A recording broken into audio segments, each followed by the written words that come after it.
You're in this together. Yeah, we got this, everybody. Hopefully it's a win. I got it. Okay, Bump. All right, it's Indian Summer Golf and Country Club. That's Beautiful. where I'm going. So, yeah, someone texted in, too. Yep, 360 Indian Summer. So, I'm going down there, hooking your boy up. If any Let's other go play some dads will golf. be out there. Hey, here's the thing about Father's Day, too. Mm-hmm.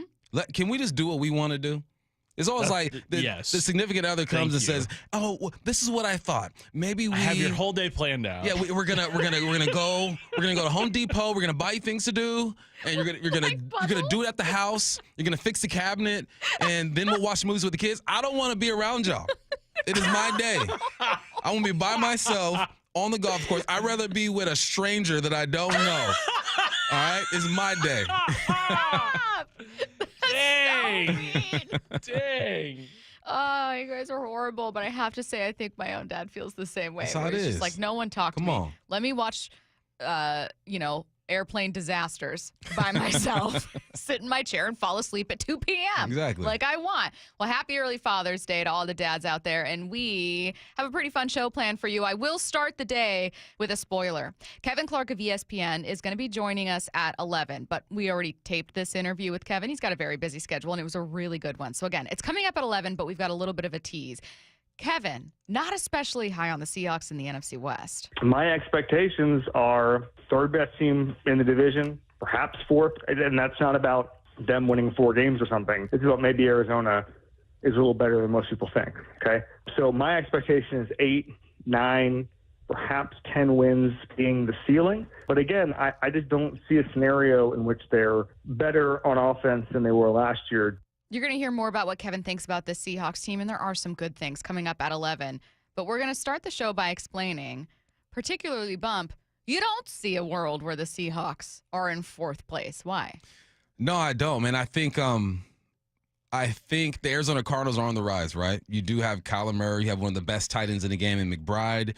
You do have Marvin Harrison Jr., who I feel like is going to be great. Defensively, last year, the Seahawks were better than them in every major category. Against the pass, against the run, points allowed. There's not much over there defensively. Now, they did go like 6 out of 7 of their picks on the defensive side of the ball during the NFL draft.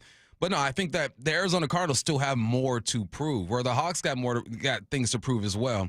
But I think that on the defensive side of the ball, they have the potential to be so good that is going to allow some leeway for that offense. And then I think we'll get to this. We're going to get to Schler's audio, right? Yeah, I can play right now. All okay. So this is Mark Schlereth from 2 weeks ago. I would still look at the 49ers. I think the Rams are still really good, obviously, with Stafford and all that, and, and the additions they've made. But I still think the 49ers are really good. A lot of people, are concerned or maybe don't believe in Brock Purdy, but I'm a Brock Purdy believer. I think the guy is unbelievable from the neck up, the way he reads through progressions, get the ball out of his hands, all those things. They've got to be healthy. The running back position, Christian McCaffrey's got to be healthy. It wasn't just Christian McCaffrey, man. They lost their backup to the backup, the backup to the backup to the backup. Like they lost all their running backs. Again, very much like Seattle, there's a lot of players that are really good on that roster that you just haven't heard of yet. And they're going to get an opportunity this year and this season to prove themselves. All right. And I think he's right on a lot of things.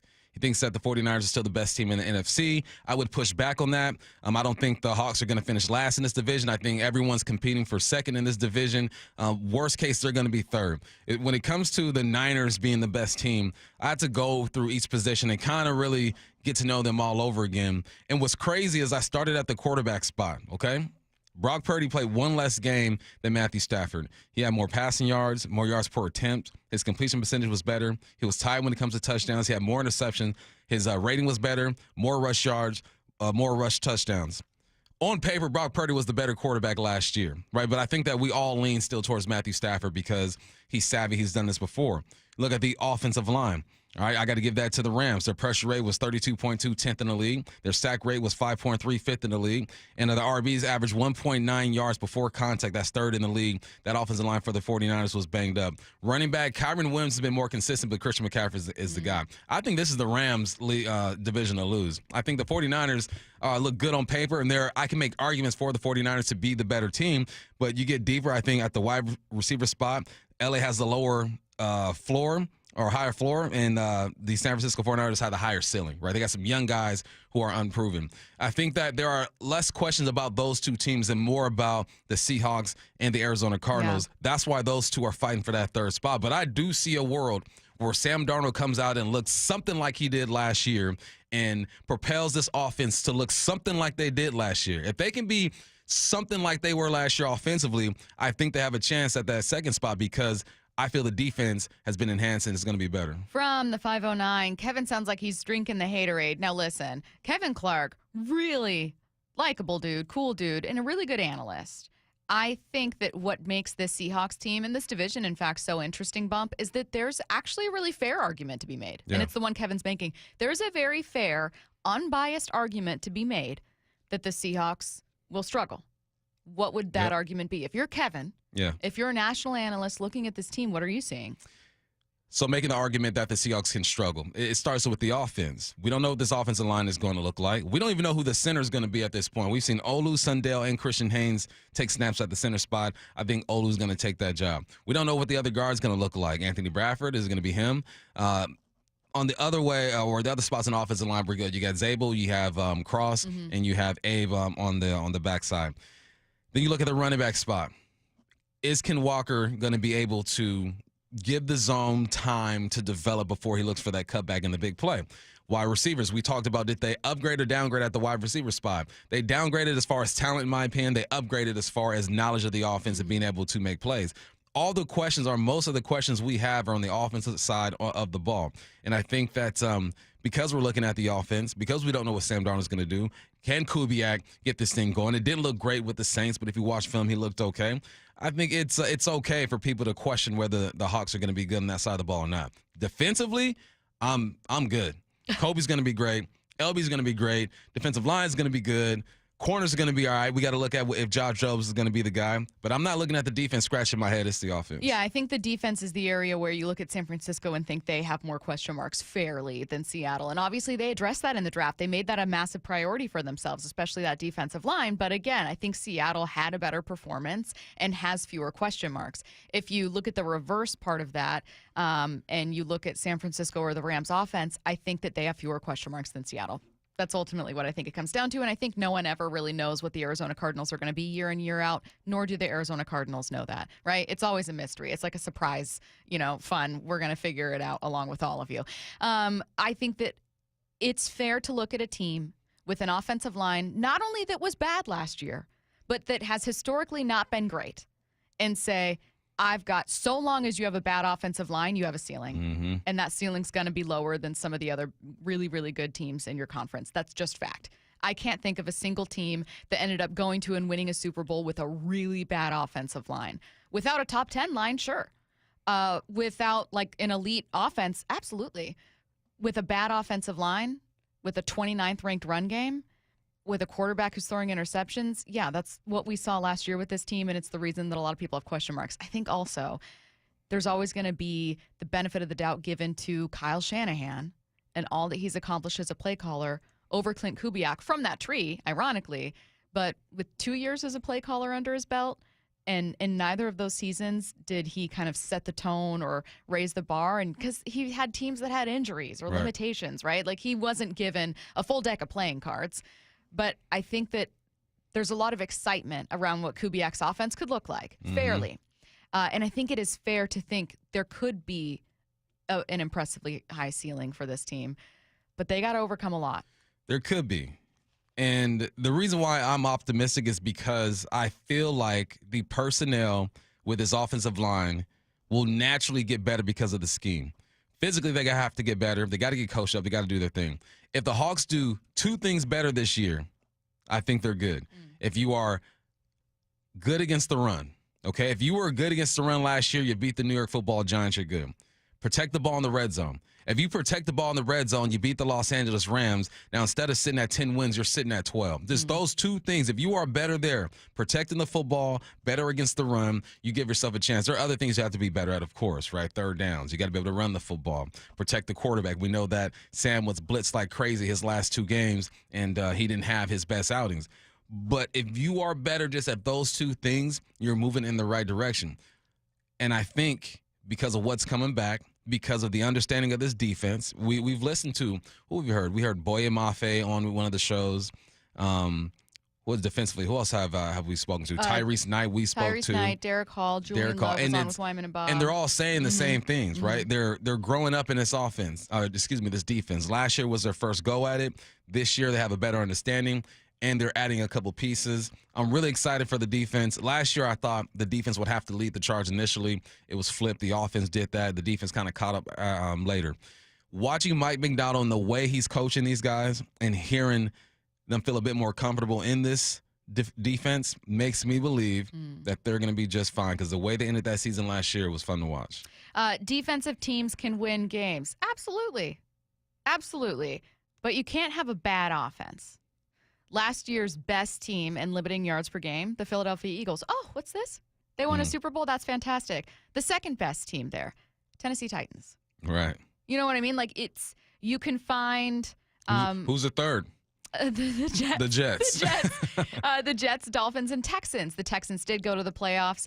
Eagles obviously went on and won a Super Bowl. Like, the best team is a perfectly balanced team. Boring, but it's true. The best team is a perfectly balanced team that does everything well. Philly got pretty close to that. You can be a team with a defense that is just overall stronger than your offense. We've seen that version of a team win Super Bowls. We've seen that version of a team get to the playoffs. But you can't be bad offensively, which is what you've seen from some of these good defensive teams. They were good defensively, Jets, Titans, bad offensively. Yeah, you got to put up points. Like, if you flip it and you look at the teams who are great offensively, Baltimore Ravens, playoffs. Detroit Lions, playoffs. Bucks, they made the playoffs, right? Yep. Playoffs. Niners, playoffs? No playoffs. Green Bay, playoffs. You know, I think the Commanders, the Eagles. Yeah. I'm not saying that you don't need a good defense, but to just support what you said is you got to be able to put up points. You can almost have a slightly above average defense if you just have like a top 10 offense, because you got to put up points. It's an offensive game. And I think we're in a transition right now, because old school saying is, man, you just beat them up on defense, run the football, you'll be good to go. The way that the game is called with the offensive coordinators and the way it's officiated with the referees, it allows for the offense just to be more creative and make bigger plays. So, yeah, I understand you do need defenses, because there's going to be a 4th and 2 that you need. There's going to be a goal line stand that you're going to need. They got to come in clutch. Yeah. But for the most part, you got to be able to put up points. Well, look, we go back to that question that I asked you earlier when I played Kevin Clark's sound, and I said, Kevin's not a dumb guy. He's a really smart analyst. What does he see that maybe the most optimistic Seahawks fans among us don't? And you said he sees a lot of question marks on offense. He sees a team that's fairly young up front, right, that needs to figure out its offensive line. You could be a national analyst, and if I was asking that same question, they'd go, all right, well, is Sam Darnold going to do that for you?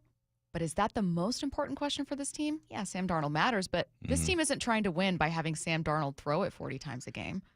They're trying to win by running the ball. Philly didn't win that way. Right. They didn't ask Jalen Hurts to throw the ball 35, 40 times. No, they asked him to run this offense, hand the ball off to the best running back in the game. Let's not get it twisted. But when we need you to toss one up to AJ, we need that completion. When we need you to toss one up to Devontae Smith, make that play. And I think that's where I feel like the league is going to, because you're not going to get a bona fide superstar at the quarterback position every draft. Look at this draft alone. I don't see any bona fide superstar quarterbacks.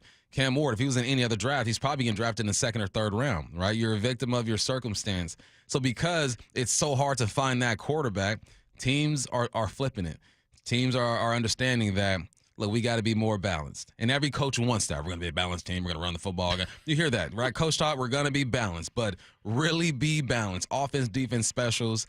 Quarterbacks, superstar quarterbacks are hard to find, so you gotta adapt. Stanley Cup, NBA Finals, U.S. Open in 30 seconds. First, do you know a woman who gives her all to the sports community, encourages diversity, and empowers those around her? Seattle Sports is partnering with the Seattle chapter of WISE, which stands for Women in Sports and Events. Together, we want to recognize a woman in our community, and we need your help finding her. Nominations for the 4th annual Women of Inspiration Award are open now through July 11th. The winner will receive a donation to the cause of their choice. Nominate an inspiring woman at woiseattle.org before the deadline. It's time for Headline Rewrites. Extra, read all about it. Headline Rewrites. We must make headlines. The real story behind the headlines in today's news with Bump and Stacy. Headline number one, another thriller in the Stanley Cup Finals last night. Edmonton tying the series at 2-2 after coming all the way back from down 3-0 in Game 4, winning it in overtime. Here's Leon Draisaitl with the game winner. Clock calls it. Cross-ice pass. Draisaitl towards the net. Score! Leon Draisaitl in overtime. The Edmonton Oilers tie the series 2 games apiece. Draisaitl sets an NHL record with his 4th overtime goal of this postseason. What is the real headline? 2 great teams have played 4 great games. It's not a funny headline rewrite, but it's a headline rewrite for the reason that if you're not watching the Stanley Cup Finals, you should be. It's been a great series. The best playoffs in all of sports. Hands down, this is the best playoffs. It's the best final. I mean, hockey, it's you can go down 3 and be just fine. You're down 3 in the first period, you score 3 in the second, and you go down again, and then you tie it with like 20 seconds left on the clock. I mean, what other sport gives you this type of drama? In other sports where you score goals like soccer, you're not going to get 3 goals, you're down 3 up, or you just don't get those type of games because the game is so fast and the players are so close in proximity. You're going to get these type of games. I love it, man. And they're doing this. The Oilers doing this. McDavid has not scored a goal yet in the finals, and they're still being competitive and getting this done. We need this for McDavid. All right, Canada, you haven't got a Stanley Cup championship Canada? In a minute. All right, Think go about get someone it for else McDavid. besides yourself, For Canada. once. Please God. get it done. It's embarrassing. You're like the Cowboys right now, Canada. Did you guys see who was in attendance last night between Edmonton and Florida? Was it Justin Bieber and Haley Bieber? No. Oh, then I don't Another care. power couple, though. Maybe the most powerful. Timothy Chalamet and Kylie Celebrity. Jenner. Travis and Taylor. Ooh, Okay. wow. They were there. Okay. In a box. I just Of keep course going they through do. Of celebrity course. Now couples. they're sitting, They're sitting row amongst the- 5, they're in the row glass. 6, row R. Taylor Swift banging the glass. Let's go. We're like, wow, Taylor. Headline rewrites. Headline number 2, the Pacers look to take a commanding 3-1 series lead on OKC in a pivotal Game 4 tonight. What's the real headline? Now, this is the type of steal Sonics fans can get behind. That's right. Yeah, get her done. Come on, Indiana. You win this game, you have a 95% chance of winning this whole thing. The only team to come back down 3-1, LeBron's Cavs against the Warriors back in 2016. You got to get this one done. Stay balanced. Keep that pace going. And put a body on SGA. Not in the paint. Once he starts going downhill, gets into the paint, put a body on him, he's going to flop. He's going to get to the free throw line. You got to check him at the 3-point line and make him work defensively. You got to tire him out, man. Both teams are pretty deep. Both teams are full of like 3 or 4 guys that no one really knew until they got into the situation. And I like that, man. I think it's good for the league. Forget all these super teams or whatnot. Build organically. Get you some names and get you a complete team. What's OKC not doing? Like, is there a common thread? SGA had 2 great performances. Is there a common thread in these games for OKC? Game 3 was definitely Indiana's bench taking over, and OKC just did not have the depth to match up with Indiana in Game 3. And SGA in the 2 losses has not been very efficient shooting it. In Game 1, he scored 38 points but needed 30 shots. Game 3, he got 24 points but needed 20 shots to get those. He's got to be a lot more efficient if OKC wants to get back in this series. But yeah, like you said, Bum, tonight could decide the series. I've heard a few podcasts in the last couple of days just talk about I think if Indiana wins Game 4, they're going to be raring to win this series because I think the NBA does the 2-2-1-1-1 format, so there's 2 games remaining in OKC after tonight if the series goes 7, which obviously favors the Thunder. So big importance on tonight's game for Indiana. Both teams need a couple old boys. Like, it's when you're after the game is done. It's like, you see old boy balling? What's his name? Oh, what's old boy? You start stabbing your fingers. Old boy. You know the one? You know that guy. Those dudes need to step Tyrese up. Halliburton? What's wrong with no, you? no, other dude came off the bench. What's his name? Where's he from? You know, those dudes need to start balling. But we've seen that. We've seen a couple old boys get out there and be like, man, who's old boy? What's his name? You need that guy. Headline rewrites. Headline number 3, it is cut down day at the U.S. Open. Projected cut line is at +4 right now. Currently in the lead, still J.J. Spahn, who is through one hole today. He shot a -4 yesterday. Sam Burns, though, with a -5. Best round of the tournament so far. What's the real headline? I don't think Tiger's going to make this one, Bob. Sadly, no. He I don't know what it is. If he was healthy, it would have been tough for him to make the cut. Yeah. His body just can't hold up, especially with these roughs. This is the 7th hardest first round of the U.S. Open. The average score was plus 4.63. I saw a pro shoot in the hundreds yesterday. It made me feel great. I'm sorry for your horrible performance, but it made me feel like, yeah, they mess up too. They get the yips, they shank, they top the ball. It was refreshing to see. Sorry it was at your expense. I forget the young man's name, but this is tough, man. This is one of the toughest courses I've ever seen. It's probably good that you forgot his name. Yeah. I'd want you to forget my name too if that was my worst day at work. Yeah, he's at plus 30 right now. Yeah. George Dwangmany. Plus 30. He's an American. Oh. Doesn't have a picture, though, on ESPN.com. So, Probably for the best. Yeah, at that point, you just got to float under the radar. Maybe he'll have a really cool story in 5 years where they're going to be like, oh, little known fact. Yeah. You guys wouldn't believe this, but back in 2020, the year was 2025. Speaking of, 2025 MLB All-Star ballot is open. Cal, Julio, JP, and the crew need your help to secure a spot at this year's Midsummer Classic in Atlanta. You can vote up to 5 times per day. Classic ballot stuffing. That's every day through June 26th at MLB.com/vote. Coming up at 11, ESPN's Kevin Clark. You guys just heard him talking about the Seahawks. Is going to explain his reasoning why he sees the Seahawks potentially being in 4th place, but he's got some good stuff to say about this team too. Interesting always to hear someone from the outside and how they see your team. That's coming up at 11. Before we get to that, quarterbacks on quarterbacks, what former passers have said about Sam Darnold and Jalen Milroe.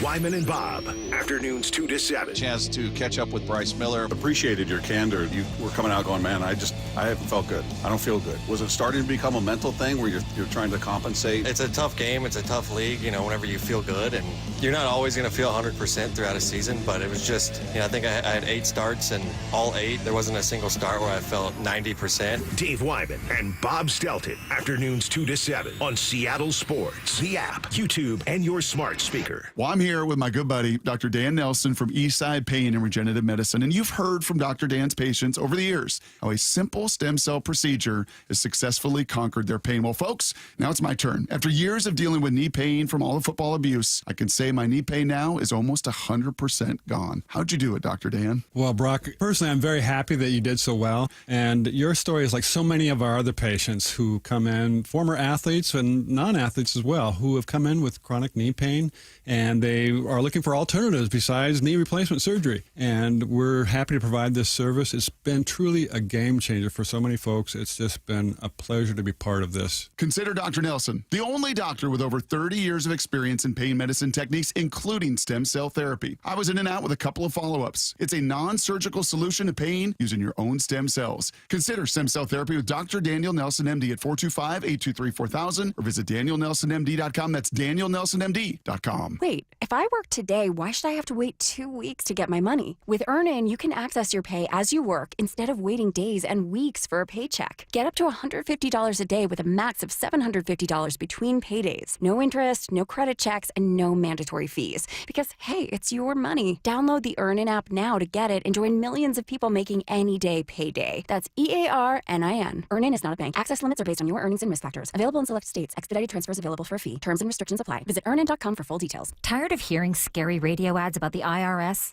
Tax Relief Advocates is different. TRA is here to tell you that if you owe money to the IRS, whether it's $5,000 or $500,000, we have a solution. TRA can eliminate or reduce what you owe to the IRS with zero risk to you. We have over 1,000 5-star reviews on Google and an A+ with a BBB. End your tax nightmare today by visiting TRA.com or call 800-583-6681. That's 800-583-6681. This is the story of the one. As a lineman, he does whatever it takes to keep the power on in his community. And he wants a partner like Grainger who does the same. Grainger offers the professional-grade products he needs, from voltage detectors to harnesses to hard hats, plus fast, dependable delivery, so he can rise to every challenge. Call 1-800-GRAINGER, click Grainger.com, or just stop by. Grainger, for the ones who get it done. Tired of hearing scary radio ads about the IRS? Tax Relief Advocates is different. TRA is here to tell you that if you owe money to the IRS, whether it's $5,000 or $500,000, we have a solution. TRA can eliminate or reduce what you owe to the IRS with zero risk to you. We have over 1,000 5-star reviews on Google and an A+ with a BBB. End your tax nightmare today by visiting TRA.com or call 800-583-6681. That's 800-583-6681. This is the story of the one. As a lineman, he does whatever it takes to keep the power on in his community. And he wants a partner like Grainger who does the same. Grainger offers the professional-grade products he needs, from voltage detectors to harnesses to hard hats, plus fast, dependable delivery, so he can rise to every challenge. Call 1-800-GRAINGER, click Grainger.com, or just stop by. Grainger, for the ones who get it done. The home of the Mariners. Left off to center. It is on its way. Julio, 2-run home run. Hear every pitch on 710 and the Seattle Sports app. This is for all you guys on Viagra. ED pills are no longer needed. The brutal side effects like 4-hour headaches, blurred vision, and that flush feeling can all be put behind you with our treatment. Here at West Coast Men's Health, we have a better approach to ED.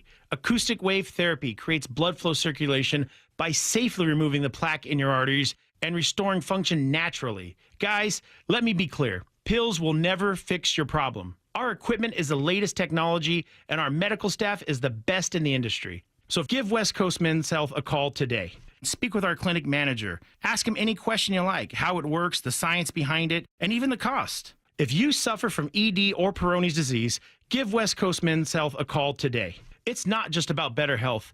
It's about a better life. With clinics in Redmond and Tacoma, call 206-519-6541. That's 206-519-6541. Online at westcoastmenshealth.com. Hey, it's Dr. Coogan with Eastside Weight Loss Clinic. Spring is here, and I know you want to look and feel your best as you head into this new season. Are you tired of the roller coaster of losing weight just to see it all come back again? Maybe you've heard about the new drugs but are concerned with the possible side effects, or you're taking weight loss drugs but also want to learn how to change your lifestyle for long-lasting results. We can help you. We have a team of health coaches that can support you every step of the way. Schedule your free 15-minute, no-pressure phone consultation online at eastsideweightlossclinic.com. Hey, it's Mike Salk here with Ryan Roland Smith. Thanks, Mike. I've been hearing for about 2 years now how you did the Eastside Weight Loss Clinic plan, and you lost a ton of weight.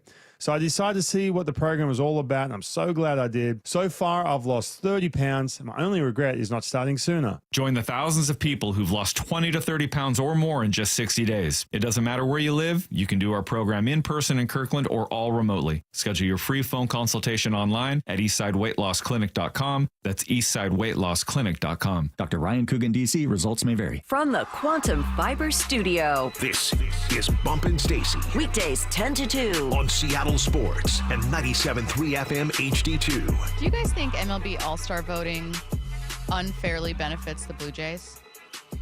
How? Someone just texted that in. You got a whole country voting for your players? That's their argument. That with the Blue Jays, you have a whole country voting versus with teams, you have obviously individual regions and states. I can see that. There's some influence there. Sure. Yeah. But they've had some genuinely great players as well. Have they ever got a guy in to where you just shake your head and you're like, why? What is he doing here? I don't know if there's a recently egregious one I can think of. I don't think so. That's not what we're talking about here, but a listener texted in, so I was going to ask what you guys thought. Quarterbacks on quarterbacks, what former passers have said about Sam Darnold and Jalen Milroe. Always interesting to hear what quarterbacks see in your quarterbacks. And we're going to go to Chase Daniel, who was on with Brock and Salk, had some really interesting stuff to say. We'll start with his comment on Jalen Milroe. Yeah, great question. The pre-draft view was really raw, but probably one of the most talented. And I'm not just talking about throwing the football, but just overall freak of athletes, guys, I have really ever seen in my short 2 or 3, 4 years really evaluating college quarterbacks. And there's something to be said about that, because here's this, from what I think of, like there was a lot of talk, hey, he should be a first round. Is he a first round? Is he not? I never thought he was a first round talent in terms of throwing the football, because he still needed to improve on that, right? But if you watch the Alabama games closely, when he plays on time and in rhythm, he's accurate. I'm glad that Milroe wasn't a first-round pick and that they used that first-round pick instead on Gray's Apel. Like, I was on with Brian Nemhauser, and he asked, hey, at 18 or in the first round, what if they take Jalen Milroe? He didn't think they would, but he was like, what if? What would your reaction be? And I was like, I'd be angry. That would feel like a wasted pick, not because he's not talented, but like you desperately need offensive line help, and there's an offensive lineman right there that can help you. But Milroe has a lot of upside, a lot of intrigue, a lot of athleticism. How do you view him with Seattle right now? Is it like, oh, it's a project guy, we'll see what happens? Is it, oh, cool to have with some packages, but I'm not expecting him to become a franchise dude? No, I think he's a project guy. Yeah. I think that if done properly, he has the potential to be a starter in this league. I look at him, he's starting at a better place than, say, Anthony Richardson last year. All right, he showed in college. He had a few more years than Anthony Richardson had. He's just as athletic as him. He's better throwing the football. He just needs some work. With Anthony Richardson, he was thrown into a situation to where he was expected to save the franchise, and he only played about 14 games in college and didn't look the greatest, but you saw the potential. If he were in a situation, if Anthony Richardson were in a situation like Milroe is here in Seattle, he'd have a better opportunity to develop and to grow. You don't have to force him out there to go get it because he just doesn't look ready. No, I think he is a potential franchise guy if he develops correctly. No one knows how this thing is going to pan out. No one knows that Sam Darnold is going to come out here this first year, tear things up, or do enough to where you want to bring him back next year. Best case scenario, that's what happens. Sam Darnold does his thing, does good enough to get into that second year, and Milroe can sit another year and keep developing and keep growing. Because athletically, ain't too many people touched him on a football field in that department. And you can't teach that, No, right? you can't. But no, you can teach progression. Balance in the pocket, reading a defense, knowing when to take off, just knowing the playbook in and out. Give him as much time as he can to marinate and learn this thing, and he could be the next franchise guy. Chase said that being able to give him that time is also what he loves about this pick. The one thing that I saw on his film was he would rarely get past his first read because he knew he was such a good athlete that he could escape the pocket and he could make plays with his feet. And that's why I love this pick in the third round. One, it doesn't put pressure on him to play right away, right? That's Sam. But I do believe he's going to get packaged. And I do believe if you're the Seahawks and you believe in developing quarterbacks, which is such an underused skill in today's day and age. But if you believe in that, one, he can help you right away and click through BX scheme. I would imagine that you need to get this guy on the field 10 plays a game. Horrible situation if you had drafted him and he's there to start for you, and now you have a massive question mark and an underdeveloped player at quarterback. This situation, perfect. No, it is perfect. It allows him to just sit back and relax and learn. There's no pressure. And what you can do, because you have Sam Darnold, you can create those packages. You can put him in positions to have success. That's what the coach's job is, to put your players in positions to have success. Sam Darnold has had success in this league. Okay, it's been a year, but he's more equipped to go out and lead a football team, whereas Milroe still has some things to work on. And it's I'm listening to this whole thing go down, and the first name that popped into my head was Winky. Remember Chris Winky back in the day? 2001, Florida State. He was old. He came into the league at like 28 years old, right? Even at 28 years of age, he struggled, because he just didn't have that NFL experience. That's how hard this position is. So imagine now being a 20-something-year-old full of athleticism. You've never played in this league, right? You're not ready to go. If an old man at 28 years old can get into this league, be a rookie, and you feel like, what they say about him? Oh, he's so mature. He understands the game. Just because he's 29, man, he ain't been in the league. He doesn't know what this competition is like. I've told this story before. When I first got into the league and I saw how fast linebackers were, I was like, oh, this is different. There's no linebacker in the country in college football that can run with me. These guys, they still can't run with me, but they're smart. They're getting me off of my spot. And that's at the receiver spot. So imagine now the mind games that the quarterbacks play. When I watch film and the defenses are rolling safeties and stunting or whatnot, I got to run it back one or two times before I can really figure out what they're in. So now I imagine being a quarterback stepping up to the line of scrimmage. Blue 80, and you're just waiting for things to happen. You're snapping the football, and then you still got to process. Quarterback is the hardest position in sports to play.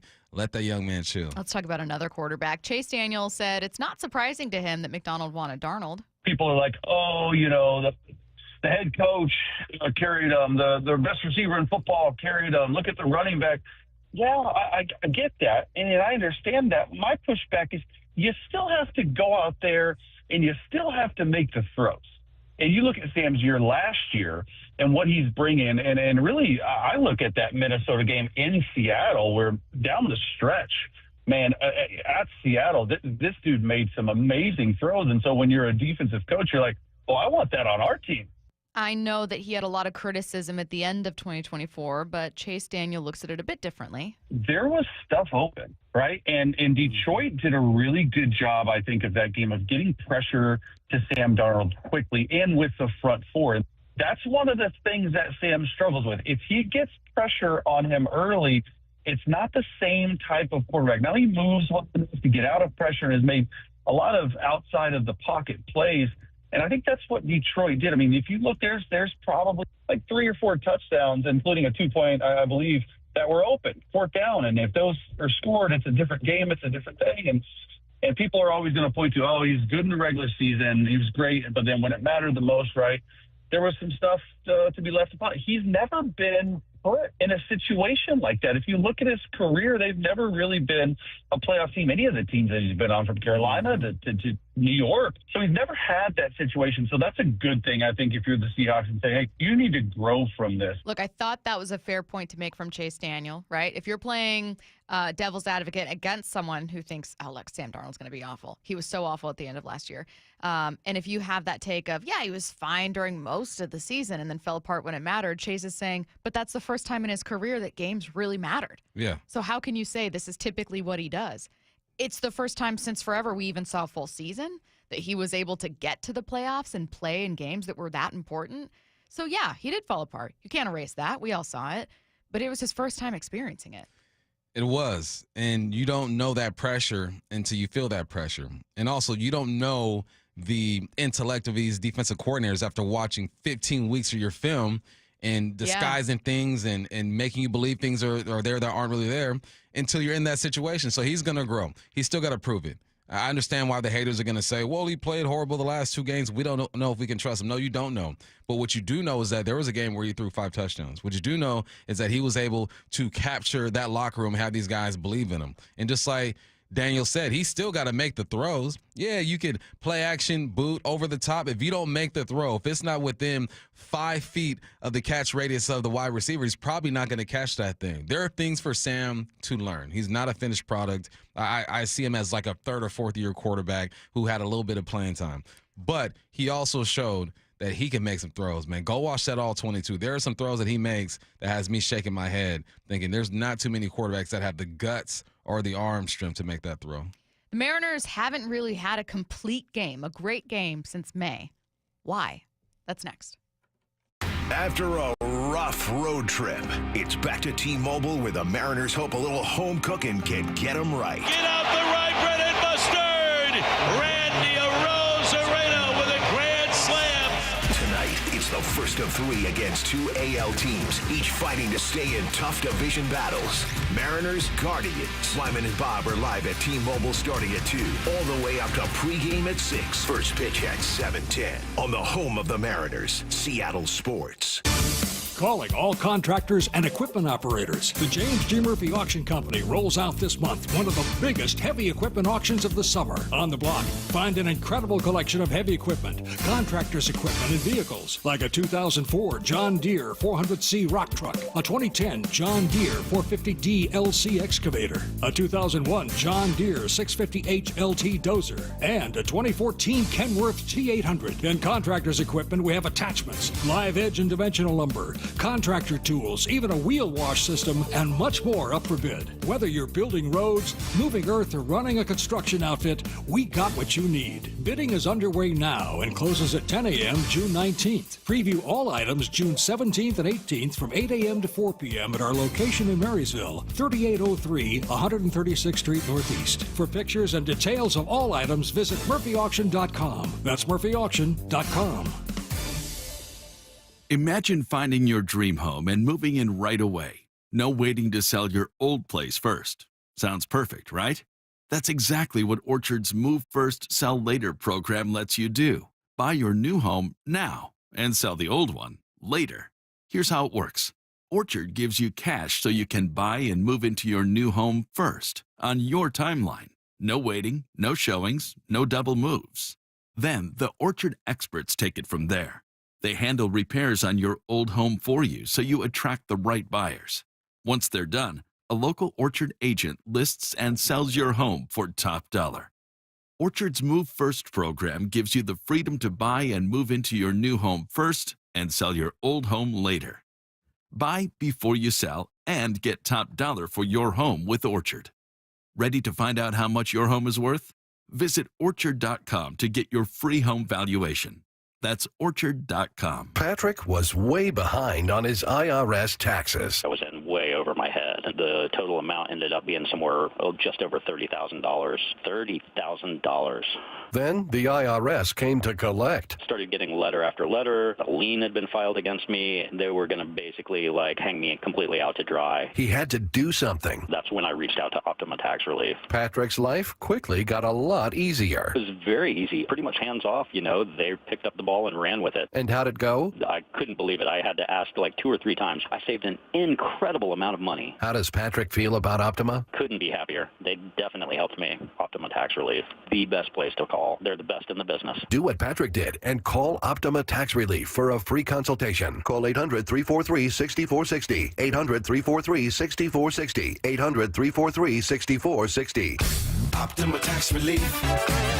Testimonial from an actual client. Some restrictions apply. For complete details, please visit OptimaTaxRelief.com. Rally Auto Sales reminds parents the fatal crash rate for teens peaks at age 19, and we lose nearly 8 kids every day. Make a family agreement to never drive under the influence of alcohol or drugs, text behind the wheel, or ride with anyone who is. Always designate a sober driver, call a parent or rideshare, and let's bring our sons and daughters home safely. Best wishes to the class of 2025 from the entire team at Doyle Guffey's Rally Auto Sales. Family owned and proudly serving the Puget Sound area since 1978. Online at rallyauto.com. Heading outdoors or on the water this weekend? Check in with Joey and Nelly on the Outdoor Line from 6 to 8 a.m. every Saturday on Seattle Sports and the Seattle Sports app. Are you curious about who offers the best deals on top-rated Samsung, LG, and Sony TVs? The answer is surprising. It's not online, and it's not the warehouse clubs. The best deals on top-rated TVs are at Video Only. Don't believe it? Then check out the trade-in deals at Video Only. How about $500 for your old TV? Try doing that online. Before you buy that new TV, drop into Video Only. If you don't, you'll be sorry. If you've ever wondered if there's something after death, Tyler Henry proves the answer is yes. Be part of his live audience readings and his jaw-dropping ability to connect with the departed at Muckleshoot Event Center, Thursday, July 10th and Friday, July 11th at 8 p.m. Experience this evening of hope and healing, bringing peace and closure to loved ones. Tyler Henry proves our loved ones never leave us. Get tickets at muckleshootcasino.com. Muckleshoot. Do you have a car you'd like to sell but don't want to go through all the hassle? With all the scams and security risks out there, more and more people are uncomfortable selling their own car. So how do you get the most money for your used car without selling it yourself? Stacy here with the answer. Wayscar Ford in Auburn. Not only will they purchase your car and pay you right up front for it, but it gets way better. Once they resell your old car, they share half the profit with you. The question I get most from my friends and colleagues is, what's the catch? And how can they offer this? It's super simple. All the money they save by not traveling to buy cars at auctions, like purchase fees, shipping, and travel expenses, is what allows them to offer this. They'd rather share that money they save with you than outside vendors. They encourage you to shop around, but if Wayscar Ford can pay you the same or more as their competitors and then share half their profit with you once they resell your car, why would you sell your car anywhere else? They've already shared over $800,000 with customers, and it's only at Wayscar Ford. That's wayscarford.com, Wayscar Ford in Auburn. From the Quantum Fiber Studio. This is Bumpin' Stacy. Weekdays 10 to 2. On Seattle Sports and 97.3 FM HD2. All right.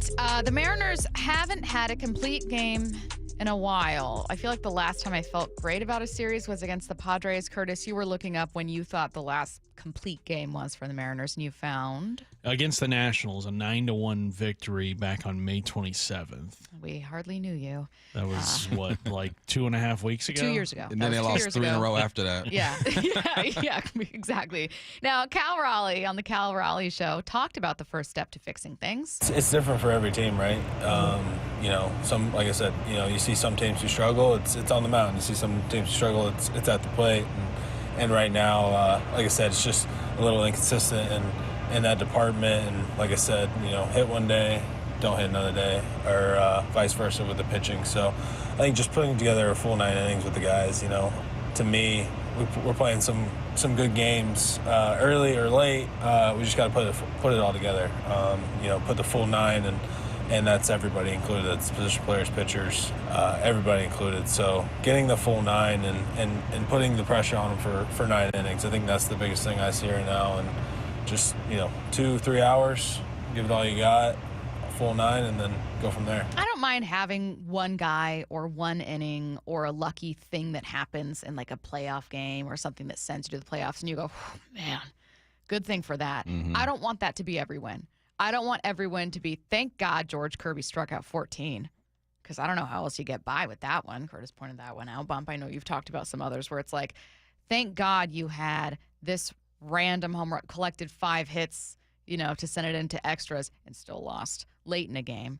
Like, it's just not it's felt like scraping by in wins, falling on their face in losses. What's changed? What's different? What happened to that team? Where'd that team go? What happened? The scrappy team, the team that also showed that they can blow you out. I'm looking at 2 runs that they had, April 26th through May 3rd. Who can forget it? Who can forget it? You beat Miami 14-0, blowout. 7-6, close one. 5-3, okay. 9-3, blowout. 13-1, and then 2-1, close one. You got a little bit of everything. You got the blowout, you got the kind of close, and you got the nail biter. And then the next best run that they had, going back to San Diego, May 16th, and then you go all the way through May 19th. You got a 5-1 win, convincing win, 4-1, 6-1, 5-1. And then you lose to the Chicago White Sox 1-0, bounce back 6-5. So that's when you go on runs, you do a little bit of everything. You have the games where everything is clicking. You have the games where that team is competitive and they're here to play, but you know what? We got 2 or 3 more runs. And then you have the games where you got to battle through some stuff and just fight. As of late, we've just seen them not perform. Pitching not be on point. The bats aren't getting it done. Small ball's not working. It's like everything that I pointed out is just not there. They're just playing one type of baseball at this point. We understand losing ball games. That's going to happen, right? But when you lose and you're seeing the same things pop up over and over and over again, you're concerned. When you win and you see different type of baseball being played, you're encouraged because every game's going to be different. It's not going to resemble itself. When your losses start resembling all the other losses, that's where you get concerned. I would say, too, I'm trying to kind of piece together the missing factor here. I think I'm settling on pitching and bullpen as having just continued to fall, and maybe that's it for me. But by the end of May, Jorge Polanco had already cooled. You know, Jorge Polanco's best month was April. He'd already been cooling off by the end of May. It's not like, oh, this game against the Nationals was their last great complete game, and what happened was Jorge Polanco cooled off. That had already happened. Cal hasn't cooled off, so Cal's still working, so Cal's good. Polanco's gone down. Okay. JP's getting on base. That's working. So what am I missing? What's not happening here? And I thought about maybe like that 7, 8, 9 spot. And I'm like, okay, when did we start to see a big drop in production there? Because we saw different rotating faces there. Like for a minute, little Leo Rivas was getting on base all the time, and obviously he's not with them. And then you'd had Williamson, who for a minute you thought, oh, this could be interesting, and then he kind of has to adjust. So you've had different contributors, and then those contributors have had struggles. But it's either the bottom of the lineup or the bullpen. They're no longer playing Connect 4. You ever play Connect 4? Have I ever played Connect 4? And you're I don't flowing. think I've lost Connect 4. You setting it up. Bow, bow, bow, bow. Right, Connect 4. Boom, I'm in there. Got you on both edges. Exactly. You're all set up. You're connecting, right? And they're yellow right now. They're the yellow team that is just not able to see the board and set them stuff up. Because I always play red. I'm always red. So. Blue's the other team. There's a yellow too, isn't there? No, this is yellow. It's yellow. No. It's yellow, Michael Stacy. Bumpus. It's yellow. Connect It's Four. yellow. It's red and yellow. It's yellow. No, it's not. Yes, it is. No, it. Why would they put blue on the blue bracket too? Wikipedia Okay, I has didn't it red realize and the yellow. bracket was blue. Okay, Yeah. fine. There you go. Amazon has it red I and guess yellow. I was wrong. Look at We that. can move on. Look at, we can. Wow. Just This is jacked gonna up my whole derail the analogy show. because you wanted to be right. Okay. Sorry. Oh, you know, I get a distracted squirrel. The I'm outta there. yellow pieces, Bump. What about Thank them? you. The yellow. They are yellow. You're doing great. Okay, because I always play with red, and they're just not able to connect. You know, they're just not able to do it. And that's what it feels like. Connect 4. Connect 4. If you connect 4 at bats, you're probably gonna score bars. So I'm just He's not wrong. Dang. He's not wrong. saying. So that's what they need to do, and we haven't seen that, and it's frustrating because they keep getting blocked, whether they're blocking themselves or the other team is doing the blocking. It just doesn't feel smooth right now. Yeah. Brady Curtis, before we hit break, do you guys kind of feel the same way? But I mean, Bumps Connect 4 analogy, while I did interrupt it, does absolutely work, and that they're just not connecting these different phases. Maybe your bullpen's fine, the hitting is off. When you go through the lineup, one guy gets on base, doesn't matter if JP always gets on first, expanding on Bump's analogy, if no one's knocking him in. Yeah. What do you guys see? Yeah, you got to string some hits together. You got to be able to keep the pressure on the opposing pitcher and also go yard a couple of times because they have not really hit the long ball either here in the month of June. So just kind of get back to going station to station. That's going to do wonders for your offense. And, I mean, that's kind of been the most mind-boggling thing about this is that this is the time of year where we see the offense pick up. Now, the weather is not going to be amazing this weekend like it was last weekend. It's still going to be, upper 60s, low 70s. So I think that should be still pretty conducive to some putting up some better numbers. Someone said they need to go back to their early lineups, and that will do it for them. I mean, the Mariners' opening day lineup, here's your problem. Robles, Rodriguez, Raleigh, Arozarena, Rayleigh, Polanco, Tellez, Bliss, Hurt. Crawford, Gilbert, your starter. Hurt. I found a problem. There you go. Everybody's There hurt. you go. I've You know what? Just put him out there uncovered an anyway. issue. Put him out there anyway. Like I said, Gilbert, Should I go throw lefty? throw lefty, Gilbert. You're good.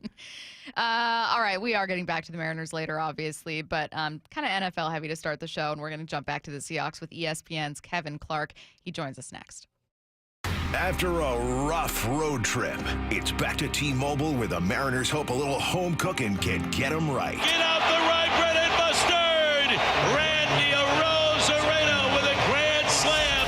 Tonight, it's the first of 3 against 2 AL teams, each fighting to stay in tough division battles.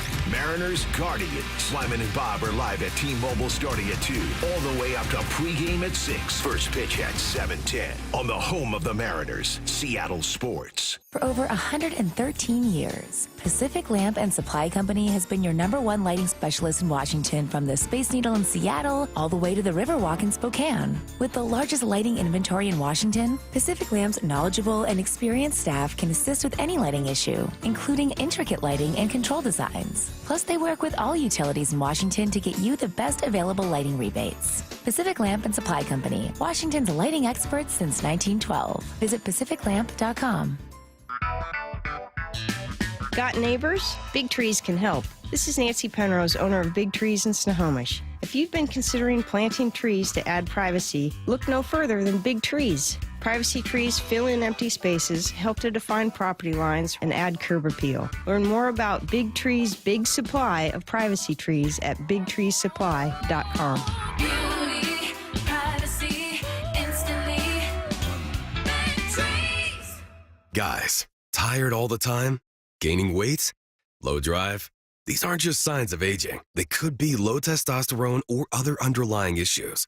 This June, for Men's Health Month, Revive Men's Health in Seattle is offering a free comprehensive wellness panel, a $400 value. It checks your testosterone, blood sugar, cholesterol, kidney, liver, thyroid, and heart health. No guessing, just answers. Over 100,000 men have trusted Revive to get real results. More energy, better sleep, improved mood, and confidence that shows. If something feels off, don't wait. Take control and protect your long-term health by knowing your numbers. This offer ends June 30th. Schedule your free comprehensive wellness panel today. Call 206-529-1111. That's 206-529-1111. or visit ReviveMen'sHealth.com. Feel better, live stronger. Start now.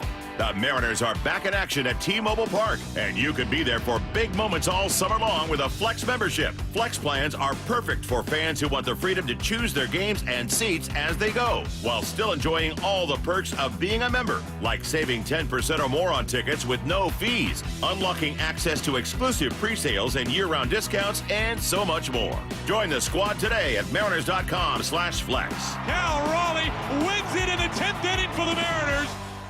We all hear the radio ads about the IRS. They tell you to be afraid, to be scared, and they try to frighten you into calling. I'm not here to do that. Tax Relief Advocates is different. TRA is here to tell you that if you owe money to the IRS, whether it's $5,000, $50,000, or $500,000, we have a solution. It doesn't matter if you're sitting in your car, at work, or with your kids. No matter where you are, call now. 800-575-8157. Don't lose hope. TRA can eliminate or reduce what you owe to the IRS. Generous programs are now available that can give you a fresh start. Our passion is taxes and helping individuals fix their IRS problems. We have over 1,000 5-star reviews on Google and an A+ with the Better Business Bureau. You don't need to be afraid of the IRS any longer. End your tax nightmare today by visiting us online at TRA.com or call 800-575-8157. That's 800-575-8157. Tax Relief Advocates. Real solutions for real people. When businesses thrive, communities score. That's why Bank of America is the official bank of FIFA Club World Cup here in Seattle. And our more than 95 local business specialists are ready to help your business win. What would you like the power to do? Learn more at bankofamerica.com/local business.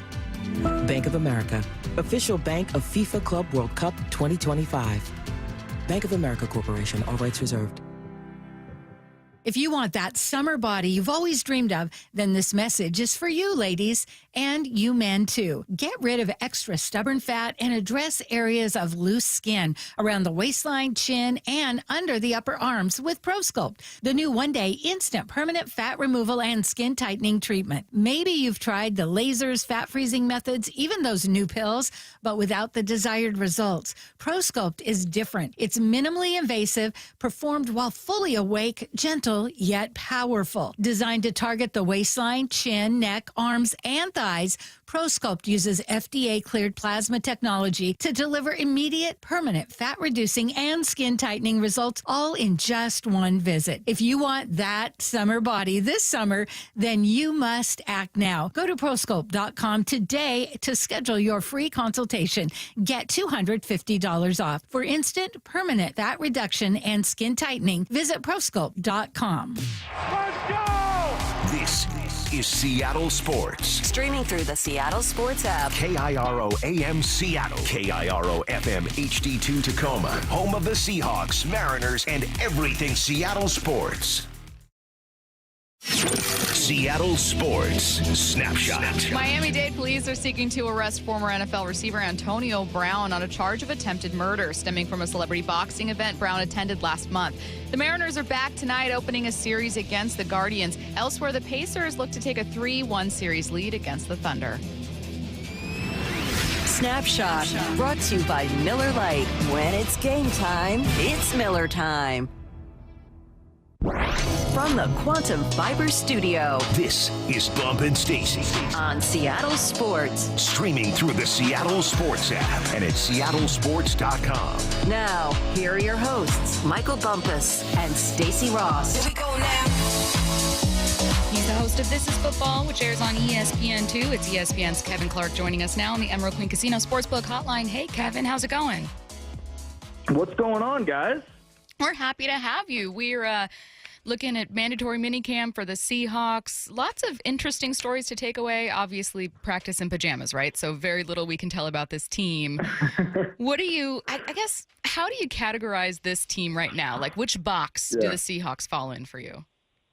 They're kind of in their own box because the way I look at it is I don't think they're ready to compete this year. I think Geno Smith's a better quarterback than Sam Darnold. I don't know how the market feels about that, but that's kind of the national consensus. And then I think that they took a lot of guys in the draft who I really like. but they're athletes, and sometimes that doesn't pop until year 2 or year 3. And so I think they hired the right coach in Mike McDonald. I think they're on the right track. But when I look at this division, I see the Rams, and I've got some heat for this, but I think the Rams are a legitimate NFC contender on a tier with the Lions and obviously the Eagles, and I think maybe you could put the Packers on there as well. I see the Niners as the Niners, and then I see the Seahawks and the Cardinals with a pretty big gap between the second and then whatever you want to consider the third team there. We know that Sam Darnold needs the proper support to have anything near the season he had last year. What do you think about the supporting cast here in Seattle?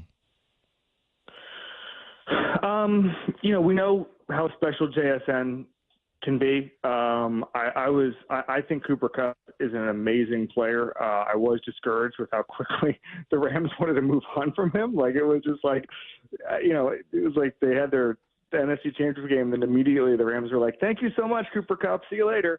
And so we'll see kind of what that looks like. And then Elijah Arroyo. I went to University of Miami, and I saw Elijah Arroyo play a lot of football, even though he did battle some health issues earlier in his career. And he's a really special player. If you guys haven't seen it, look at the season-saving, if you want to call it that, tackle he had on interception, one of Cam Ward's few mistakes on the year, where he ran about, I'd say, more than 100 yards because he had to cross the field just to tackle a linebacker. And that kind of effort isn't taught. I think he's a really special guy who's going to figure it out. We'll see about the blocking, but I think he's going to be an amazing receiving threat almost immediately, probably second half of this season. So I think the weapons are there. We'll see about Sam Darnold in an offense that's doesn't have one of the best playbooks in football like Kevin O'Connell does. And Kevin O'Connell's probably a top 5 quarterback coach in this league. Without him, we'll see. But I think that the pieces are there for the offense, especially the skill guys. We'll see about the offensive line.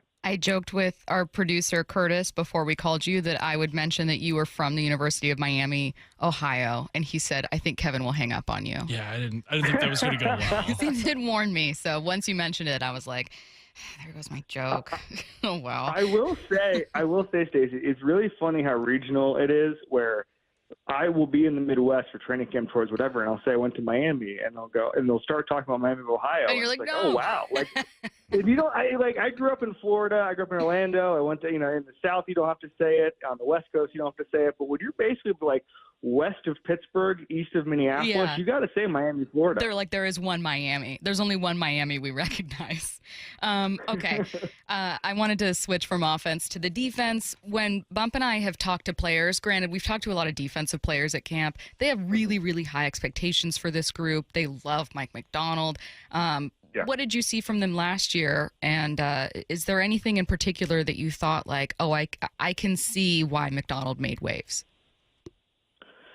Well, I mean, first of all, you just saw it in the Ravens. Let's just stay there for a second. You saw it in the Ravens where it took them half a season to figure out how to look good once Mike McDonald left that building. I think he was a really special defensive coordinator. They're able to adjust and put Kyle Hamilton as a deep safety, and everything changed. But Mike McDonald had fine-tuned that defense. And I think you add in, you want to talk about the athletes, you add in a guy like Nick Immanwori, who, again, that might not be a year one type of guy, but it's a year 2, year 3 type of situation. I think Mike McDonald is one of the smartest guys in the league, coach or otherwise, or GM, whatever you want to call it. You put them all in a big pot, and Mike McDonald is one of the smartest guys. I've spent a little bit of time with him. Saw him at the owners' meetings a couple of weeks ago in Palm Beach. But I think that the one thing I look at whenever we're ranking, top coaches or whatever, is do you take care of your side of the ball? And I think that there's really very little doubt that Mike McDonald has been able to do that and will be able to do that. So that's not the question mark for me at all, is how he gets these athletes who he's bringing in, who he has to play together. I think he's an excellent coach. One concern I have on defense is linebacker depth. I think you got your starters there with Ernest and Tyrese. And then on the outside at the corner spot, you got Reek Willen on one side, Josh Jobe on the other side, and Jair Alexander has been connected to the team and other teams as well. Do you think he would be a good fit for this defense? it's so hard. And, like, he doesn't play. Right. Like, he's hurt all the time, Mm-hmm. and that's why he's available. And I always joke, and I know he was released, but I always joke that no team has ever traded a player they wanted to keep. Right? Like it doesn't happen in the NFL. If you can play and you're healthy, you're going to stay on the team. And the fact they had to release him in June, the fact that he hasn't, we haven't heard a ton about the offers that have been pouring in. I think the league is kind of saying, you got to prove to us that you're going to stay healthy. I think that if you sign him, guys, I don't think you can rely on him for a role this year. I think it's a luxury signing, frankly. And so if you're going to say, hey, he can work in here with the cornerbacks, and he can, if he gives us 12 games, that would be amazing. And that's one thing, and that screams to me maybe a contender, not a Seahawks team that's trying to get in that 9-10 win range, right?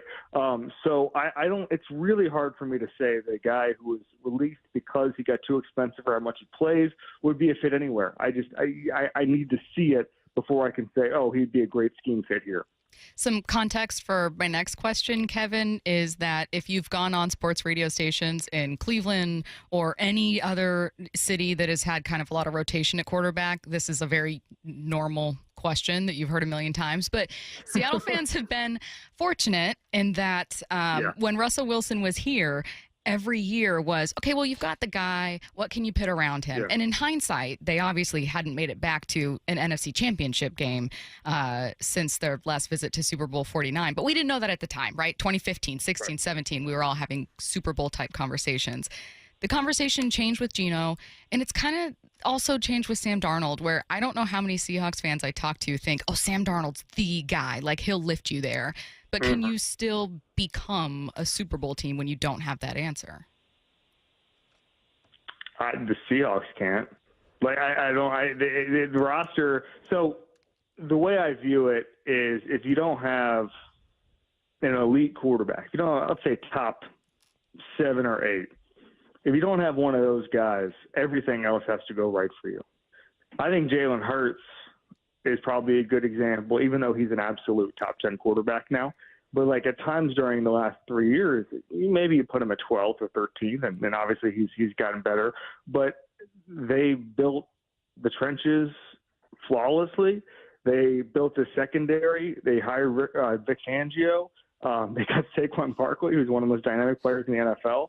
So if you don't, like, the only way for the Seahawks to get on that kind of level is for Sam Darnold to play out of his mind. Or, talking long-term, Jalen Milroe cashing in on some of his potential. I would not write him off. There were guys who were a lot smarter than me about the draft, saying he's the best runner who's come into this league in a really, really, really long time. I think it was Mel Kiper who said was a better pure runner than Lamar Jackson in college. So we know what that looks like. So, it's quarterback development is really hard in this league because, and Sam Darnold lived it. You don't get a lot of reps. It's not 2004 anymore where you can do 2-a-days. You don't get a lot of NFL reps.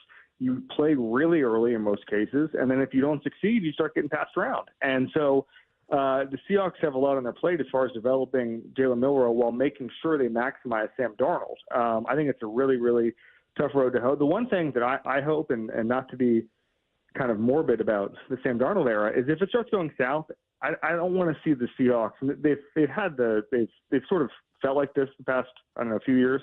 I don't want to see them try to eke out 8 or 9 wins at the expense of young player development. I want to see Jalen Milroe in November or December if things start going south. There's no reason to commit to Sam Darnold if things are going south. So I want to see Jalen Milroe play, and I want to see him get better because I think there's a lot there. Fans here are concerned, right? We talk about this team every single day, and they ask us, okay, well, how many wins? What's the win-loss for this team? And me personally, I go, 10-7 is a good year. Run back what you did last year, but see some improvement in the run game. Let's see some development offensively. You got an offensive line that needs some help. What are your expectations for this team? And is scheme good enough to enhance this offensive line as much as we're hoping? Scheme can only do so much. I think the first round pick is going to be a lot more important than the scheme part of it, or a healthy Charles Cross is going to be more important than the scheme part of it. So we'll see there. Sam Darnold, we know, can get rid of the ball quickly if he's got good option. So that's on Clint Kubiak to just give him easy answers to the test, right? My expectations are third best team in the division, perhaps fourth, and that's not about them winning 4 games or something. It's about maybe Arizona is a little better than most people think, okay? So my expectation is 8, 9, perhaps 10 wins being the ceiling. But again, I just don't see a scenario in which they're better on offense than they were last year, just given the fact that Geno was just so good. And I saw a stat the other day that blew my mind that said that he had 40, under Pete Carroll, Geno had 40 touchdowns over 10 yards, and that the Raiders franchise had 9 total of those last year. And so, you just can't replace a guy like that. And it's really, really hard. And I think that, I think for the long term, they're going to be fine. As I mentioned, I really like the draft class. I like the athletes that they brought in. But, I think that there might be a small step back here before a good leap forward in a couple of years. Why do you think Geno was so polarizing? Because you're right. It's like every new thing you find out about him that's impressive is especially impressive, not because you can't see he's got some good stuff on tape, but I don't think I've covered a more polarizing quarterback. I think a couple things. Number one is he didn't come in with the pedigree or immediate success, right? So Russell Wilson came in as a mid-round pick. He wins the job over Matt Flynn in training camp, and all of a sudden he's a great rookie quarterback, and we kind of know what those expectations are for the rest of his career. Geno, he gets failed by the Jets because everybody gets failed by the Jets, including Sam Darnold. Then he goes to the Giants. He bounces around a little bit, and it just got to a place where I think that there were a lot of fans, Seahawks or otherwise, who just wrote him off. And obviously we know the phrase that came out of that. But I really do think that the football world moves very, very quickly. And if you don't establish yourself in the first 2 or 3 years, people just move on and decide you're a bum. And I think that those expectations were so low. I mean, I would compare it a little bit to Ryan Tannehill, actually, in Tennessee, where you saw what he was able to do. He came in as a backup for Marcus Mariota.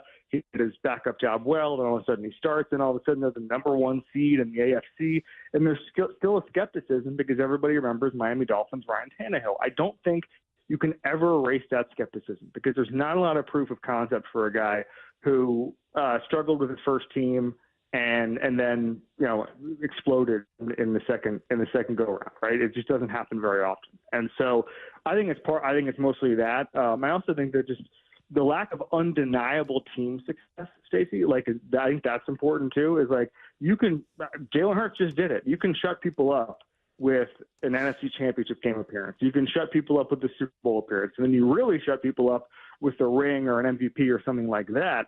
But I think that unless you're undeniable, there will always be arguments about you unless you come in and set the world on fire like probably only 7 or 8 guys in the league have done. He went to Miami at Miami. He's also the host of This Is Football. It's Kevin Clark of ESPN. Kevin, thanks so much. Thanks, Kevin. Thanks, guys. Let's get to 4 Down territory. This is 4 Down territory, going inside the game with former Seahawks and Coug wide receiver Michael Bumpus. First down, it's ranking season. Who's getting some love on the Hawks defense that's well-deserved?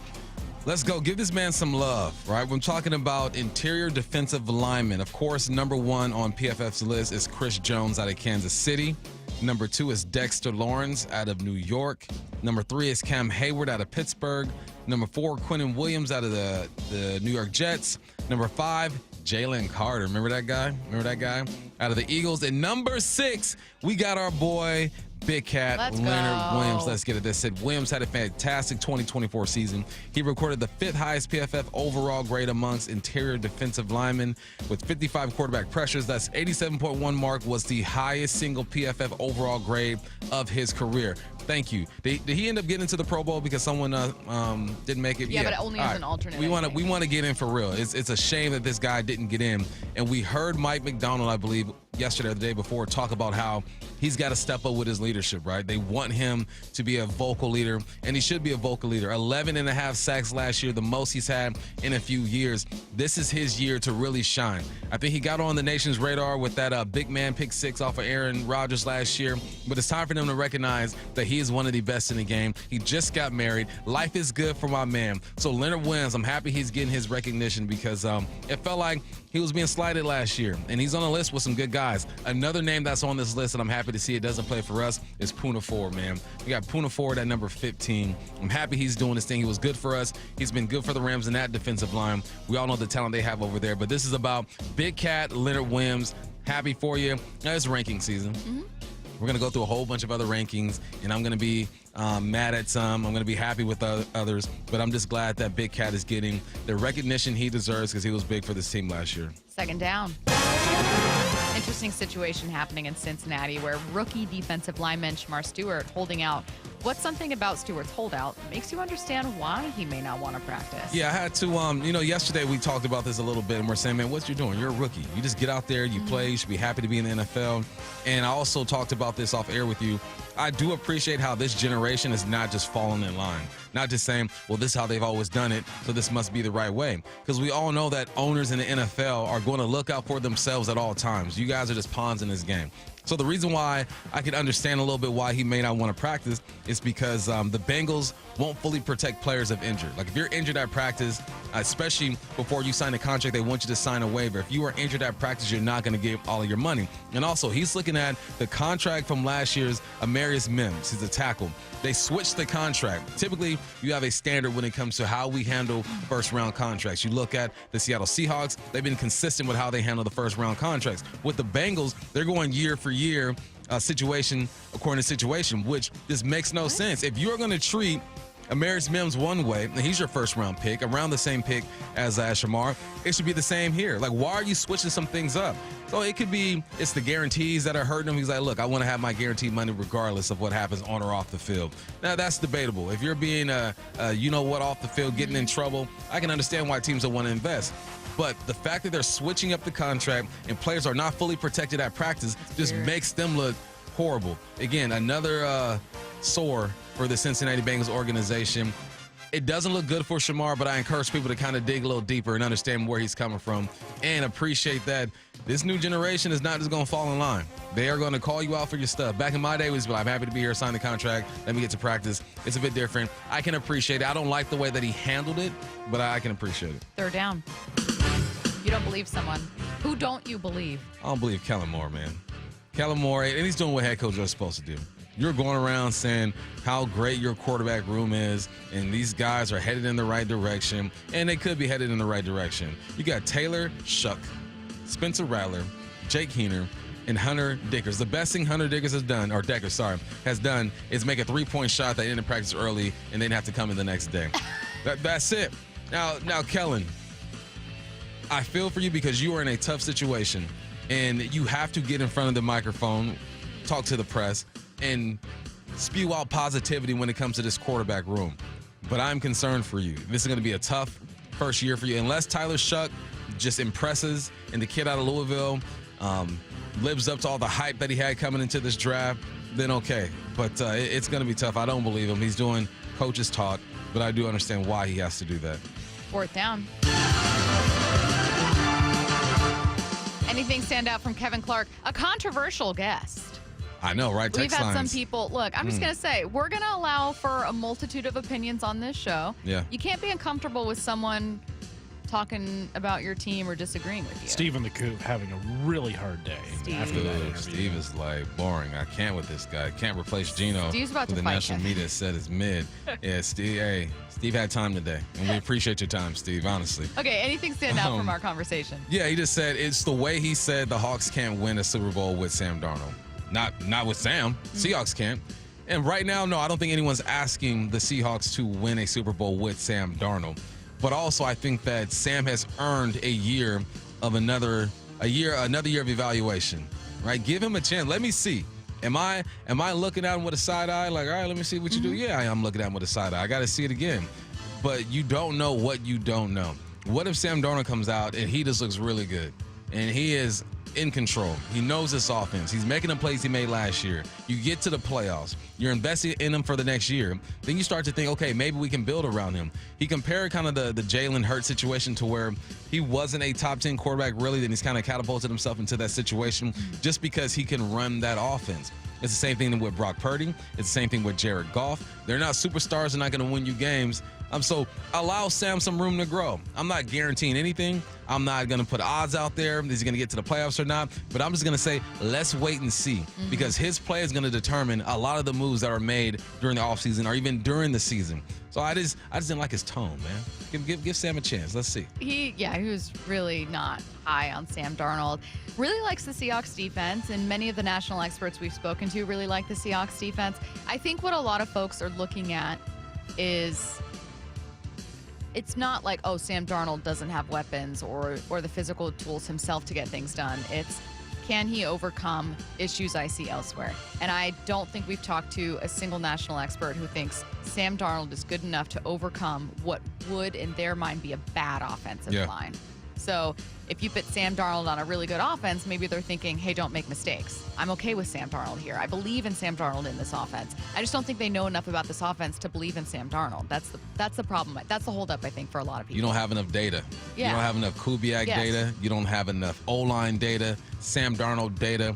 Yeah, you should go into this first date a little closed. Walls need to be up just a little bit. Yeah. All right, but then as we start getting through this date and you're vibing on some issues, and you're figuring each other out, and you're thinking already, let's get to the second date. Let's just get some time. Let's have some time for that. Now you can get into this date and be like, this ain't it. I want to get my check and get out of here, and I would understand that. But it's performance-based. Let me see what he can do. He has some things he needs to work on, but let me see. Well, and another texter, the 360, said they're having the harder time figuring out why you'd have more faith in Arizona versus the Seahawks, which I will let you know that Bump also agreed with.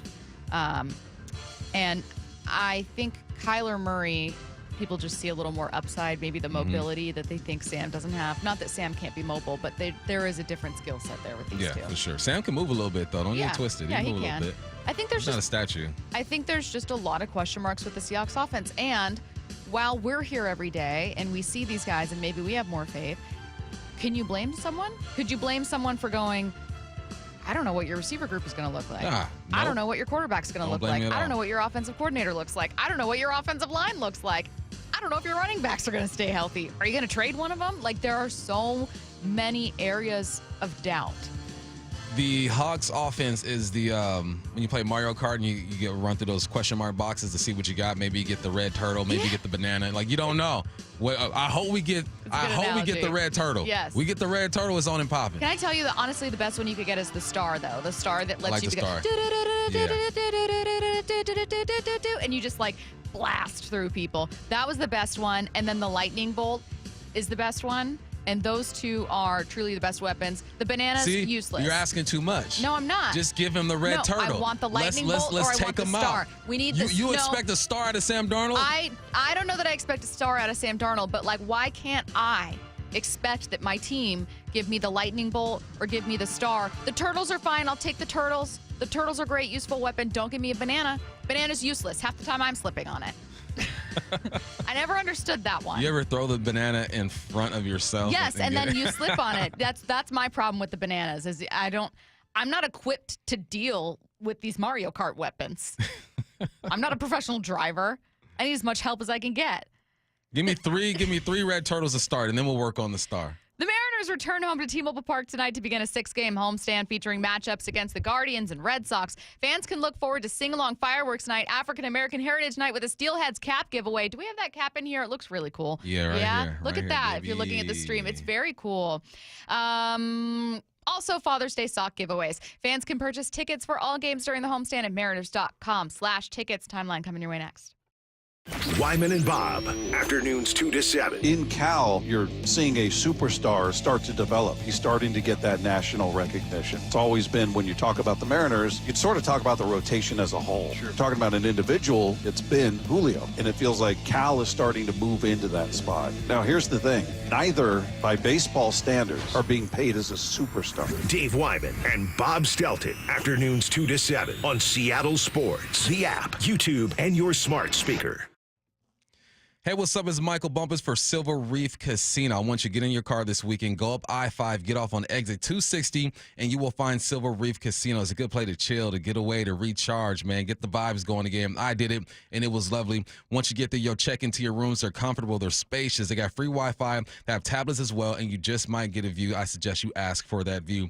Then you go downstairs. It's time to eat. They got the steakhouse, the cantina, other places as well, but I found myself at Porter's Bay Sports Bar, just watching sports, vibing out with the guys. When we're done, it's time to play golf at Loomis Trails Golf Course. 18 holes with water everywhere. Bring your patience. It's going to be okay. Hit the fairway. Also, during this month, every Saturday, you can win $5,000. Make sure you check up on that. And then they have upcoming events as well. You got Howie Mandel. You got Desperado and Eagles Tribute Band. Also, Neil McCoy. Book your tickets at silverreefcasino.com. Silver Reef Casino, it's not a secret anymore. Ready for some summer hoops? Register your team for the July 12th and 13th Everett 3-on-3 tournament presented by Boeing. 4 players to a team, 2 days of exciting action, 1 incredible tournament. Players of all ages and abilities are encouraged to come out and play. Go to everett3on3.net today and sign up your team. That's everett3on3.net. A special thank you to event major sponsors Amazon, City of Everett, Snohomish County TPA, and Tulalip Resort Casino. Prescriptions require an online consultation with a healthcare provider who will determine if appropriate. Restrictions apply. See website for details and important safety information. Price varies based on product and subscription plan. Hey guys, let's talk ED because millions of men experience it, but not everyone can access or afford treatments like Viagra. Well, Hims can help. Through Hims.com, you can get a full range of treatment options for ED, including daily or as-needed meds through a 100% online process. It all starts with an online intake form. Get started at hims.com/joy, and from there, a medical provider licensed in your state will determine if ED treatment is right for you. If prescribed, your medication is shipped to you for free. Find the ED treatment that fits your needs with options up to 95% less than the brand names. Millions of men experience ED, but Hims can help. To start your free online visit and save up to 95%, go to hims.com/joy. That's hims.com/joy for your free online visit. HIMS.com/JOY. Whoa, it's you, the Capital One Bank guy. That's what they call me. Mind if I get a selfie? Yeah, sure thing. Save no fees or minimums on your Capital One checking account. Wow, that's a keeper. So, where are you heading? I'm off to spread the good news that Capital One helps people keep more money in their wallet with no overdraft fees. Oh, you're the best Capital One Bank guy. Hey, mind if I get a selfie? Sure. Say, Capital One, what's in your wallet? Terms apply. See CapitalOne.com/bank for details. Capital One NA, member FDIC. Hey, it's your resident Super Bowl champ, Chris Canty here. Light up the night with Glow Motion, the all-new flavor from 5 Hour Energy. It's a fruity burst in a bottle that glows under UV light. Glow Motion has as much caffeine as a premium cup of coffee and 0 sugar, just what you need to stay up celebrating your team winning a championship. And at only 2 ounces, it's perfect for runners, ravers, and anyone who refuses to stop. So whether you're dancing, gaming, or just flexing your vibe, Glow Motion shines. Literally, 5 Hour Energy Glow Motion is available online. Head to 5hourenergy.com and order yours today. Heading outdoors or on the water this weekend? Check in with Joey and Nelly on the Outdoor Line from 6 to 8 a.m. every Saturday on Seattle Sports and the Seattle Sports app. Rick Riz here for the Pella Windows and Doors of Western Washington's Improve Your Play program. Many of our local youth sports teams need help with field enhancements, training, and equipment. Local Pella owners Keith Jeffri and Luke Wilson are stepping up to donate $5,000 to 2 deserving teams. We need your help finding them. Head to seattlesports.com/play to nominate a deserving team in need. Let's help our local youth improve their play this year with Pella Windows and Doors of Western Washington. Contest and rules at seattlesports.com/play. Shirley. Need a new roof but not in the budget? A new roof doesn't have to break the bank.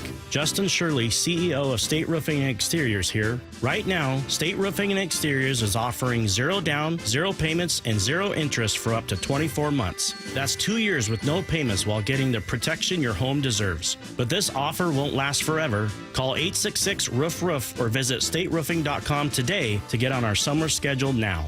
State Roofing and Exteriors, held to a higher standard since 1968. Keeping your engines healthy means protecting them in season and out. Experts trust Stable to do that. And third-party testing confirms it. Stable is the industry leader in preventing fuel-related issues, no matter if you use it in your car, boat, or outdoor power equipment. In season or out, at every fill-up or when you store, start with Stable. Tired of hearing scary radio ads about the IRS? Tax Relief Advocates is different. TRA is here to tell you that if you owe money to the IRS, whether it's $5,000 or $500,000, we have a solution. TRA can eliminate or reduce what you owe to the IRS with 0 risk to you. We have over 1,000 5-star reviews on Google and an A+ with a BBB. End your tax nightmare today by visiting TRA.com or call 800-583-6580. That's 800-583-6580. Brought to you by Integrated Rehabilitation Group. This is The Timeline With Bump and Stacy. brought to you by 1-800-DUI-AWAY. It is The Timeline on Bump and Stacy, reading you the top stories you're going to see and hear about on your own timelines. We're going to start with Giants wide receiver Darius Slayton. He was asked what it's like working with Jameis Winston, and his description didn't disappoint. It's so hard to describe. It's just like how I'm talking right now. He'd be talking just like this, and it's just the random thoughts that come to his head, and they just come out. And it's like, we were talking about, a slant. How did we get to Kentucky Fried Chicken? It's like just hard lefts. Like, I can't think of an exact example, but that's how best I could describe it. It's just like random hard lefts, but then he comes right back on topic. So it's like, am I tripping or are you tripping? I like the description of, just lots of hard lefts. Lots of talking about what we want to do on this route, and then he'll just say, do you think horses know they win the Derby? You're like, well, I mean, for one, I've never thought about it. It's a fair question, but how'd we get here? Those are fun conversations, though, sometimes. Do you think horses know they win the Derby? Did you think about it when I said it? I think they do know. I don't think they know. I think they know they did something good. They don't know I just won the Derby. No, I don't think they know. No. Okay, so it's behavior. So if a horse wins a race, the behavior of the people around them changes. You think they don't feel behavior? I think that they have no idea that behavior is because they won. It's just like, oh, yay, now you Everybody's get oats happy. and stuff. Hooray. They have no idea. I don't think horses have a concept of comparison. I don't think that horses know that other horses aren't getting that same behavior. I think horse knows I ran really fast right now. And because I ran really fast, people are happy. Right. I don't think they know if they won or not, but they know me running resulted in this. Therefore, I'm going to keep running because I want this feeling. Who knows anything about horse brains, text us and let us know if horses – I need to know how smart horses are, first of all. I think they're just excited to get that next bag of oats. They strike me as a B- student. You know what I mean? They're not going to fail the class. They're not like a goldfish out there, but they're not going to be – like dolphins are telling the substitute teacher there was homework. AI for you. AI for you. Okay. Again, now we're trusting AI. robots. AI. Horses exhibit a high level of intelligence, surpassing previous assumptions. They demonstrate strong cognitive abilities, including problem solving, memory, learning, and emotional understanding. They know they won the race. Do horses know they won a race? How did we get on this from Jameis Winston? Also from AI. They don't know. They don't know the answer. Oh, what's this? Bump in summary, is right. No, in summary, horses likely don't understand winning a race in the abstract way humans do, but they're highly sensitive animals. I'm not saying that. I know what Stacey, you're saying. I'm 2 for 2 on you today. First, what was the first one? Connect Connect Four Four. I was, see. I was erased that pink from my and brain. green. But okay, now you're saying horses are just dumb and they're smarter than you think. I don't think they're dumb. It's Look at the text line. Text line's blowing up right now. I'm not looking at the text line. The text line. Are you guys horses? How do you know? 'Cause they're probably horse owners. I know Wally owns horses. Has Wally texted in? Yeah. Horses are smart. Bump you is could right. teach them to dance in the sand That's and all true. that. They're With, probably better dancers than Stacy. Equestrian, yeah. So rude. Arrogant humans, I swear. Is Colin Cowherd right when he says you can't have a starting quarterback that's weird? What a related topic. Here's Colin. Quarterbacks can be a lot of things in the NFL. They can be small, Kyler Murray. They can be old, Brady was. They can be unorthodox, Phillip Rivers. But they can't be weird. Even if you're quirky, go be a kicker. Aaron Rodgers was the Steelers' third choice. They wanted Matt Stafford, and they wanted to keep Justin Fields. Rodgers had major interest playing for the great play caller Kevin O'Connell. Not interested. So all these secret marriages and ayahuasca and darkness retreats and passive-aggressive nonsense and conspiracy theories, weird doesn't work because weird is unpredictable. I don't know that I agree with Colin on this one. If Aaron Rodgers still looked like an MVP, he could have 5 secret marriages and he'd be on the Vikings. I played with a weird quarterback, and I had so much fun playing with him. We were both on practice squad. Charlie Fry is one of the weirdest quarterbacks I've ever met. One of the weirdest. What made him weird? It just this comments. Like, I remember I ran like a corner comeback, and I think I was pretending to be Larry Fitzgerald that week because as practice squad they give you the jersey or whatnot, and he was. Man, you run the hell out of that route. Where you learn that route? But it's just the way that he communicates. And he always had to dip in, you know what I'm saying? What up, house? And it was just, Charlie Fry was the weirdest, most entertaining quarterback I've ever played with. Granted, he only played 5 years in the league, So I guess weird can hinder some success. Sure. But he played for 3 teams. What's the dumbest thing another player has ever asked you or said to you? I've said this story before. I'll never forget. It's the dumbest thing ever in my life. What was it? We're on the sideline. It was when I at Washington State. We're playing Baylor, I think. Oh, I know at where it's Lumen. going. I know It's like one. second down. And my homie looks at me. He goes, "Hey, Bump, they're either going to run or pass it right here." I go, "You're a genius." They're not going to punt on second down, dog. I remembered it as you were telling the story. What are you doing? Are you concussed? Get away from me, man. Someone said that I should read the book Secretariat and Horses Are Smart. I think you guys, first of all, I was a B- student. I'm not saying horses no, you are weren't. stupid. You don't get into UW as a B- student. I sure did. Yeah. As a B- student. Yeah. I did not have a good high school GPA. I got into UW and I had a 3.0 GPA coming out of high school. Wow. Yeah, I had a really good personal statement. This is one of the best ever. One of the best you've ever seen. Hey, they got that thing framed over there. And I also had a scholarship and I was a first-generation student. All right. Yeah. All right. So that's that on that. I'm just saying, could a horse do that? I don't think so. I don't think it could. I don't think a horse could write a personal statement. I don't agree with Colin, though. I get what Colin's doing. He's got to have a take. And the take is, if Aaron Rodgers wasn't as weird and problematic, his take, it's really like his take should be this. If Aaron Rodgers didn't command so many headlines and wasn't such a distraction, Aaron Rodgers is a distraction. Mm-hmm. He is. Mm-hmm. And he kind of leans into it. Would he have gotten more opportunities than just with the Steelers? That's what Colin's saying. Yeah. I can't think of any great quarterbacks who are weird, but I know that Aaron is one of them. I think Fitzpatrick was weird. Is that his name? The quarterback, Beard? Yes. Ryan Fitzpatrick. He's a little quirky. He was Harvard guy. a little quirky. Yeah. I think Baker Mayfield got something to him.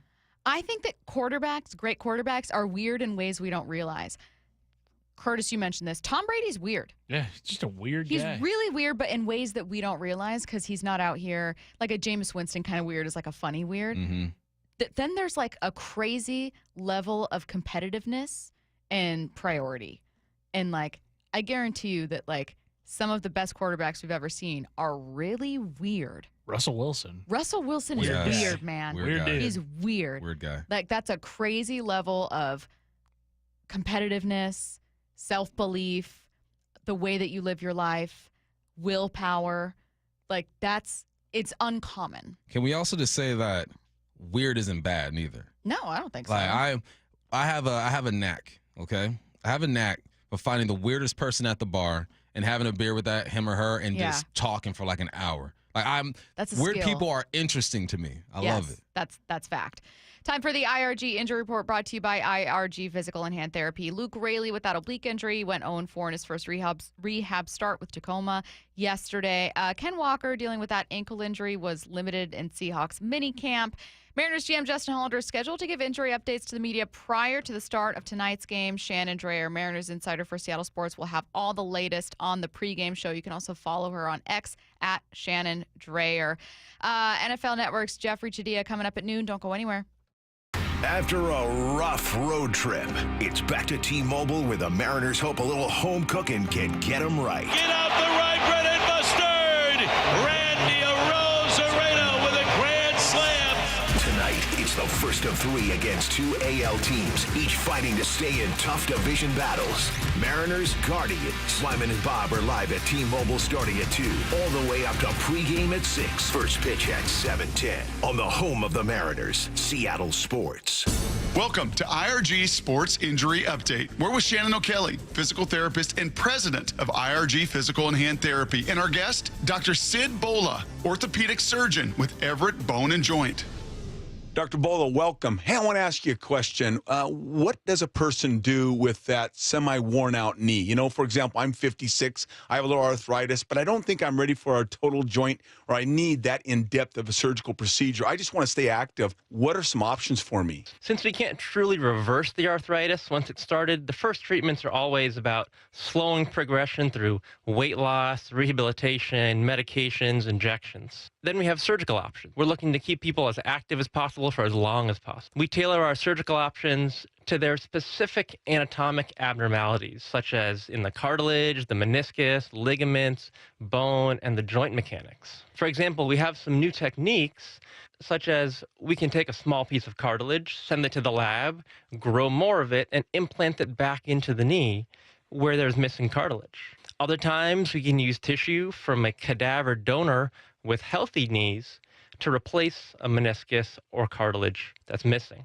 And in some patients, cutting and changing the shape of the bones can be very helpful. These can be big, complex surgeries with long recoveries, but for young patients can provide pain relief and allow them to return to sports without having a knee replacement. Wow, thanks, Dr. Bola. A lot of great options for that knee that's slightly worn out. If you want more information regarding sports injuries or knee arthritis, you can contact Dr. Bola at ebjproliancesurgeons.com. That's ebjproliancesurgeons.com. With over 40 neighborhood clinics around Washington, IRG has you covered. Let IRG be your family's physical therapist. Find the location nearest you at irgpt.com. That's irgpt.com. This is for all you guys on Viagra. ED pills are no longer needed. The brutal side effects like 4-hour headaches, blurred vision, and that flush feeling can all be put behind you with our treatment. Here at West Coast Men's Health, we have a better approach to ED. Acoustic wave therapy creates blood flow circulation by safely removing the plaque in your arteries and restoring function naturally. Guys, let me be clear. Pills will never fix your problem. Our equipment is the latest technology, and our medical staff is the best in the industry. So give West Coast Men's Health a call today. Speak with our clinic manager. Ask him any question you like, how it works, the science behind it, and even the cost. If you suffer from ED or Peyronie's disease, give West Coast Men's Health a call today. It's not just about better health, it's about a better life. With clinics in Redmond and Tacoma, call 206-519-6541. That's 206-519-6541. Online at westcoastmenshealth.com. Bonneville International radio station contests are open to participants 18 years of age or older that are residents of Washington State unless otherwise specified. Employees or agents of the station, Bonneville International Corporation, other area radio stations, or any entity associated with the contests are not eligible to win unless the station otherwise specifies at its own discretion. Persons who have won in the last 60 days from a station contest or event may not be eligible. Full general contest rules are available on seattlesports.com or in person at the station during regular business hours. The Bump and Stacy Show is powered in part each day by the caring and compassionate team at Pendergast Law Personal Injury Lawyers. Go to pendergastlaw.com. When you have really good leaders, it makes it easy. Gia arrived at Lee Johnson after 10 years at another dealership. You know your job, but then you have people who you can rely on to help you with the big stuff that you need that support from. And I've gotten that every day with my service manager, with our assistant service manager, with even like our GM and our GSM. The way that, we're now on the showroom together, we are so close-knit just as a department. My service manager here, he's always open to teach you whatever you want to know. He just wants everybody to do good around him, and if somebody wants to learn something, I'm here to do it. And I've never had a service manager like that before. They're really good at promoting from within. That's one thing that I've learned from working here. I see people start out as a lot porter, and people work their way all the way up to being a general manager. The LJ way is the Lee Johnson Auto family. Attention! If you owe money to the IRS, this is an urgent message. The IRS is cracking down by sending out collection letters, garnishing paychecks, seizing bank accounts, and putting liens on homes and businesses. They call it enforced compliance, and you better watch out because penalties and interest on unpaid taxes compound daily, making it even harder to get out of debt. Don't let tax debt destroy your life. You need to call Optima Tax Relief, America's #1 tax resolution firm. They're experts in taxpayer assistance programs that can save you thousands if you qualify. A+ rated by the Better Business Bureau, Optima's resolved over $1 billion of tax debt for their clients. Let them fight on your behalf, helping to put your tax problems to rest. Call the tax professionals at Optima now for a free consultation. Call 800-343-6460. 800-343-6460. 800-343-6460. Optima Tax Relief. Some restrictions apply. For complete details, please visit OptimaTaxRelief.com. From the Quantum Fiber Studio. This is Bumpin' Stacy. Weekdays 10 to 2. On Seattle Sports and 97.3 FM HD2. So, when we were talking about Colin Cowherd's statement that you can't be a quarterback and be weird, I know Curtis mentioned Russell Wilson, and we went on to talk about it. We got 5 or 6 texts immediately about Russell Wilson. I just want to say about Russell Wilson, I do think he's weird. We can all confirm that, Russell Wilson, weird, in the weird category. He did a lot of weird things. Not bad, just quirky. He had some quirkiness to him. Yeah. But also, a lot of people bump, in hindsight, don't like Russell Wilson. And the number one thing I always see is, had a ton of ego. Really into himself, really inflated sense of self, and it sunk the team. Now, 2 different issues here. 1, maybe you have a problem with ego. 2, maybe you have a problem with ego if it gets in the way of a team succeeding. The latter is completely fair. The former, I would just tell you to get used to it. Every player in the league, I don't think Russell Wilson's sense of self is abnormal. Nah. I think it becomes a problem when it gets in the way of a team developing or growing, when you start having your agent bully a front office into not looking at quarterback, that kind of thing. Yeah, it's a problem. But just being weird, having an ego, welcome to the NFL. Welcome to pro sports. Man, if I could tell you the things that I experienced in my short stint in the NFL as far as going out with teammates, going to events, it's a natural type of contest. Who's the biggest, baddest, smartest, whatever. Whatever we did, it was a natural competition. It's not like you even hating on somebody. It's just that, you've competed your whole life and you're at the top of your game, and that's part of you. It never leaves you. That's why when guys retire from the NFL, they're like, what do I do now? Yeah. Because I've been in this hyper masculine, lots of affirmation. Yeah, you are, and even affirmation, even just criticism too. It's just that's the world that you operate in for so long since you were a little kid, and you've always been the guy to lead the pack. So you get around all these other guys, and you realize there are a bunch of people just like me out in this world. And to survive in that environment, you have to be cocky, borderline weird in your own little way. So it's a natural thing, man. You go to any team. The worst team has a bunch of guys like that. Yeah, I saw a lot of, would you say Russ was phony? 3 different people. I just thought he was fake. I thought he was phony. I thought that's kind of the sentiment. Yeah, I think Russ was doing and behaving the way he thought he had to be That's successful how I at that position. It was at times cringe, but it wasn't. I know teammates that didn't like Russ that still thought, well, he's a good player. Yeah. And he was doing what I think he thought, you're right, this is the face that I have to put on. And it can be grating, especially if you think you're getting close with. I bet there were so many teammates that thought, I keep thinking he'll let the wall down for me, and he didn't. Yeah. I got a Russ story. So I've interviewed Russ a bunch of times, right? Introduced myself. I'm like, he should know my name by now. No. I remember my last interview with Russ. It was probably his last year. And we're sitting down, and it was via Zoom, though. And he thought he muted his mic. He goes, hey, who is this again? Who's this again? And it's like, and he goes, hey, what up, bump? Yeah. Like, and it's like we were just good old buddies. Yeah. But I also understand, too, that he meets so many people. He talks to so many people that, maybe I got lost in the mix. But in that moment, his process was, I have to make this person feel comfortable, because we're doing this interview, and that's what I'm supposed to do, That's the thing. I'm like, I think I would see it come down a little bit because he and Jake were genuinely friends. And when we would be off air before or after, we interviewed him twice as a show. Before and after both interviews, he'd like joke around with Jake, or he'd make like a sarcastic comment, or they'd just chat for a minute. And I was like, okay, I think it's like a walls down moment for just a split second. Yeah. And like there is a real person there behind it. I think I just never thought he was a bad person, and maybe that's why I don't want to say I'm not defensive of Russ. I think like Seattle, we got a deal. Like, and listen, that was physically uncomfortable. Let me get y'all in an insight, and y'all probably already know this, all right? Black dude's got a code switch, okay? We have to code switch. That's real. And he's sitting there with his beautiful queen, and he has his chain on, and she's bringing that side out of him. He's more something when he's with her than he's with anybody else. Yes. Right? She does that for him. She brings it out of him. So I understand that. If you hear me on the phone with my boys from back home, my kids even look at me like, Dad, who are you talking to? I'm like, it's my boys from back home. This is different. Well, and there is a pressure to code switch, particularly when in front of the media. Yeah. That's at the real. Quarterback position. That's real. Yes. The pressure that like black quarterbacks face that other quarterbacks wouldn't. Yeah.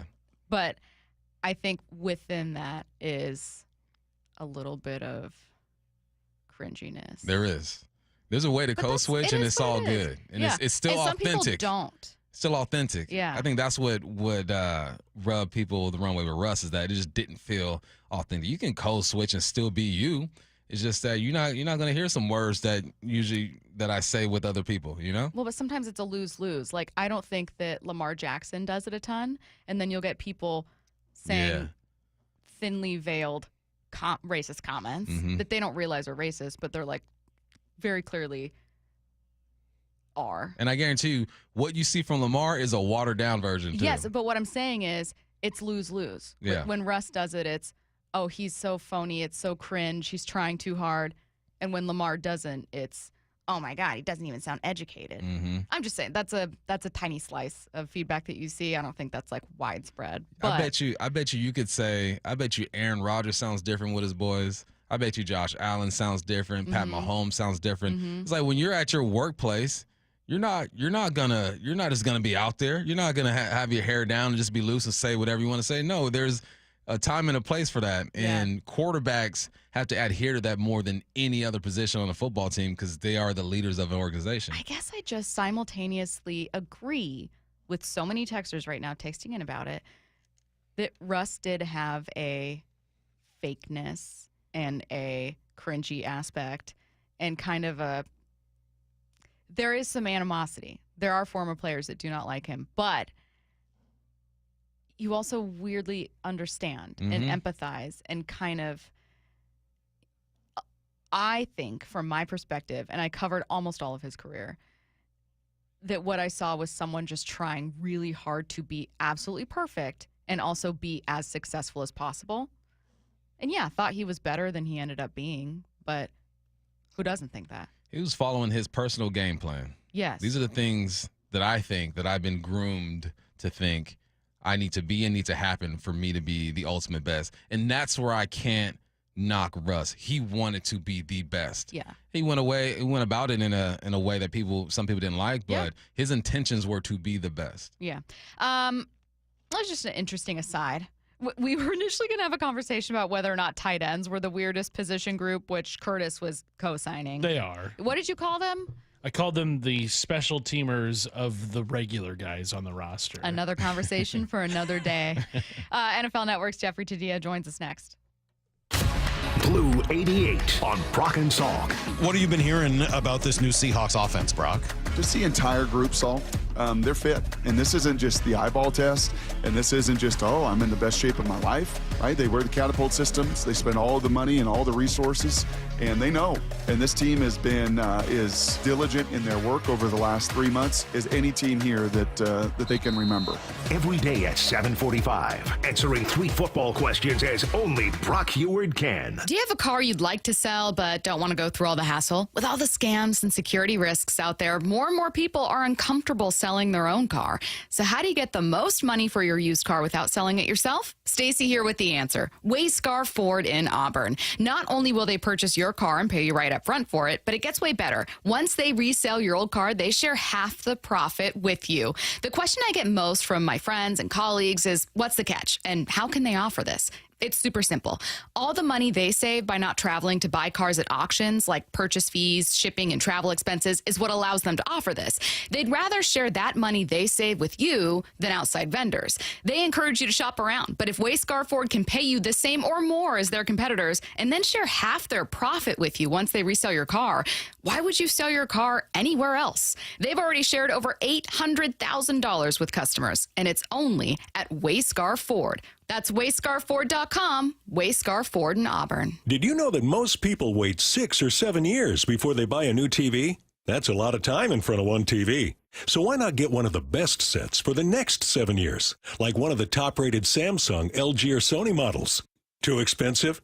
What if you could get up to $1,000 trade-in for your old set? Who would do a stupid deal like this?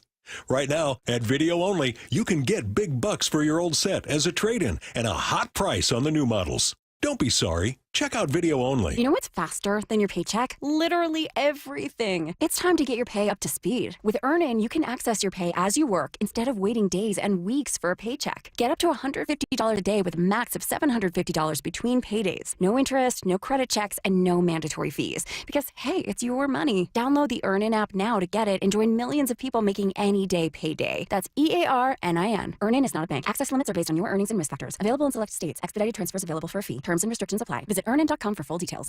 It's the Garage here for my friends at Premier Golf. Take advantage of early sunrise and late sunset at the 11 different Premier courses today. From Bellingham, Everett, and Marysville to Linwood, Bellevue, and Seattle, even out on the coast, they've got a course near you. Play Inter Bay or Jackson, Bill Wright or West Seattle, Bellevue, Legion Memorial, Walter Hall, Linwood, Cedar Crest, Lake Patton, and even Ocean Shores. Courses are in great shape and ready for your next round. Visit PremierGolfCenters.com. That's PremierGolfCenters.com and book your tee time today. Tired of hearing scary radio ads about the IRS? Tax Relief Advocates is different. TRA is here to tell you that if you owe money to the IRS, whether it's $5,000 or $500,000, we have a solution.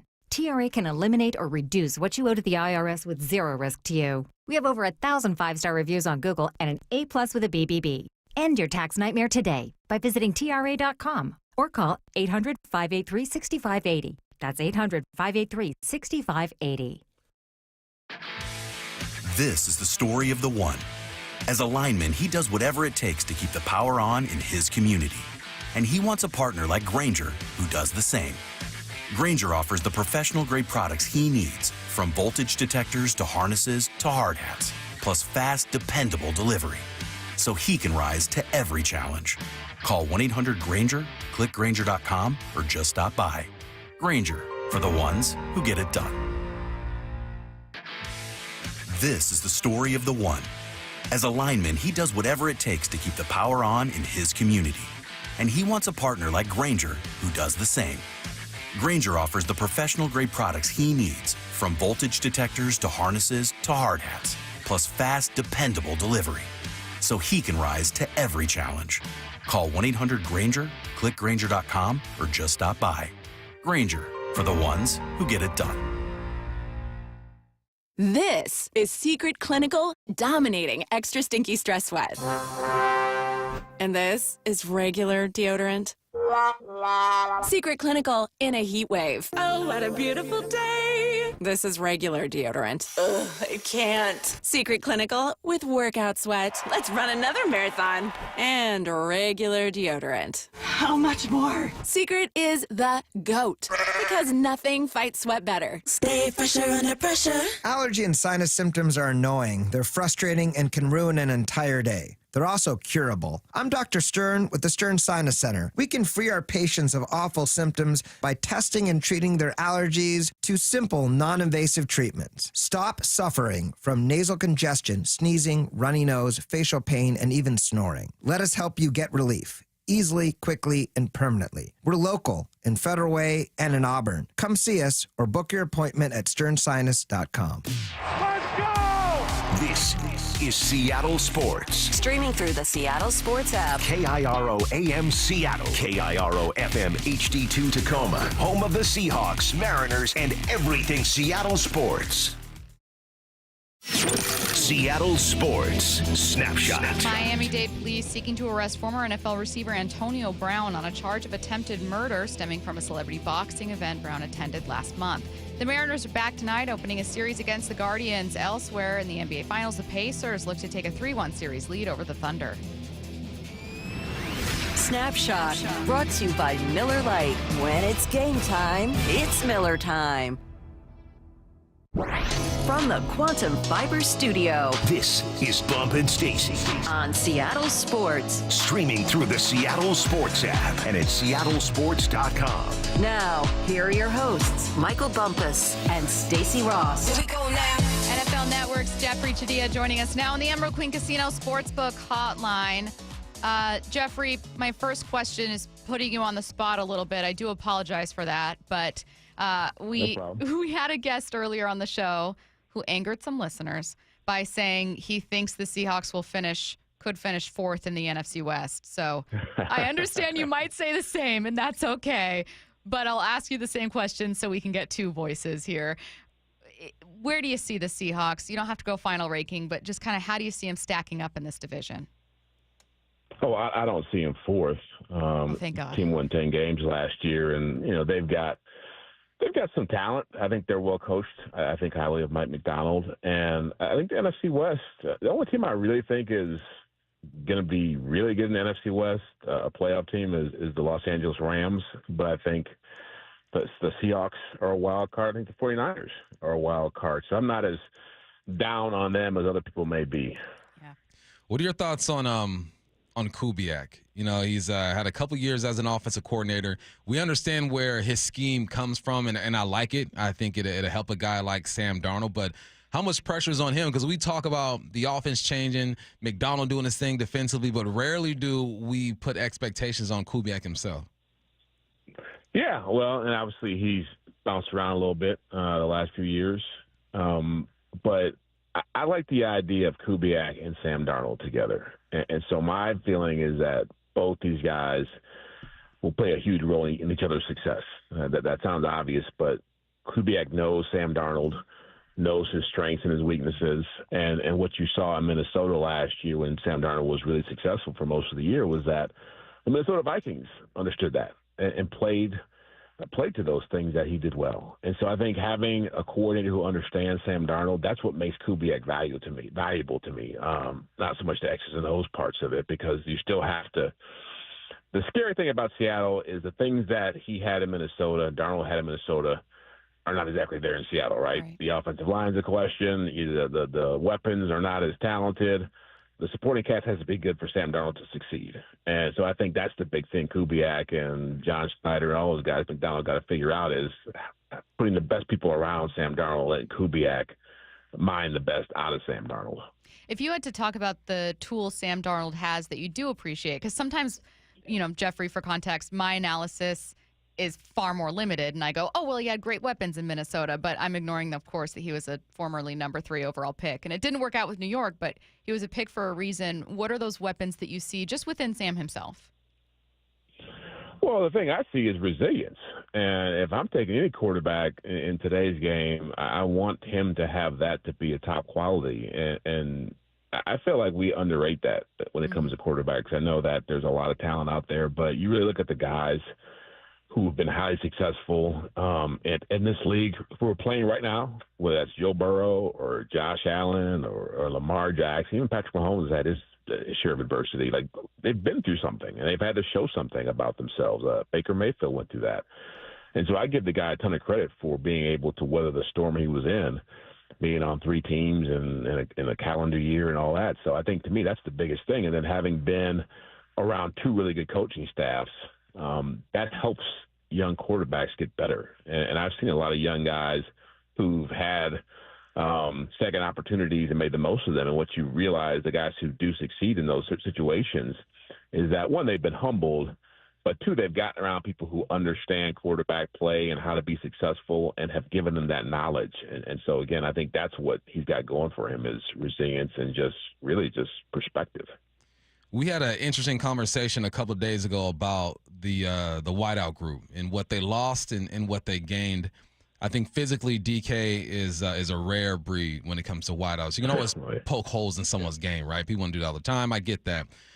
So you lose that physicality. But I also think that you gained something with a Cooper Kupp and allowing JSN to grow. What do you think they gained with this new core? What do you think they lost? Oh, you're exactly right when it comes to Cooper Kupp. I mean, you're bringing in a guy who has that, that workman-like mentality. I mean, he's a gifted player, but he's also very blue-collar in his approach. The key for him is staying healthy, but he does bring a lot of leadership into that room that, DK, as talented as he was, he could be high maintenance, and he could be explosive and mercurial. And so I think having that in that room is big for a young receiver like Jackson Smith and Jigba. Marquez Valdez-Scantling being in Kansas City, I know that, he has his ups and downs. The speed is going to be there, but he'll probably drop a few passes and frustrate some people. But I think overall, I think they're going to – I think like the kid they got from Colorado State, Hunter. That's right, Torrey Hunter. Is that his – am I – Horton. Is that the guy I'm thinking of? Horton. Yep. Horton. Yeah, Torrey Horton. And he might play a role in this. But I think that Cooper Kupp, certainly, if he can stay healthy, will be big because, 1, he's going to help Smith and Jigba, but he'll also be somebody who that Darnold can rely upon in that passing attack. There's no question that they're going to miss Metcalf, but I think I understand why they got rid of him too. If we're looking just down at the LA Rams, I'm with you. I think it's kind of you're giving the nod to the Rams, and then you're kind of looking at who can compete for second. How do these other teams take shape?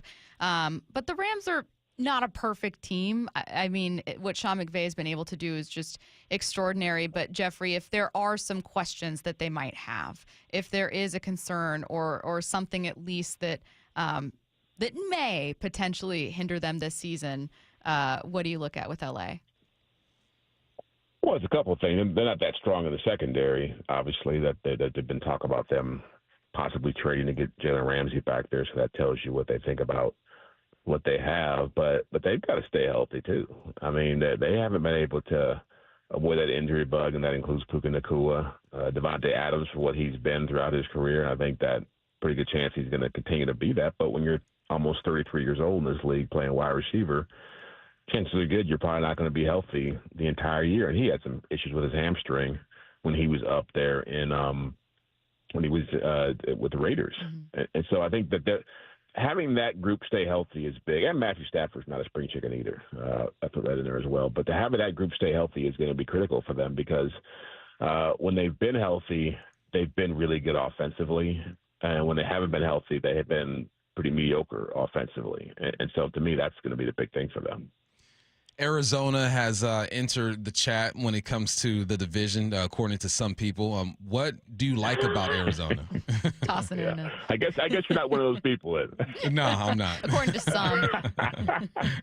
Yeah. I don't think they've entered the chat. I think that they've got some work to do. They turned some heads last year when they were 6-4. They'd melted down the stretch, lost a bunch of games. I don't think they've got the talent. Like you talk about the Seattle, you talk about the Rams, the Niners. I don't see that much talent, proven talent, in Arizona. So for me, it's always hard to bet on teams this time of year and say, oh, they're going to make this huge push because look how great the coaches are. Like this is still a talent league, and they really need Marvin Harrison to be a superstar. I know he showed some flashes last year, but he didn't crack the 1,000-yard mark. He's supposed to be better than Jackson Smith and Jigba and Garrett Wilson and Chris Olave, all these guys that came out of Ohio State. So he's got to pick up the pace there. And they really didn't add a lot to him as far as the weapons around him. And so Kyler Murray is going to be out there again, running around, trying to make plays. The defense needs some help with the pass rush. They picked up some people in the draft, some younger players, and added some veterans. But I just think that of all the teams that I've picked to finish fourth, like, they'd be the one I would go with. It's incredibly clear that this team's messaging, both internally with the front office, with coaches, and with players, is that they're going to bring back the run, make that a massive part of their identity. John Schneider talked about it at the Combine. Mike McDonald has talked about it during the draft. Players talked about it at minicamp this week. They were 29th, I think, in average yards per game or yards per carry last year. Offensive line issues, a big part of that. Running back issues.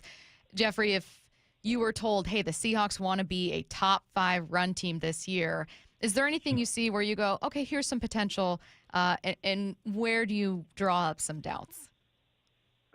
Well, they've got some really good runners. I mean, I like Kenneth Walker III and Zach Charbonnet. Those guys are tough runners. Again, they got to stay healthy. The offensive line, obviously, is the biggest question mark with this team, but they do have talent there. I mean, Charles Cross is a good left tackle. If Abe Lucas can stay healthy, he's a good right tackle. And then if the kid from South Dakota State, Grace Abel, is a player, now you've got 3/5 of your offensive line being pretty solid. And so, like, it's not a surprise that a defensive-minded coach wants to be physical and run the football, and the elements are there to do that. I think a lot comes back to how well can they throw it? How well can they keep people out of the box? You know, can Sam Darnold make those plays down the field to Smith and Jigba and Kupp and Marquez Valdez-Scantling, those guys? They got a young tight end, a rookie tight end in there. Noah Fant's still there. You know, it's like, can you really can those guys be productive enough to take that pressure off the run game? Hey, Jeffrey, I'm going outside the division. As you know, these young cats are different, man. They're just different. They're raised different. They think different, and I can appreciate it at times, and sometimes I scratch my head. So I'm going to Cincinnati with Shamar and his situation over there. What are your thoughts? How do you think he's handling this? How do you think the Bengals are handling this? I think they're both handling it poorly. Right. And look, I understand his view of it. Like, they're asking him to sign a clause that is in no other rookie contract, and you know his agent surely has other rookies and knows details of other people's contracts. So I understand that part of it. I don't understand, one, reporting to camp, 2, getting in front of a microphone and saying provocative stuff, and then 3, leaving. It's just your first year in the NFL. You haven't been in the NFL for 2 months, and already people are seeing a negative side of you. And to be honest with you, like, you had 4.5 sacks in college. Like, there's some questions about your ability to perform. And so I'm a big believer in underselling and overperforming. And so, and I also think that what's happening in Cincinnati is what usually happens when you start seeing leadership on a certain side of the ball taken away, departing, and then you've got obviously Trey Hendrickson with his situation. I think you look at their defense right now and they want to be better, but you can't really say who are the guys they're relying on. Like, Sam Hubbard's gone, Hendrickson's in a contract dispute, Jermaine Pratt's gone, Logan Wilson's still there, but they got a lot of young guys in the secondary. And it's easy for a guy like Shamar Stewart to lose his way and be immature in that situation. Do you think any immaturity that might be from Shamar is like a bigger thing with NIL stuff? And I don't know if that's true. I'll just say for the record, I have no idea. But we hear, like, John Schneider, asked about NIL stuff and says, yeah, it's definitely affected scouting and interviews. And I have no idea how. Like, from the outside looking in, I go, well, I'm curious how that shows up. Do you hear about that showing up? Do you think this is an example? Oh, I've heard a lot of coaches and GMs talk about that, comment about the impact of NIL players coming in and seeing it differently. And look, how can you expect a 20-year-old kid getting maybe millions of dollars at that point in their lives to walk in the NFL and not feel entitled? Like, that's just going to be part of the deal. And yeah, it could be an element of this. I think it's more so that I think the way he's handling it is an element of it. I think his frustration is real. I think the Bengals have frustrated him, and he's like, I want to get this done and start playing football, which is probably why he came into camp. But no, I think overall, I've heard multiple coaches talk about just when players show up, they do feel as if, look, I'm the man. Like I've been paid, people want me, people have been fighting for me, and now I'm in the NFL. It's going to come easily to me. And I living in Kansas City, the defensive backs coach here, Dave Merritt, talked about that when in his room, like guys showing up and feeling like I got my job won already. Like, put me in, I'm ready to go. And that's not how it works in this league. And so there is certainly a reality check for all these guys, no matter how good they were in college. They'll soon find out that it's much different playing at this level. Hey, Jeffrey, who's your sleeper team this year? Oh, sleeper team. I don't know if they're a sleeper team because they've been talked about so much the last couple of years, but I'm going with the Bears. They're playing in the NFC North, and it's a tough division, but I feel like I'm a big fan of Ben Johnson. I think I like what Ryan Poles has been doing there, building the personnel around Caleb Williams. I think Caleb Williams probably gets too much flack about the year he had. He wasn't a complete disaster, as some people have kind of tried to label him. So I think the Bears end up getting a wild card spot, making the playoffs in a very tough NFC. Do the Bears get their first 4,000-yard passer this year? They better. As many receivers as they drafted, they better do it. Ben Johnson there, God, it's like they've set a record for guys they brought in there. So I think he does it. I think he will if he stays healthy. Caleb Williams stays healthy, he will do it. NFL Network's Jeffri Chadiha. Jeffrey, thank you so much for the time. We appreciate it. Thanks, Jeffrey. All right, guys. Thank you. You were nodding along with his Bears answer. Is that yours too? Yeah. I was like, I know yours was that, and then we picked a team to adopt. I couldn't remember if they were different. We got to write these down. Yeah. Well, because I think we picked the team to adopt as like Indy or something really random, and we were like, I don't feel strongly about this team that we're adopting. But the Bears are very interesting. They are. They've done enough to allow Caleb to grow. It's not for lack of trying. New coordinator, offensive lineman, got weapons. Too bad they're in that division. Question. Regardless of team, any quarterback can fit here. Which quarterback in the NFL is under the most pressure this year? Ooh, you know what? I would say it's probably Dak Prescott. It's Dak. He's one of the highest paid, not the highest paid quarterback in the game. Hasn't been healthy the last couple of seasons. Did you hear his press conference about his legacy, and it doesn't matter that I just want to win a championship. It matters. It's unfortunately, I'm talking about the dang Cowboys, but it's either Dak or Lamar, because Lamar got to get over the hump. Lamar for sure, and I think both Lamar and Josh Allen, it's almost like they're under a lot of pressure, but it's because the bar has kept rising, right? Like people will say, oh, Josh Allen, Joe Burrow, Lamar Jackson, three of the best passers in football. Right. There's pressure because with that crown comes expectation.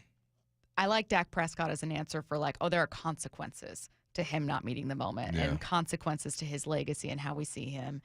I wonder when, I don't think he's feeling it this year, but I wonder when a Justin Herbert, a Trevor Lawrence are going to start feeling some of that pressure.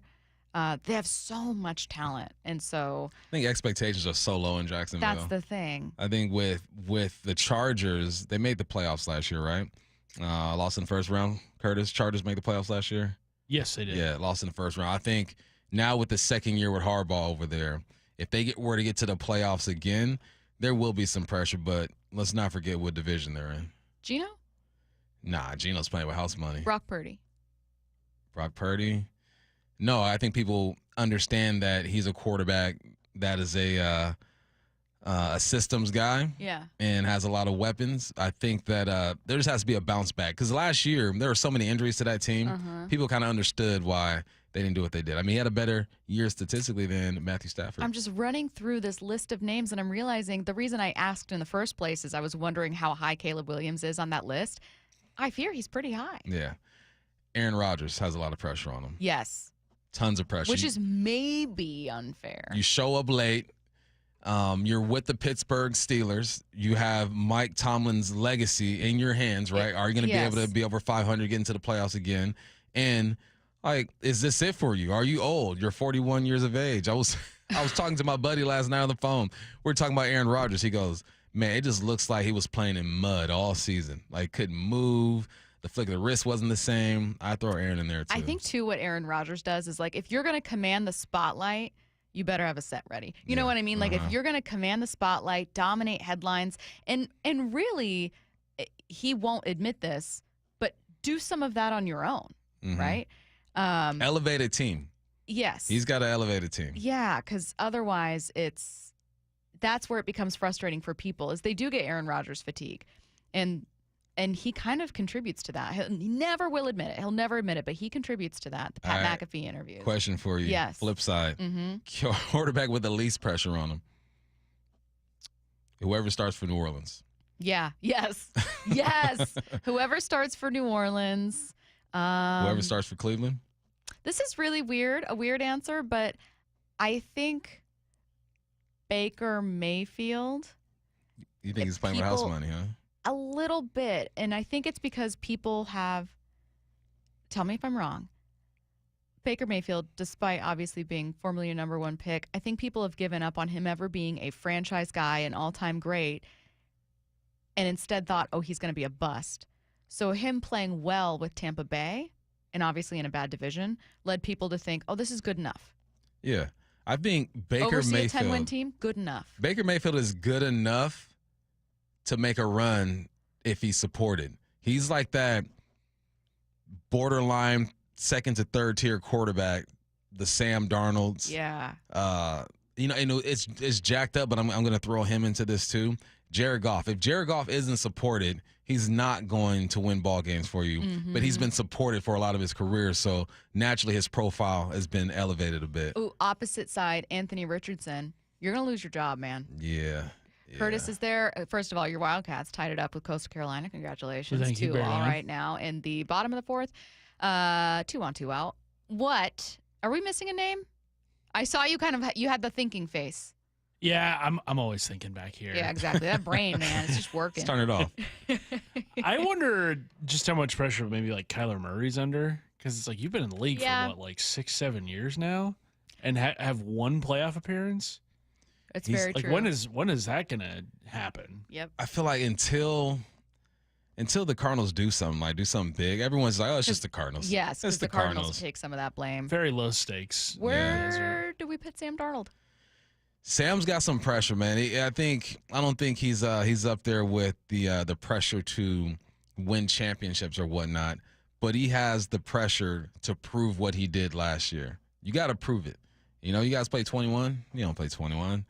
I know what it is. You played 21. Yeah. You didn't make that final shot. I didn't play Prove It until I moved to Washington. In Cali, we didn't have Prove It. So we started proving. I go, what the heck is this? I'm back to not knowing what you're talking about. Sam is on this Prove It you shot. Gotta shoot a free throw. Yeah, he's proving it. Couldn't be me. Bryce Young. Nah, he's good. Good. He's good. He's good in the sense that he's got a year to work with. Okay. He's got a year because he finished the season on a high note.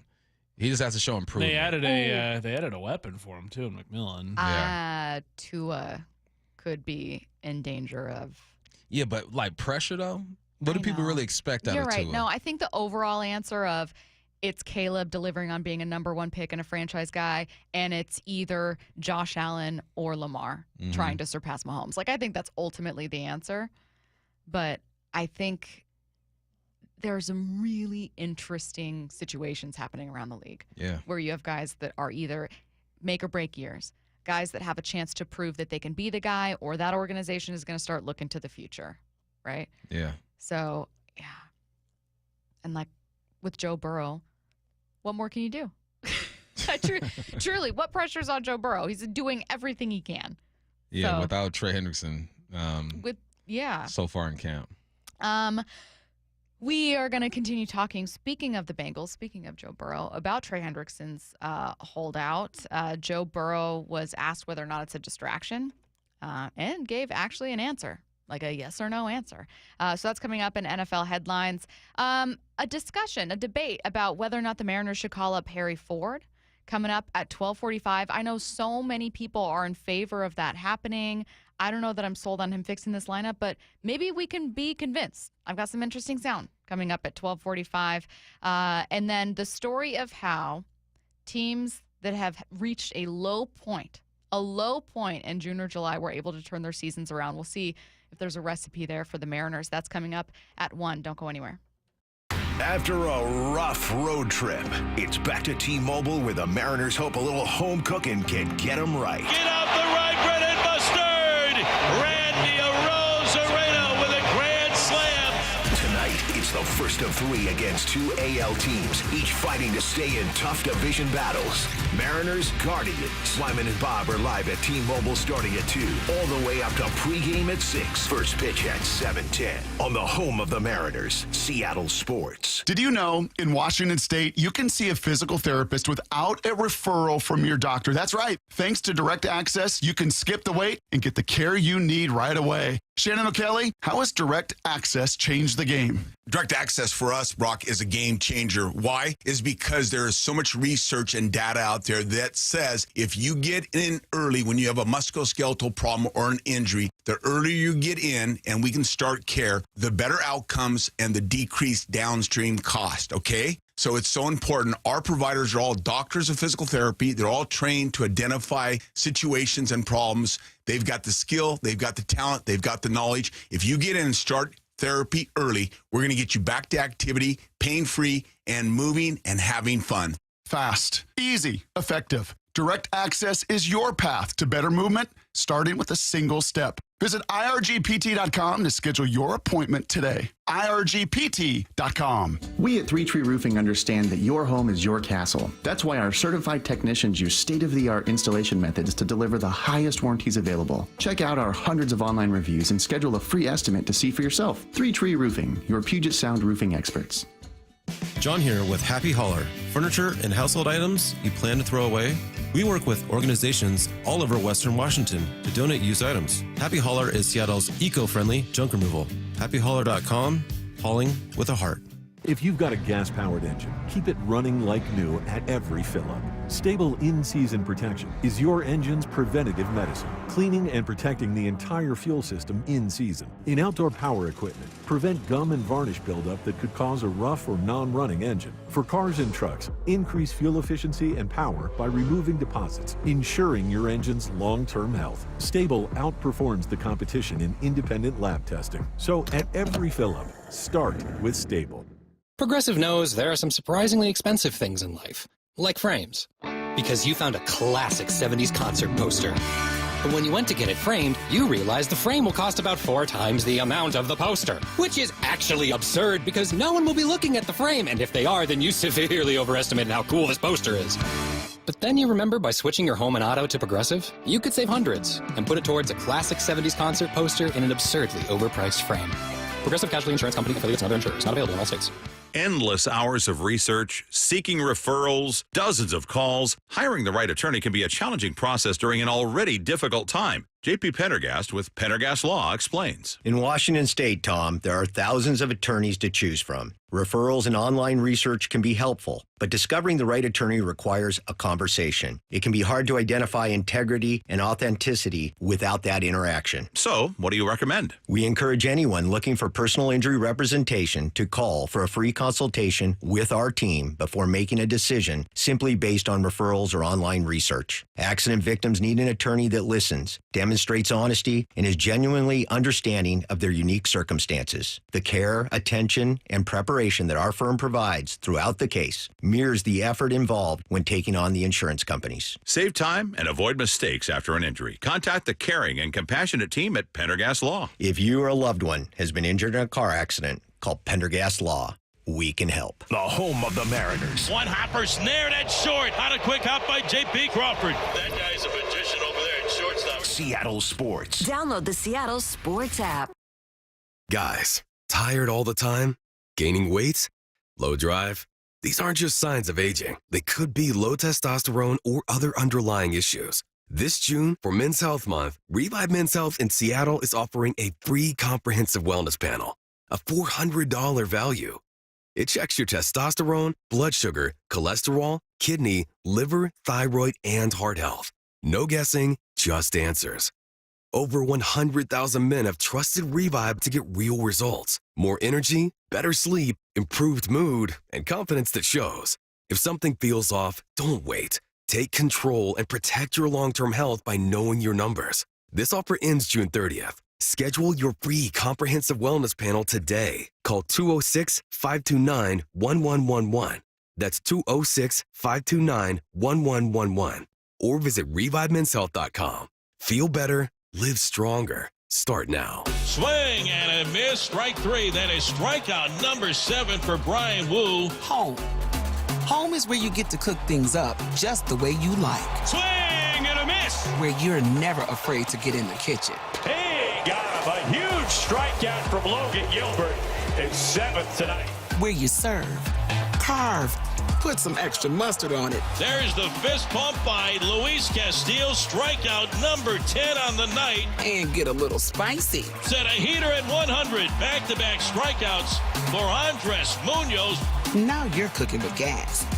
Mariners baseball at T-Mobile Park. Welcome home. Father's Day weekend is here, and T-Mobile Park is the perfect place to celebrate as the Mariners take on the Guardians. The fun gets started with tonight's sing-along fireworks night at 7:10, presented by T-Mobile. Then, the first 10,000 dads on Father's Day will score a pair of socks thanks to Muckleshoot Casino Resort. Get your tickets at mariners.com. From the Quantum Fiber Studio, This is Bumpin' Stacy. weekdays 10 to 2. On Seattle Sports and 97.3 FM HD2. Taking a look around the NFL, we are going to start in Cincinnati, where Joe Burrow was asked about Trey Hendrickson's holdout and just whether or not it was actually a distraction. You mentioned less distractions with Jamar and T having agreed to deals. Is Trey not being here, his deal not done, is that a distraction? Of course. Last year we had 2, this year we have 1, so we do have less. You'd love to have none, but, that's life in the NFL. We're all supporting Trey and would love for him to be back. I actually like that he answered just straight up, yeah. Like, I don't know why it's not annoying to me, but it feels like a waste of time answer sometimes that I completely understand when people just keep it to the, you know what I mean? But to say, yeah, I mean, it's weird. That answer right there is why he's the coolest QB in the game. The coolest. Right? Just upfront with it. Yeah, it's a distraction, but we support him. Yeah. We had 2 last year. We got one less. Okay, let's get it. Yeah, I mean, it's about improvement. He might be one of the realest QBs out there when it comes to the way he answers questions and views some things. I appreciate that about Joe Burrow about for cool sure. Joe. Another cool Joe. Mm-hmm. Pete Carroll says even with Ashton Genty on the Raiders roster, he's still planning to split carries between him, Raheem Mostert, and Zamir White. They're going to show us that, when they get their chance to compete. I love having multiple guys play. I'm not relying on one guy, thunder, lightning back in the day, whatever it takes to get it done. So we're going to let the guys play for that, play for their play time. Now, I know that sometimes when guys say, we don't know who's going to be the starter at quarterback, we're like, come on. Yeah. This is actually kind of interesting. No, in this situation, too, at the running back spot, it's fine. You have a 1 and 2. If Genty ain't ready to carry the rock 25 times, cool. You got Mostert who show that he can do it for the last, 10 years in this league he's been in. No, I like this situation. I like that answer. I think it is authentic, and I'm all for having a true 1-2 combo. If you want Genty's career to last longer than 4 or 5 years, this is how you handle it. When some of the best, I know Saquon Barkley obviously is like the face of last year's Eagles, but some of the best teams with the run, the Detroit Lions, for instance, do have that 1-2 combo. Yeah. And that's kind of how they get it done, and they excel with different things, obviously, and that's kind of what Pete Carroll's always wanted in Seattle. He just never actually found it. But every single year, the conversation was he's finally got that 1-2 combo at running back. This never happened. Is Josh Allen the biggest name to say he'd like to compete in the 2028 Olympics? I'm not going to disrespect the guys that are playing flag football right now, but, if there was an opportunity for me to try, I would absolutely love to. I've always wanted to compete for my country, and, every time the Olympics are on, I'm tuned in and glued to the screen. But I think there's really no greater honor to do that. That'd be really cool. Is it disrespectful at all for NFL players to say that they want to try to compete in the 2028 Olympics? Nah. Dave, I love you. Bob, I love you. This is what I'm talking about, man. You do it for your country. Now, Bob and Dave, they're like, man, why would you do that? You get hurt, I understand it, man. But football players have never had an opportunity to compete for a gold medal. I understand the risk. And if I'm an owner, I probably wouldn't want my guy to do it. But I also understand, man, this is competition. And and flagging 7-on-7 is a real thing, right? It's not real football. I will never say this is actual football, but it is a version that is growing rapidly in this country. There are going to be leagues in this country pretty soon, legit leagues with flag football, especially on the women's side. I just followed, or someone sent me a clip of this little girl yesterday, just ankles snatching them out there. Now imagine they get to see some of the professionals out there, how it inspires even more kids to play. I understand the risk, but if I had a chance to compete for my country, I'd do it for sure. Well, and look, the Olympics aren't like dying for viewers. They're going to pit out the best team. And if that team includes actual flag football players from current U.S. teams, then that's what's going to happen. Yeah. I can't tell where I fall on the debate about, I think Connor Orr had something about this, that like, hey, flag football is different. And some of these flag football players have a point when they say, stop assuming that an NFL quarterback or an NFL linebacker is going to come in and be way better at this than I am. They know the game. Yeah. For sure. But listen, Josh Allen's arm is stronger than any flag football quarterback out there right now. Yes. Justin Jefferson will route up any flag DB out there. There are little nuances of the game that the flag guys are better at, but allow them to compete. Like, I forgot who came up with this idea. You get the current USA flag football team, and you get the best NFL players you got. Go at it. Let's see who wins that ball game. Miami-Dade police are looking for Antonio Brown. He's wanted on a charge of attempted murder with a firearm. That's according to a warrant obtained by the Washington Post. It's based on a shooting that he was allegedly involved in during a celebrity boxing event in Miami last month, hosted by an online streamer. He was seen, Antonio, fighting with several people on a video that was posted to social, and then gunshots can clearly be heard after the altercation. So, yeah, he was taken, held for a few hours, and then he posted an explanation to social media the following day saying that he was jumped by multiple people who wanted to steal his jewelry.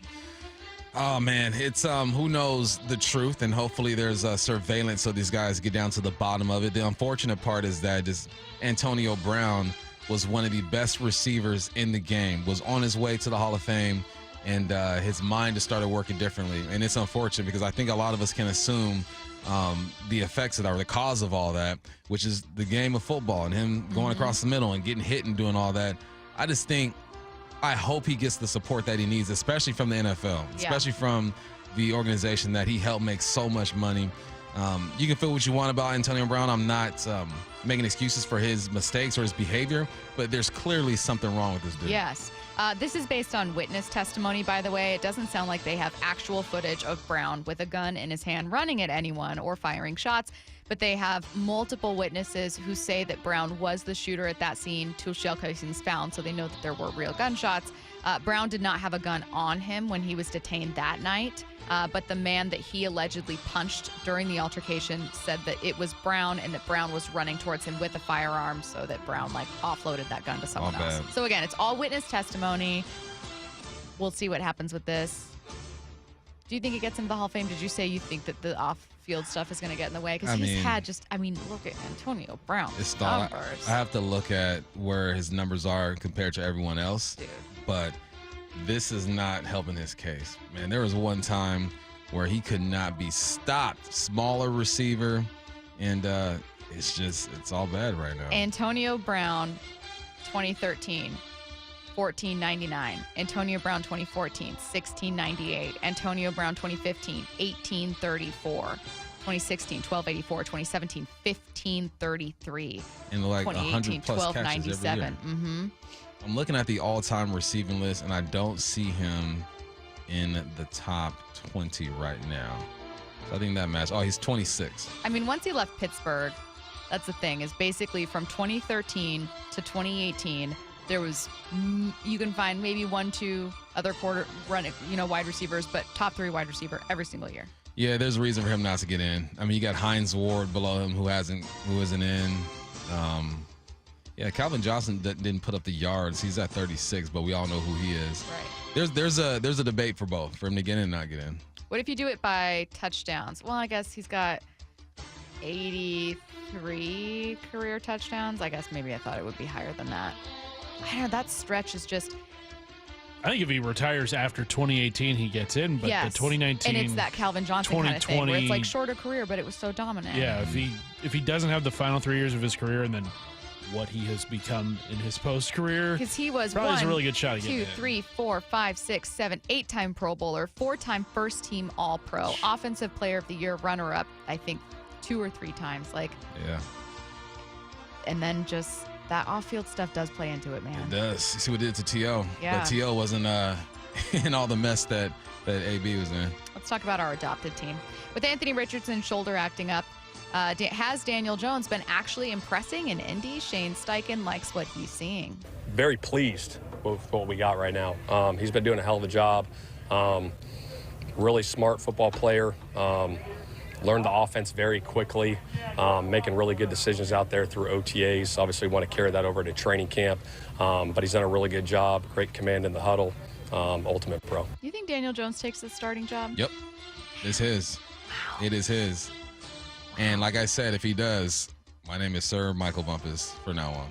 We're going pretty Mariners-y for our next couple segments here. Coming up at 1, we're taking a look at 4 teams, maybe 5 teams, that have had really low moments in June and July.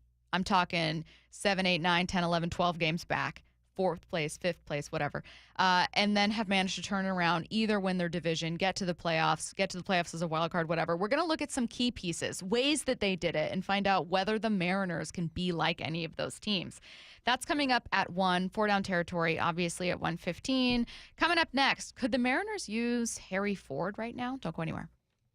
Wyman and Bob, afternoons 2 to 7. In Cal, you're seeing a superstar start to develop. He's starting to get that national recognition. It's always been, when you talk about the Mariners, you'd sort of talk about the rotation as a whole. Sure. Talking about an individual, it's been Julio. And it feels like Cal is starting to move into that spot. Now, here's the thing. Neither, by baseball standards, are being paid as a superstar. Dave Wyman and Bob Stelton, afternoons 2 to 7 on Seattle Sports, the app, YouTube, and your smart speaker. Do you have a car you want to sell, but you just don't want to go through all the hassle? I don't blame you. With all the scams and security risks out there, more and more people just aren't comfortable selling their own car. So what do you do if you want to get the most money for your car, but you don't want to sell it yourself? Stacy here with the answer. It's Wayscar Ford in Auburn. Not only will they purchase your used car and pay you right up front for it, but once they resell your old car, they share half the profit with you. The question I get most is, well, what's the catch? But there isn't one. Here's how it works. This program means Wayscar Ford saves money by not traveling to buy cars at auction. That means not paying purchase fees, shipping fees, travel expenses. Now they can just share that saved money with you, their customer, rather than outside vendors. It's a win-win. They encourage you to shop around, but if Wayscar Ford can pay you the same or more as competitors and share half their profit with you once they resell your car, why would you go anywhere else? They've already shared over $800,000 with customers. It's only at Wayscar Ford in Auburn, wayscarford.com. Hey, Mike Salk here, and great news. This August, luxury awaits at Snoqualmie Casino and Hotel. Yes, the hotel is finally opening. You can book now for an unforgettable summer experience at snocasino.com. Breathtaking views of the Cascades in Snoqualmie Valley, an expanded non-smoking gaming floor, awesome destination spa, a 2,000-seat entertainment space and convention center, and yes, new food venues, restaurants as well. You can book at snocasino.com. Seattle's closest. It's now Snoqualmie Casino and Hotel. We meet by accident, fixing every last bit, Accurate Auto Body. If you've been in an auto accident, you have the right to take your vehicle to any repair facility. Accurate Auto Body has been family owned and operated since 1994, and they work for you, not your insurance company. Your insurance company may not love them, but you will, because we meet by accident, fixing every last bit, Accurate Auto Body. It's the Graz here for my friends at Premier Golf. Take advantage of early sunrise and late sunset at the 11 different Premier courses today. From Bellingham, Everett, and Marysville to Linwood, Bellevue, and Seattle, even out on the coast, they've got a course near you. Play Inner Bay or Jackson, Bill Wright or West Seattle, Bellevue, Legion Memorial, Walter Hall, Linwood, Cedar Crest, Lake Patton, and even Ocean Shores. Courses are in great shape and ready for your next round. Visit PremierGolfCenters.com, that's PremierGolfCenters.com, and book your tee time today. You know what's faster than your paycheck? Literally everything. It's time to get your pay up to speed. With Earnin, you can access your pay as you work instead of waiting days and weeks for a paycheck. Get up to $150 a day with a max of $750 between paydays. No interest, no credit checks, and no mandatory fees. Because, hey, it's your money. Download the Earnin app now to get it and join millions of people making any day payday. That's EARNIN. Earnin is not a bank. Access limits are based on your earnings and risk factors available in select states. Expedited transfer is available for a fee. Terms and restrictions apply. Visit earnin.com for full details. Do you know a woman that gives her all to the sports community, encourages diversity, and empowers those around her? Maura Dooley here. Seattle Sports is partnering with the Seattle chapter of WISE, which stands for Women in Sports and Events. We want to recognize a woman in our community, and we need your help finding her. Nominations for the 4th Annual Women of Inspiration Award are open until July 11th. The winner will receive a donation to the cause of their choice. Nominate an inspiring woman at woiseattle.org. The home of the Mariners. It is gone! Cal Raleigh, 2-run home run! Hear every pitch on 710 and the Seattle Sports app. Imagine finding your dream home and moving in right away. No waiting to sell your old place first. Sounds perfect, right? That's exactly what Orchard's Move First, Sell Later program lets you do. Buy your new home now and sell the old one later. Here's how it works. Orchard gives you cash so you can buy and move into your new home first on your timeline. No waiting, no showings, no double moves. Then the Orchard experts take it from there. They handle repairs on your old home for you so you attract the right buyers. Once they're done, a local Orchard agent lists and sells your home for top dollar. Orchard's Move First program gives you the freedom to buy and move into your new home first and sell your old home later. Buy before you sell and get top dollar for your home with Orchard. Ready to find out how much your home is worth? Visit Orchard.com to get your free home valuation. That's Orchard.com. Protect your home and auto with a bundle from Progressive so you can stop worrying about them and invent new things to worry about, like snakes in your bedroom. Sure, that sounds incredibly irrational, but now that we've mentioned it, you are a little worried.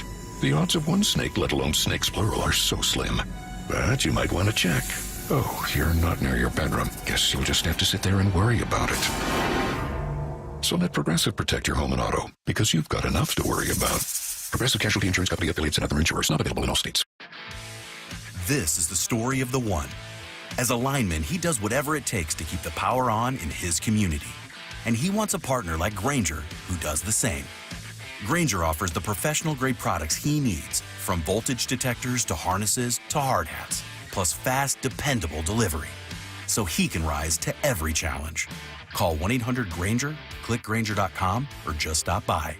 Grainger, for the ones who get it done.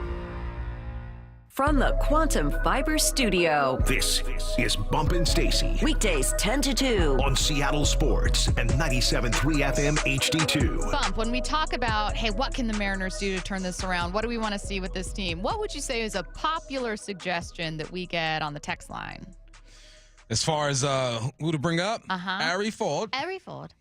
Yes. Not British, but Harry Ford. But we still... Yeah, he is British. Represents. He is British. Yeah, represents British. But he don't sound British. He doesn't sound British, and that was disappointing. Very to me. disappointing. I was really upset about that. Wyman and Lefko the other day. So both you and I, unless you've changed your mind, both you and I have been like, I don't think Harry Ford coming up here is going to save this team, and I don't feel super comfortable about 3 rookies on a team. That doesn't make me feel like this is going to turn things around. That's no disrespect to Harry Ford. You love him as a prospect. You love to see his development. We've heard such good things, but I don't know that we're sold on that idea. So I thought I'd see if we could be sold, is what we're doing here. Okay. So feel free to chime in on the text line if you want to state your case or if you feel differently, like you feel like me and Bump. But let's go over a bit of what we've learned about Harry Ford. First from Rainers broadcaster Riley Pay. The thing that sticks out is you're seeing both the power and the patience. So the grand slam yesterday, he's come up in huge spots for us and continues to do really well with runners in scoring position. The power has been on full display. He's got 7 home runs right now, but he's also extremely patient. He's amongst the minor league lead in walks, especially for catchers, and just what he's been able to do. He hasn't noticed any differences when you're kind of looking at the jump to AAA. And I talked to him a few weeks ago just asking about that, how he's able to maintain his patience at the plate, and he really hasn't let that get to him, and he's just continued that same approach that he has for his entire career. And then Adam Jude. Yeah, I think it was interesting. I touched on it a little bit yesterday. You look at what the Los Angeles Dodgers did just a couple weeks ago. They had one of the top catching prospects in all of baseball, Dalton Rushing. They DFA'd Austin Barnes, their longtime backup catcher, who was really beloved in that clubhouse, really good defensive catcher. They DFA'd him to bring up this young guy, and he's only playing twice a week as a true backup catcher to Will Smith, one of the best catchers in the game. Again, the Dodgers are in a little bit different position than the Mariners, but again, both teams that have designs on the postseason, I wouldn't be shocked if the Mariners do something similar. Again, you pencil in Harry Ford for 2 catching days a week, and maybe 2 DH days as well. You give maybe Cal an extra DH day in the interim. I think if he is on the roster, if Harry Ford is on the roster going into 2026, I think that would be the sort of tentative plan. Okay, so Riley Pay says Harry Ford's been showing power with patience in the minors, obviously with the Rainiers. Adam Jude said, look, the Dodgers called up a young prospect. He's basically just giving the primary catcher 1, maybe 2 days off and only playing on those days. Does that in any way convince you? How much you pay for Mitch? I don't know. About Curtis. $12.5 million. No, that's a trick question. $12.5 million for Mitch. I don't like that. All right. You just sent Tavares has cleared waivers. He's paid $3 million for him. Yeah. Nobody wanted him. All right. Mitch is not having a great season, but he has helped some good performances by George Kirby. I feel like every time Mitch catches for George, he does this thing. That's actually true. So where exactly are you going to put Harry? Here's the thing. So I have to look up. Has there been any team to make a run with 3 rookies? In 2015, the Chicago Cubs did it. They won a World Series with Chris Bryant, Anthony Rizzo, and Javier. They played 3 key roles. Other than that, no other team has won a World Series with 3 players playing pivotal roles. And I don't think World Series is the goal for this team. Yeah. It's to get to the playoffs. Yesterday, we started the show, and I asked the listeners, what are the Mariners going to do? What do you expect them to do right now? No big trades are going to happen. You got to make moves from within. The only move left to make, it seems like, is bringing up Harry Ford. So if you do bring up Harry, what does the rest of the roster look like?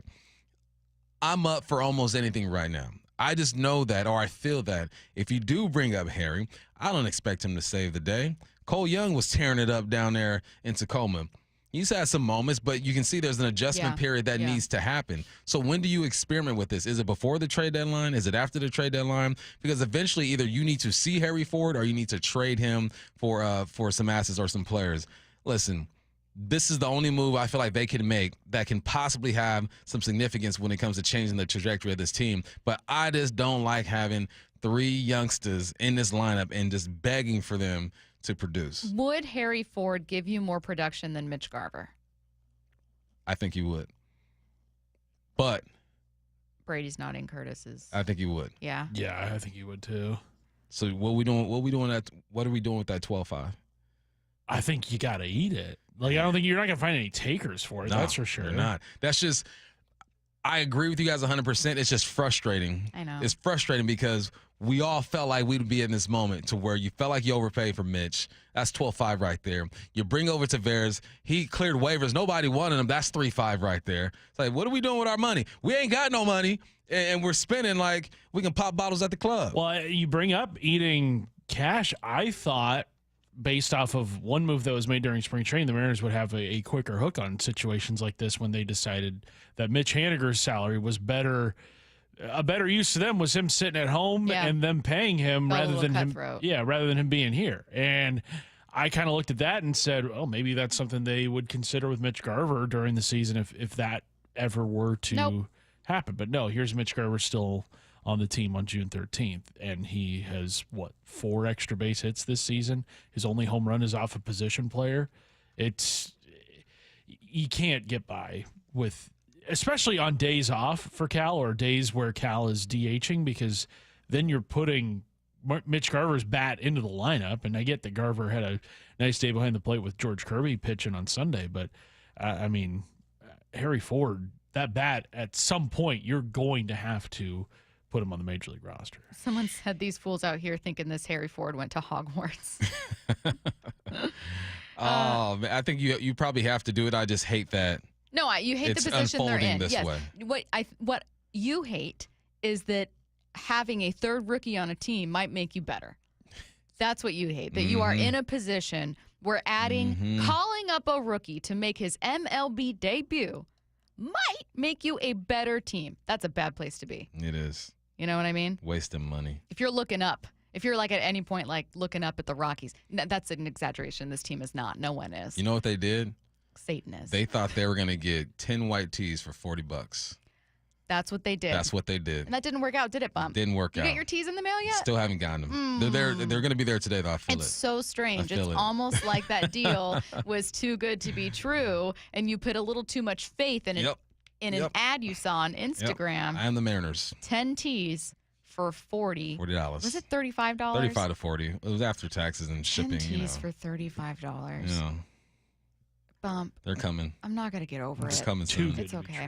We're going to stay with the Mariners. I've got a list of about 4 teams here, and they all at one point were well below 500 or really struggling with injuries, just in a really, really bad spot in June or July. I didn't look at teams that started slow. I mean, a month out of the All-Star break, they were bad, and people were talking about them being done. Are they going to be sellers, or what's going to happen with this team? And each of them did something that turned them into not just a winning club, but sent them to the playoffs, and one club went on to win a World Series. We are going to go through these teams and figure out what, if anything, might apply to the Mariners. What, if anything, could the Mariners do? That's coming up next.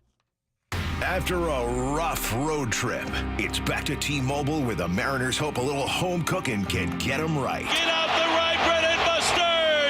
Randy Arozarena with a grand slam.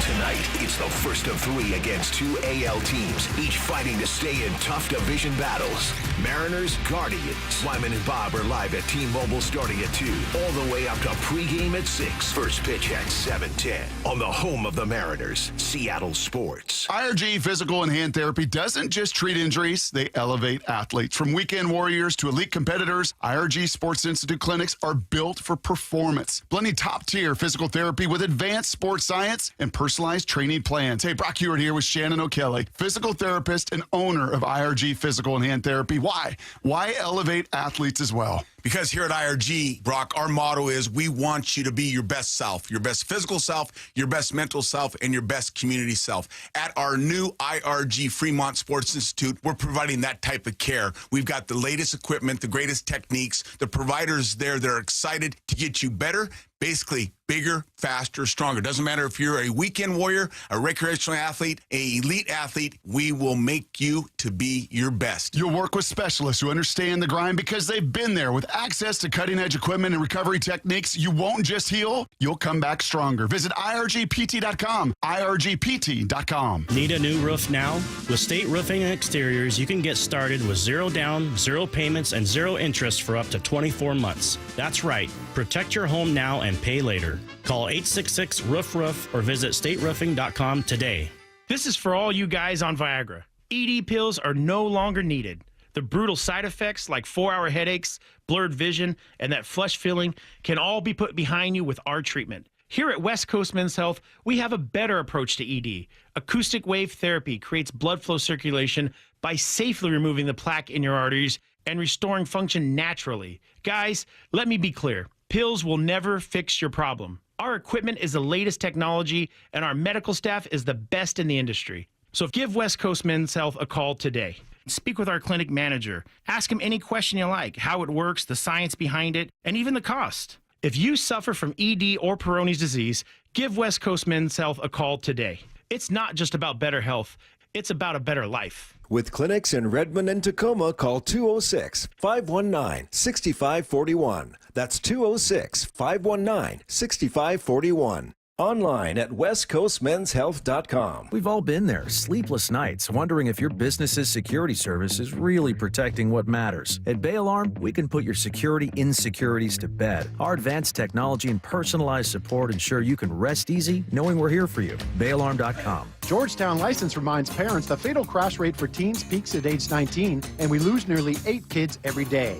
Please make a family agreement to never drive under the influence of alcohol or drugs, text behind the wheel, or ride with anyone who is. Always designate a sober driver, call a parent or rideshare for a safe ride home. Best wishes to the class of 2025 from the entire team at Georgetown License, taking care of all your vehicle and vessel licensing needs for over 30 years. Online at georgetownlicense.com. Comcast Business is celebrating Small Business Month by giving you a $1,000 small business bonus when you switch to a qualifying gig speed package from the company with over 99.99% network reliability. Just imagine the thousands of possibilities of a $1,000 prepaid card. Like possibility number 1, company merch for staff. Styling. Or possibility number 24, the latest software. Upgrade. Or possibility number 192, new equipment powered by gig speeds. Or possibility number 555, a 3D printer. Rapid prototyping, anyone? Switch to Comcast Business for over 99.99% network reliability, advanced cybersecurity, and now get started with a $1,000 small business bonus. Comcast Business, powering possibilities. In 6/22/25, new customers only with 2-year agreement. Other restrictions apply. Tired of hearing scary radio ads about the IRS? Tax Relief Advocates is different. TRA is here to tell you that if you owe money to the IRS, whether it's $5,000 or $500,000, we have a solution. TRA can eliminate or reduce what you owe to the IRS with zero risk to you. We have over 1,000 5-star reviews on Google and an A+ with a BBB. End your tax nightmare today by visiting TRA.com or call 800-583-6681. That's 800-583-6681. This is the story of the one. As a lineman, he does whatever it takes to keep the power on in his community. And he wants a partner like Grainger who does the same. Grainger offers the professional-grade products he needs, from voltage detectors to harnesses to hard hats, plus fast, dependable delivery, so he can rise to every challenge. Call 1-800-GRAINGER, click Grainger.com, or just stop by. Grainger, for the ones who get it done. This is Seattle Sports. Streaming through the Seattle Sports app. KIRO AM Seattle. KIRO FM HD2 Tacoma. Home of the Seahawks, Mariners, and everything Seattle sports. Seattle Sports Snapshot. Miami-Dade police are seeking to arrest former NFL receiver Antonio Brown on a charge of attempted murder stemming from a celebrity boxing event Brown attended last month. The Mariners are back tonight, opening a series against the Guardians. Elsewhere, the Pacers look to take a 3-1 series lead against the Thunder. Snapshot, brought to you by Miller Lite. When it's game time, it's Miller time. This hour is brought to you by Mazda of Everett. From the Quantum Fiber Studio. This is Bump and Stacy on Seattle Sports. Streaming through the Seattle Sports app and at seattlesports.com. Now, here are your hosts, Michael Bumpus and Stacy Ross. Here we go now. Would you call this a low point for the Mariners season right now? Do you guys feel like you're at the low point? You being serious right now? No. Are you joking with me right now? So yes, the answer is yes from Heck you. yeah. Okay, yes from you, and I'm guessing that Brady and Curtis probably feel the same way. So I wanted to go through 5 teams that show you can rebound from a low point. Now, wait a minute. Before you start saying I'm putting lipstick on a pig or I'm being pointlessly silver lining about this, it's also just kind of fun to go through the history and see what some of these teams did, because it's just fun to talk about baseball. Because if you don't learn from history, you're doomed to repeat it. That's right. Exactly, and that's the lesson that baseball tries to teach us over and over again. You guys are deep thinkers. We're going to start. In 2002, the Oakland A's, a team we're all very familiar with, they were 10 games back in May. Final record, 103-59. This is the team, obviously, that inspired an entire film, Moneyball. So I wrote that, like, if there is a theme here, the A's were 10 games back in May. They stayed in third place nearly every day in July. So they didn't start getting really hot until August 13th. And then, of course, they won 20 straight. There's also this little aspect to this team wherein their general manager redefined how to build a roster. So that was also a factor here. If there's a lesson, though, to take, in addition to rethinking roster construction for cash-strapped teams, which I wouldn't say the Mariners are cash-strapped, it's just getting hot. Getting hot can be a boost to get you to the playoffs. And this was a team that was not seen as a good team that got very hot. We've seen this team get hot. We've seen it. Okay. When was that, 22? 2002. Yeah, they won 14 in a row. 22 for the Well, Mariners, 22 for the and 23, they got hot. Yeah. 22, they won 14 in a row at one point, and then in 23, the month of August, set a team record for wins in a single month with 21. So I have two favorites here. The A's are the most boring of them because it's just you're not going to win 20 games in a row. The 2006 Minnesota Twins were 12.5 games back at the end of May, but thankfully they improved to 12 games back by June 13th. Hey, that's today. They were 12 games back on this day in 2006. Then what happened? Well, first they needed to make a couple roster moves. They made two very Mariners-esque moves to start their season. They added 30-something-year-old guys that they thought could add a little power to the lineup, their version of Mitch Garver. We're going to wring whatever's left of this guy. One of them was Tony Bautista. He had 32 home runs in 2004. So by 2006, they're doing exactly what the Mariners do, which is you go, 1-year deal. He was an all-star 2 or 3 years ago. Maybe we can make this work. It did not. It did not work. He had just 5 home runs through June 13th where he was DFA'd. So you also happen to have the AL MVP, Joe Mauer, and the AL Cy Young winner. So the solution I took from this one, look, you have to have underlying talent. And not only that, but the Twins were fundamentally a good team. They just had a horrendous first half. But they also cut bait. This is what I liked about this story. This is my second favorite story. They cut bait and admitted when 2 moves that they made did not work out. They moved on, and they replaced them with players who played better. Yeah. Sold on maybe the Mariners making... Would you like to see the Mariners make harsh moves? No. To cut ties and admit when things don't work? No harsh moves, no. What's a harsh move for the Mariners right now? Moving on from Donovan Solano, moving on from Mitch Garver. That's not harsh. That's not harsh at all. I mean, but for a team that can be prideful. Well, and considering the investments made, how those two guys have been the top 2 paid bats the last 2 off seasons, I mean, for this front office, that would be a tough pill to swallow in letting go of those 2 guys. Yeah, and if from their perspective, tough pill to swallow, harsh. From our perspective, necessary. Right. Do it. Yeah. I couldn't find, looking at this Mariners team, I don't think they're a perfect comp for the 2006 Twins because in theory, if this pitching staff was perfectly healthy and you were entering the season, you'd go, I could see a Cy Young candidate on this team. You're just not going to get that this year. They're way too banged up. Now, wait a minute. Maybe it's actually a better comp than I think. Imagine if the pitching staff was healthy. You really like Logan and Kirby and what you see from them. And then also, were this the NL, Cal probably would be the MVP. Mm-hmm.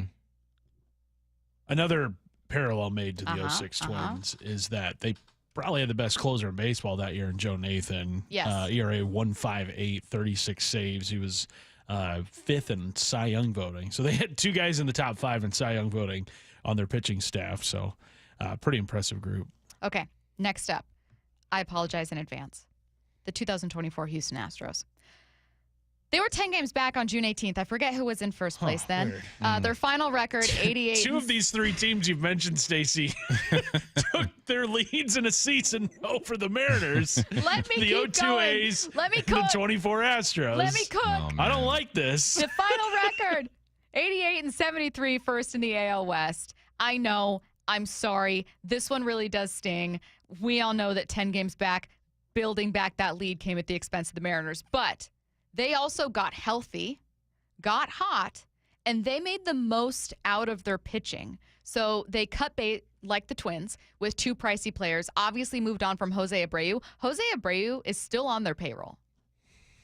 He's making $19 million this year to do nothing. Yes, the Astros said, we made a mistake on us. We're not going to wait this one out and just assume that he's going to get right. We're moving on. He is still on their payroll.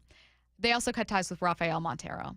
Their pitching went from the 17th ranked team ERA pre-All-Star break to 3rd after July.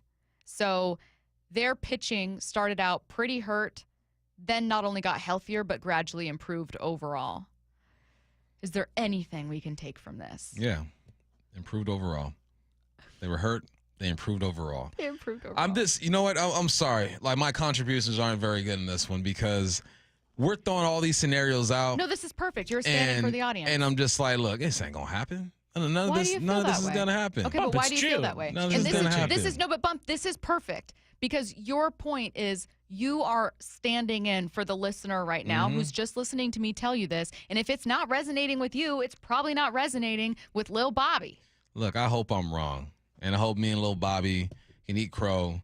But it just feels like it's just not going to happen. But why like so far? The right moves aren't going to happen. I hear you.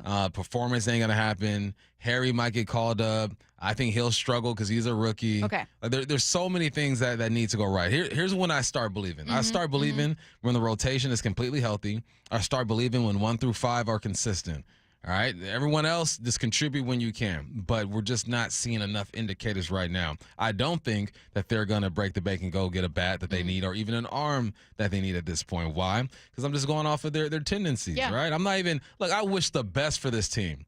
I hope everyone gets healthy. I hope ownership spends a little bit of bread. I wouldn't mind eating the 12-5 and the 3-5 from Tavares and Mitch Garver. But it's just like so many things have to connect. Yes. And we realized earlier that the lineup ain't good at Connect 4 and ownership ain't good at Connect 4. What if I told you that there was a team who had a losing record the year before?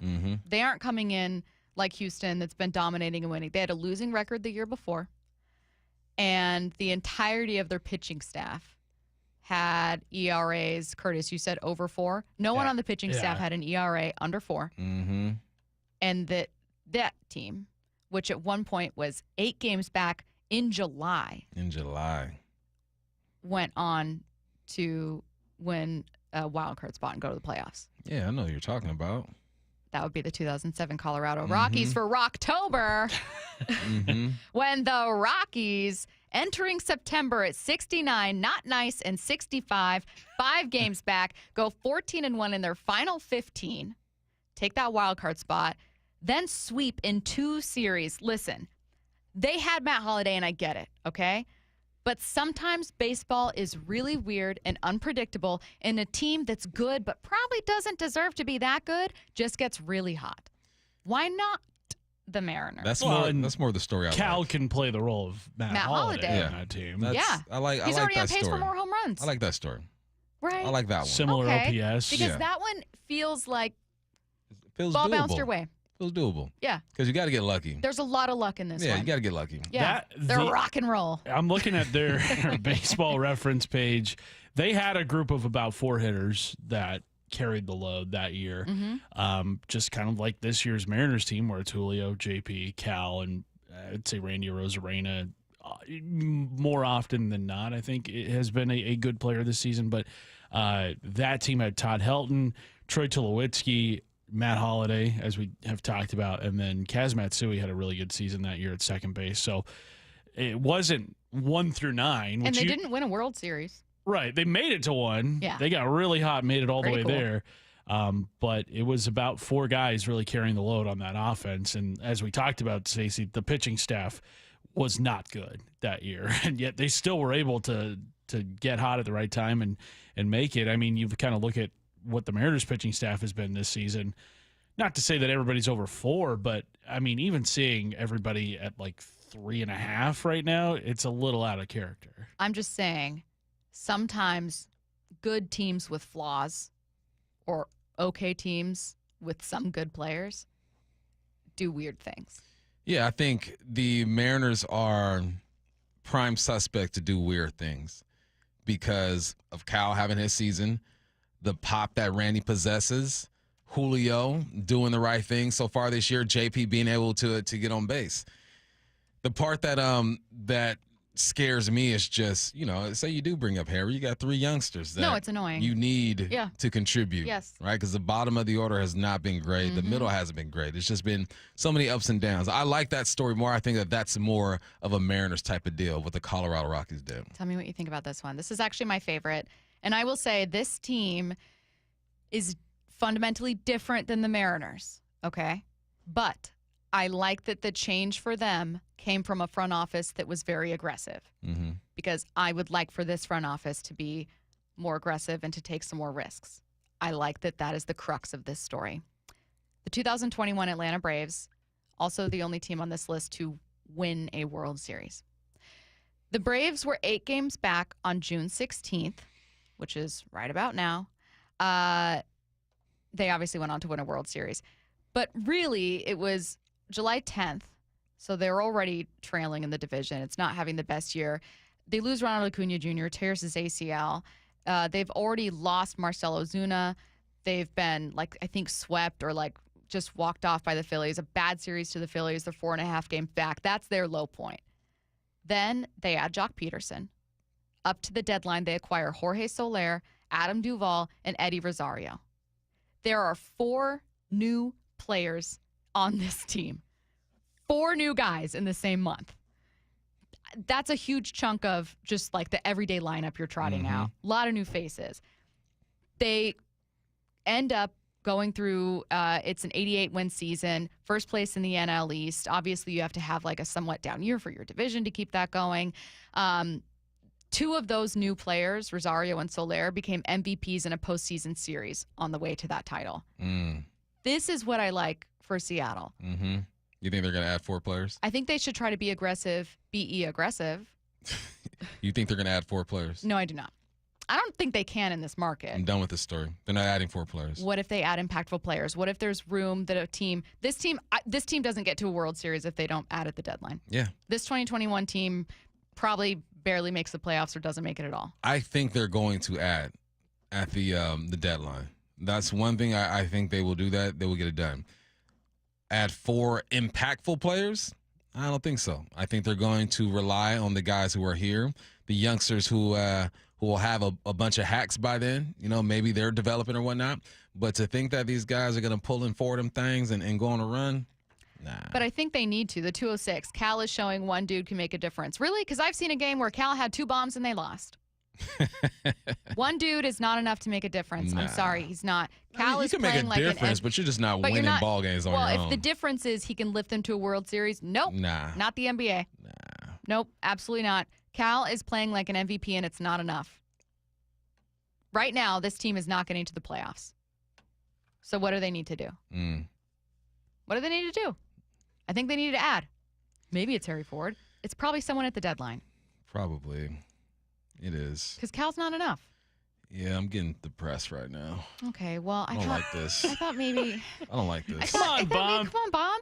I thought maybe these. There's one teams, situation I liked. Okay. It's the Rockies. Let's Rocktober. It's funny because normally Stacy and I are kind of, just don't bring this positive outlook into what's been a really dismal stretch for the Mariners. Have turned. And now Bump is the one don't bring me this positivity, you guys. You can bring it to me, but when you tell me these situations, I go, nope, that ain't happening. Feel a little more nope, optimistic? that ain't happening. The Rockies is all I got. A hot streak? Well, that's all I got. A I'm move with that. at the deadline. Rockies, they're not going to bring in 12 bats at the deadline. Well, no. Don't throw that at my way. You know they're not. Anything is possible. Well, okay, let's hope they Rocktober. Let's hope for that. I'm with that. Let's get to 4-down territory.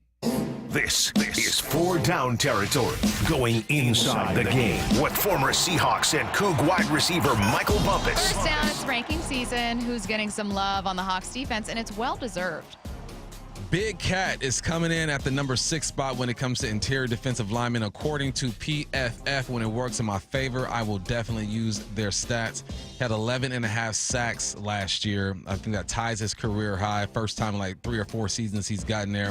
And I'm glad he's getting the props that he deserves. He was a Pro Bowler as a alternate last year. Should have been a sure thing, but that didn't happen. But there are also a couple other guys who are getting some love too, man. You go to the DB room, you got Devin Witherspoon coming in at 12, and surprise, surprise, a lot of you guys are going to be, scratching your head with this one, I think. But Reek at number 19. So that tells you what PFF thinks of Reek and Devin Witherspoon. I think it's awesome that these guys are on the list and getting some love. I didn't look at the offensive line list, but something tells me nothing's going to be there. I didn't look at the wideout list. Let me see if our guy JSN is going to sneak onto that list. Let me see. Is he on? Is he sneaking? Is he on? Is he on? We're almost down. We're down to 17. Still not there. Down to 20. Down to 20. DK Metcalf in at 23. We miss you, dog. But no, it's nice to get some recognition. You need personnel. So big ups to mostly Big Cat for getting number 6 on that list and not being at the Pro Bowl, and the other 2 young corners as well. The 724. Cal, you are Cal Nuff. Like Ken. That's funny. Second down. What is something about Shamar Stewart's holdout that makes you understand why he may not want to practice? This is a new generation. POD, the Youth of a Nation. You know that song? Mm-hmm. Youth of a Nation, we are. Exactly. We are. It's my backup singers here. All right. Shamar is the Youth of a Nation, and they do things a little bit differently. And the more I dig into a situation, the more I kind of understand why he's not practicing. I just don't think he's handling the situation the way that he should. Bengals won't fully protect players that they're injured at practice. That is, come on. Simple stuff. He's a first-round pick. Make sure that if he gets hurt at practice, he is still good to go. That's why he's not practicing. Also, they've changed so many things when it comes to his contract as opposed to Amarius Mims, a tackle that was drafted in the first round last year. They are switching it up. Stop switching it up. Protect your players, but I don't think he's handling it the right way. Just don't show up. Don't talk to the media. Let your agent do all your talking for you. But this is a new generation, man. I can understand why. I just don't think he's doing it the right way. I think you pulled a me. What'd I do? Just pronouncing a word in a weird way. What'd I say? I swear to God, you said Bengals. Bengals. I like Bengals. It's like people say that I say avocado. It's Bengals though, right? Bengals. I just like Bengals. Bingle. Did I say Bengals? I swear you said Bengals. I liked it. Because it takes some pressure off me. I always get, Stacy, it's avocado, not avocado. Stacy, it's put, not put. You know? Sometimes my mouth just moves a certain way. It's just that's how the word comes out. Thank you. Club, I feel empowered by that. Bengals. Third down. Who don't you believe? I don't believe Kellen Moore. He's doing his job. He's doing a great job. Man, his job is to make everyone believe that the quarterback situation is fine. It's fine. It's fine in New Orleans. I like what we got over here. I like that we have we have Shuck, a rookie quarterback who's listed as their number 1 quarterback right now. It's fine. We got Spencer Rattler. He's had a couple good throws. Jake Keener. Haven't seen much of him. It's all good. Hunter Deckers. It's cool over here. Yeah, I get it, Kellen Moore. You got to put that out there because what else are you going to feed to your fan base? But, man, it's going to be rough in New Orleans. It's going to be so rough. And the thing is, like, skill-wise, you got some talent. You got Kamara over there, Olave, Shaheed when he's healthy is good. Cook still got some wheels. They got some guys. I just don't think it's going to come together. I read an article. I'm listening to him speak. And this is good old coach's talk. Works every time. Fourth down. We spoke with Kevin Clark earlier, a controversial interview. Anything stand out? Yeah, he said Sam Darnold's not good enough to win a Super Bowl with. And I'm not saying that he is, but I'm also saying we should probably give him a few weeks to figure out what this team needs to support him so you do have a chance to be contenders. The goal for this year is just to make the playoffs. Try to compete for that number 2 spot in the division, most likely the number 3 spot in the division, and sneak in and win. But anyone expecting the Hawks to be Super Bowl contenders right now in the stage of their development isn't realistic. Things happen. Teams catch fire. They stay healthy. They get lucky. Who knows what can happen? But the way he said it was just like, not with Sam, not the Seahawks. It's like, of course not. I don't think anyone's expecting Super Bowl. But you have to give him time so we figure out how he needs to be supported and how Kubiak can call games to help benefit the quarterback position. So, yeah, that stuck out to me. I'm like, all right, man, we get it. Yeah. All right. Let him develop. Let's see. The Seattle Mariners return home to T-Mobile Park tonight to begin a 6-game homestand featuring matchups against the Guardians and Red Sox. Fans can look forward to sing-along fireworks night, African American Heritage Night with a Steelheads cap giveaway, and Father's Day sock giveaways. Fans can purchase tickets for all games during the homestand at mariners.com/tickets. Let's get to what's on tonight. What's on tonight with Bump and Stacy, brought to you by Caesars Sportsbook at Muckleshoot. Now, here's what's on tonight. The Mariners start a 3-game weekend series against the Guardians. Pre-game show starts at 6 p.m. First pitch at 7:10 p.m. on Seattle Sports. Brady, what's so funny? It's just how hard this guy goes on the guitar in this spot. Wait, can I hear it again? Can we I know rewrite we're that? re-racking it and doing it, maybe. Okay. Do I have to say what's on tonight? We'll kickstart it. The anticipation. We'll see what's on tonight. Let's see what's on tonight. Let's see it. What's on tonight? Let's hear from the people in the back. What's on tonight? What's on tonight with Bump and Stacy, brought to you by Caesars Sportsbook at Muckleshoot. Now, here's what's on tonight. Fine. Now I'm going to hear that every time and laugh. Just shredding. He was sweating when he was done with this one. It's like, guys, I got just the thing. What's sticking with us this week? Coming up next. Blue 88 on Brock and Salk. What have you been hearing about this new Seahawks offense, Brock? Just the entire group, Saul. They're fit. And this isn't just the eyeball test. And this isn't just, I'm in the best shape of my life, right? They wear the catapult systems. They spend all the money and all the resources. And they know. And this team has been as diligent in their work over the last 3 months as any team here that they can remember. Every day at 7:45, answering 3 football questions as only Brock Heward can.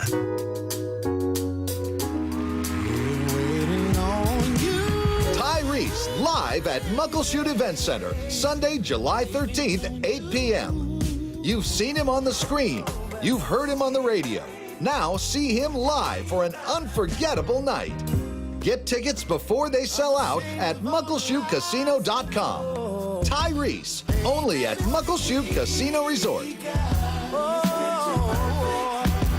Hey, Brock Heward here with Shannon O'Kelly, President and CEO of IRG Physical and Hand Therapy, inviting you to come work with IRG. And Shannon, what kind of staff are you looking for at IRG? Brock, we're looking for all kinds of clinical staff, physical therapists, occupational therapists, athletic trainers, certified occupational therapy technicians, physical therapy assistants, you name it on the clinical side. We are looking for those folks. But we are really looking for folks that want to come to an organization that want to be part of our culture and change the culture and work with us to provide the best care and service we can to our patients, our team, and our community. So those clinical people out there, we're looking for you. We also provide advanced certification. We want to provide you mentorship. We want you to grow personally and professionally here at IRG. With over 40 clinics throughout the Pacific Northwest, you've got the opportunity to work in the city you want. Just head over to irgpt.com/careers. That's irgpt.com/careers.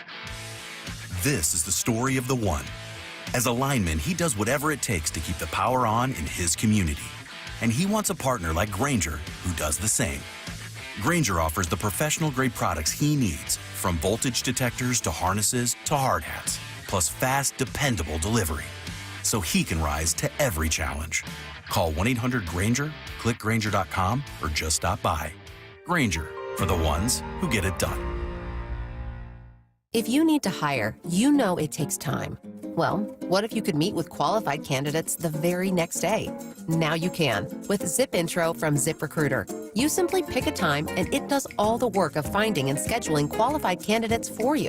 Then you choose who you want to talk to and meet with great people on back-to-back video calls as soon as the next day. Try Zip Intro for free at ziprecruiter.com/free. Zip Intro. Post jobs today. Talk to qualified candidates tomorrow. I'm still going for it, even with higher stroke risk from atrial fibrillation and a regular heartbeat not caused by a heart valve problem. Over a 3-year study, Eliquis apixaban tablets reduce stroke risk better than warfarin, and over 97% of Eliquis patients did not experience a stroke. A first stroke occurred in 2.9% of warfarin patients versus 2.3% of Eliquis patients. Don't stop taking prescription Eliquis without asking your doctor. It may increase your stroke risk. Eliquis can cause serious and in rare cases fatal bleeding. Don't take Eliquis if you have an artificial heart valve, abnormal bleeding, or antiphospholipid syndrome. While taking, you may bruise more easily or take longer for bleeding to stop. A spinal injection while on Eliquis increases risk of blood clots, which may cause paralysis, the inability to move. Get medical help right away for unexpected bleeding, unusual bruising, or tingling, numbness, or muscle weakness. Medications such as aspirin products, NSAIDs, SSRIs, SNRIs, and blood thinners may increase bleeding risk. Tell your doctor about all planned medical or dental procedures. Learn more at Eliquis.com or call 1-855-ELIQUIS. The home of the Mariners, Seattle Sports. Cal swinging a drive, deep to right field. Every pitch of every Mariners game is on the Seattle Sports app.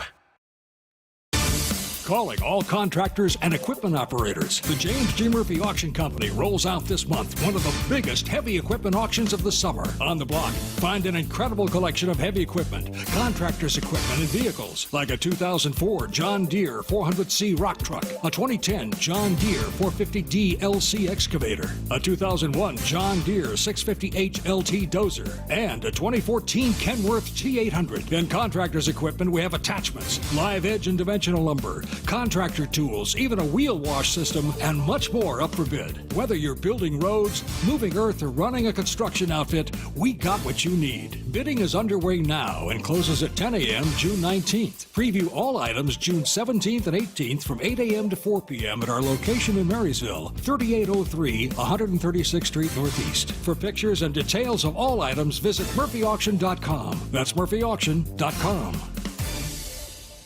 Imagine finding your dream home and moving in right away. No waiting to sell your old place first. Sounds perfect, right?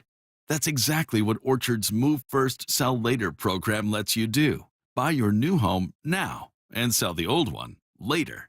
Here's how it works.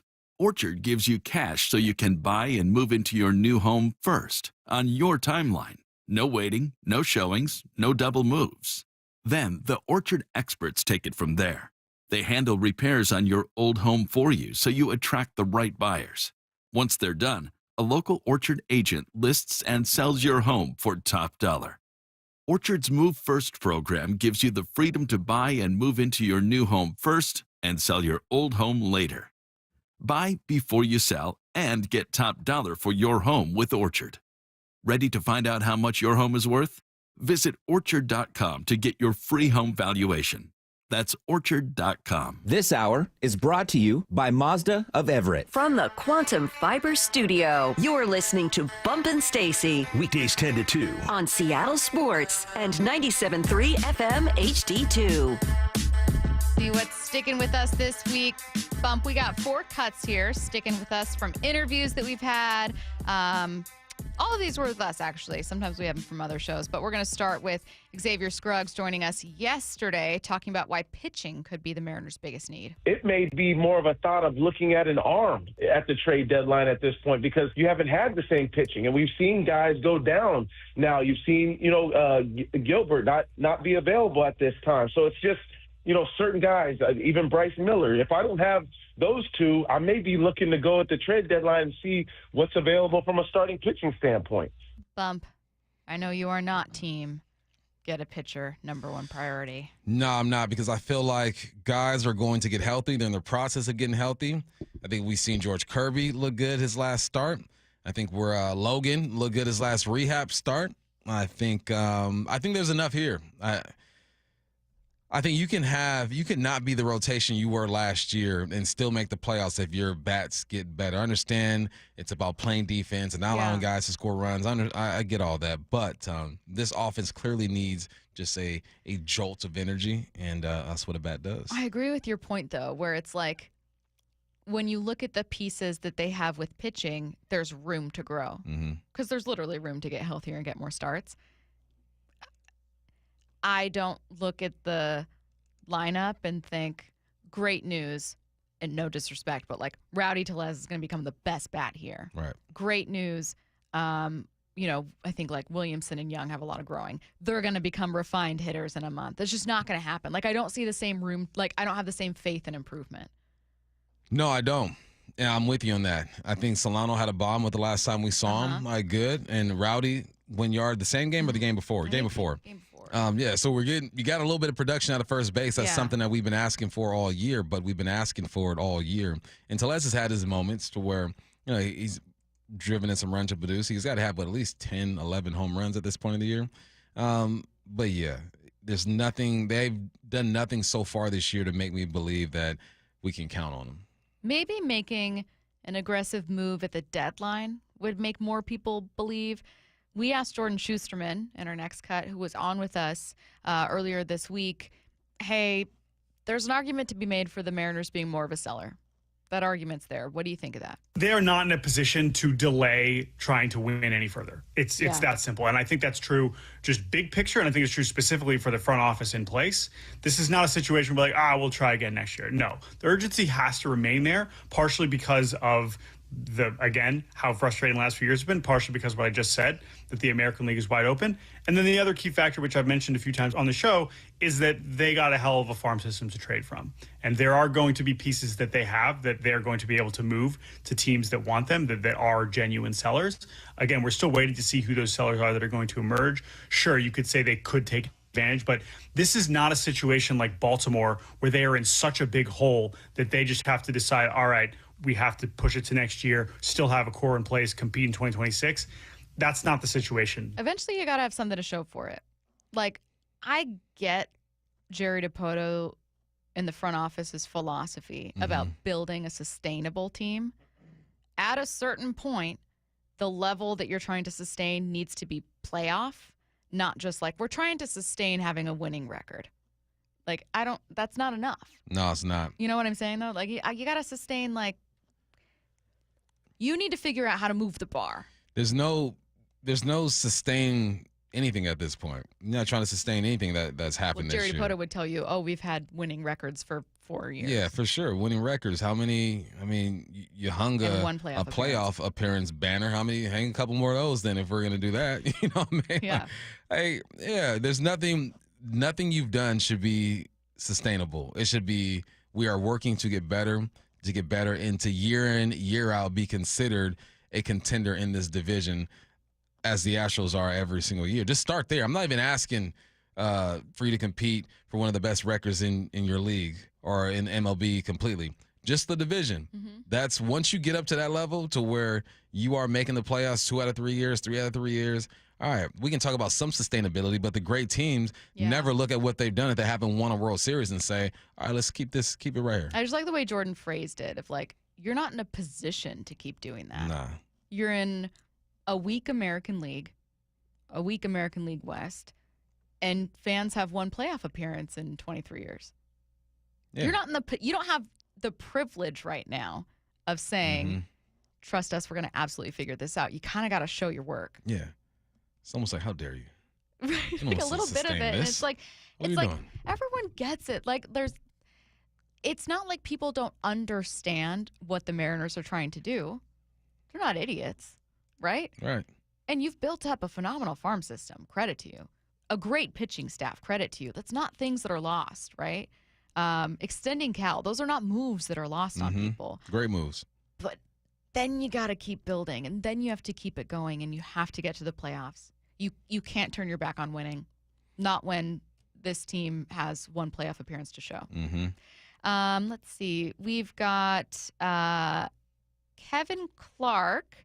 We've focused a lot on him projecting the Seahawks could be in 4th place in the NFC West, but he's also got some interesting stuff elsewhere in that interview. This one on when you may want to turn to Milroe. The one thing that I hope, and not to be kind of morbid about the Sam Darnold era, is if it starts going south, I don't want to see the Seahawks. They've sort of felt like this the past, few years. I don't want to see them try to eke out 8 or 9 wins at the expense of young player development. I want to see Jalen Milroe in November or December if things start going south. There's no reason to commit to Sam Darnold if things are going south. So I want to see Jalen Milroe play, and I want to see him get better because I think there's a lot there. Okay, I'm going to throw you the same question. If this team is struggling and it's looking like you're not a playoff team and it's pretty late, right? We're talking you've got 5 wins in November. Would you go with Milroe? Heck yeah. Why not? You drafted him for a reason in 3rd round, right? It's not just to it wasn't for insurance. You got Drew Lock for insurance. And he could possibly be the next guy up. So if you have no opportunity to make the playoffs, which I don't think they'll be in that position. I think that we'll figure out what's going to happen the last week or two like last year. Yeah.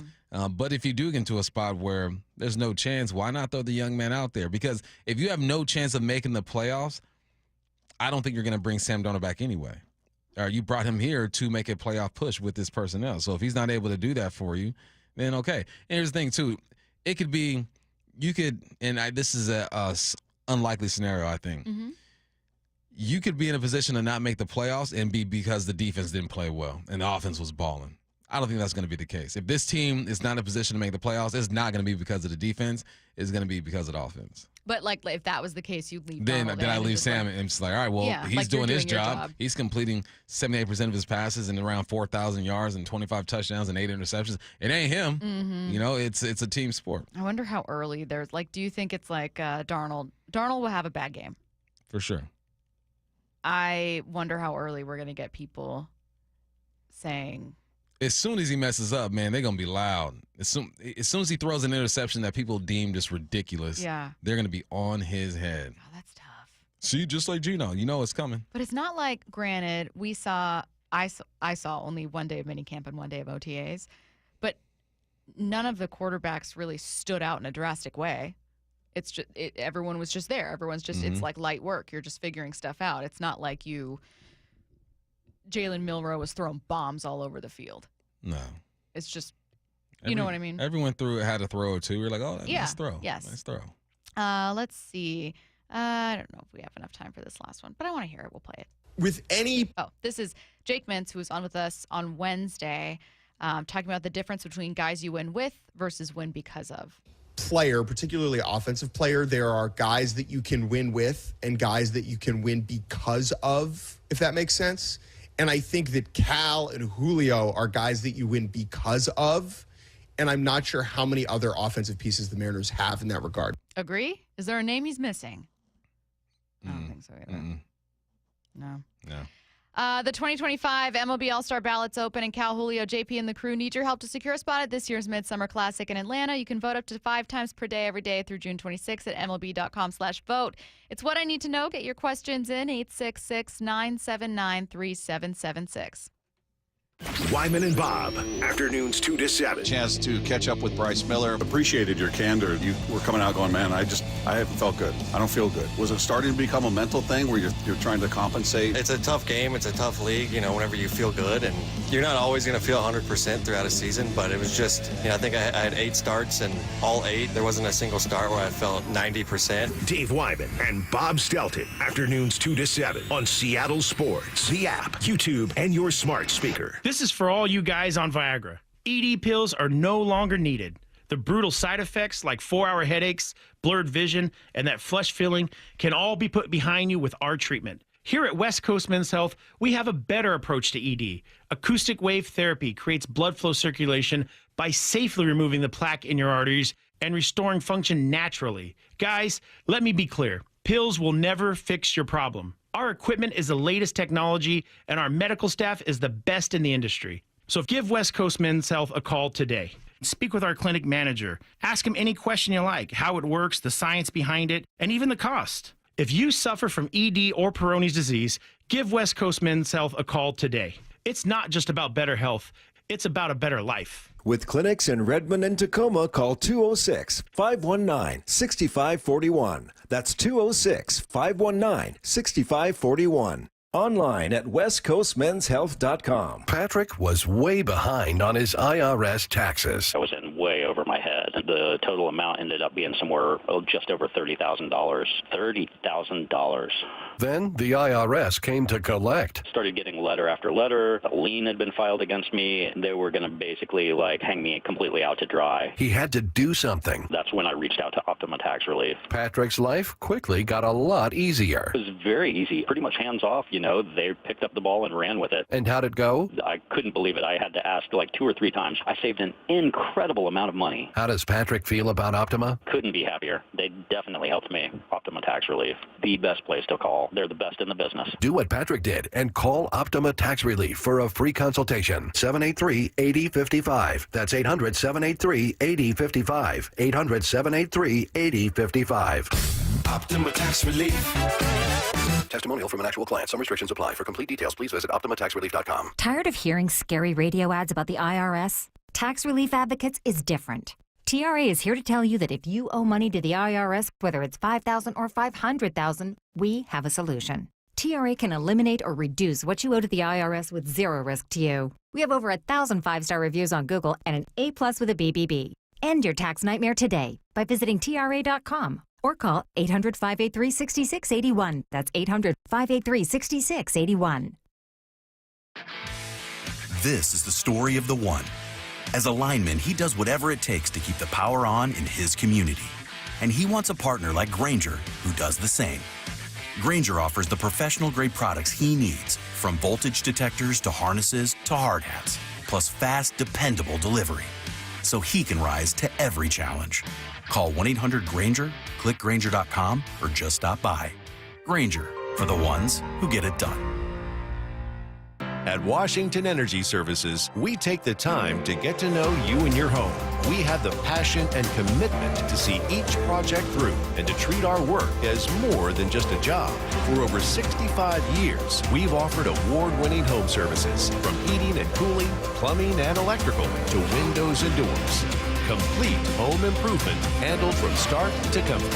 For peace of mind when you need it most, count on Washington Energy Services, bringing good energy to your home. The home of the Mariners. Left off to center. It is on its way. Julio, 2-run home run. Hear every pitch on 710 and the Seattle Sports app. The secret's out on what Western Washington dads want for Father's Day. A beautiful green lawn that they don't have to mow or water. One they can use to host, play with their kids, and even practice chipping. Synthetic Turf Northwest has your solution. Low-maintenance lawns they'll install anywhere in Western Washington. Take advantage of their Father's Day sale for up to $1,500 off a new lawn, perfectly installed through June. Synthetic Turf Northwest, your green lawn solution. SyntheticTurfNorthwest.com. The Mariners are giving you more baseball for your buck. With Mariners Value Games, score seats for as little as $11 on select dates all season long. Plus, check out the expanded Mariners Value menu and beers available every game. Enjoy ballpark classics like hot dogs and nachos for less than $5 and a great selection of brews starting at just $5. Go to mariners.com/value to grab your tickets and check out the full slate of value options at T-Mobile Park. From whiplash to herniated discs, there are a few car accident injuries we've all heard of. J.P. Pendergast with Pendergast Law explains that even the most common injuries differ from one another. Pre-existing conditions, health history, beginning of treatment. There are hundreds of factors that make every person and every injury unique.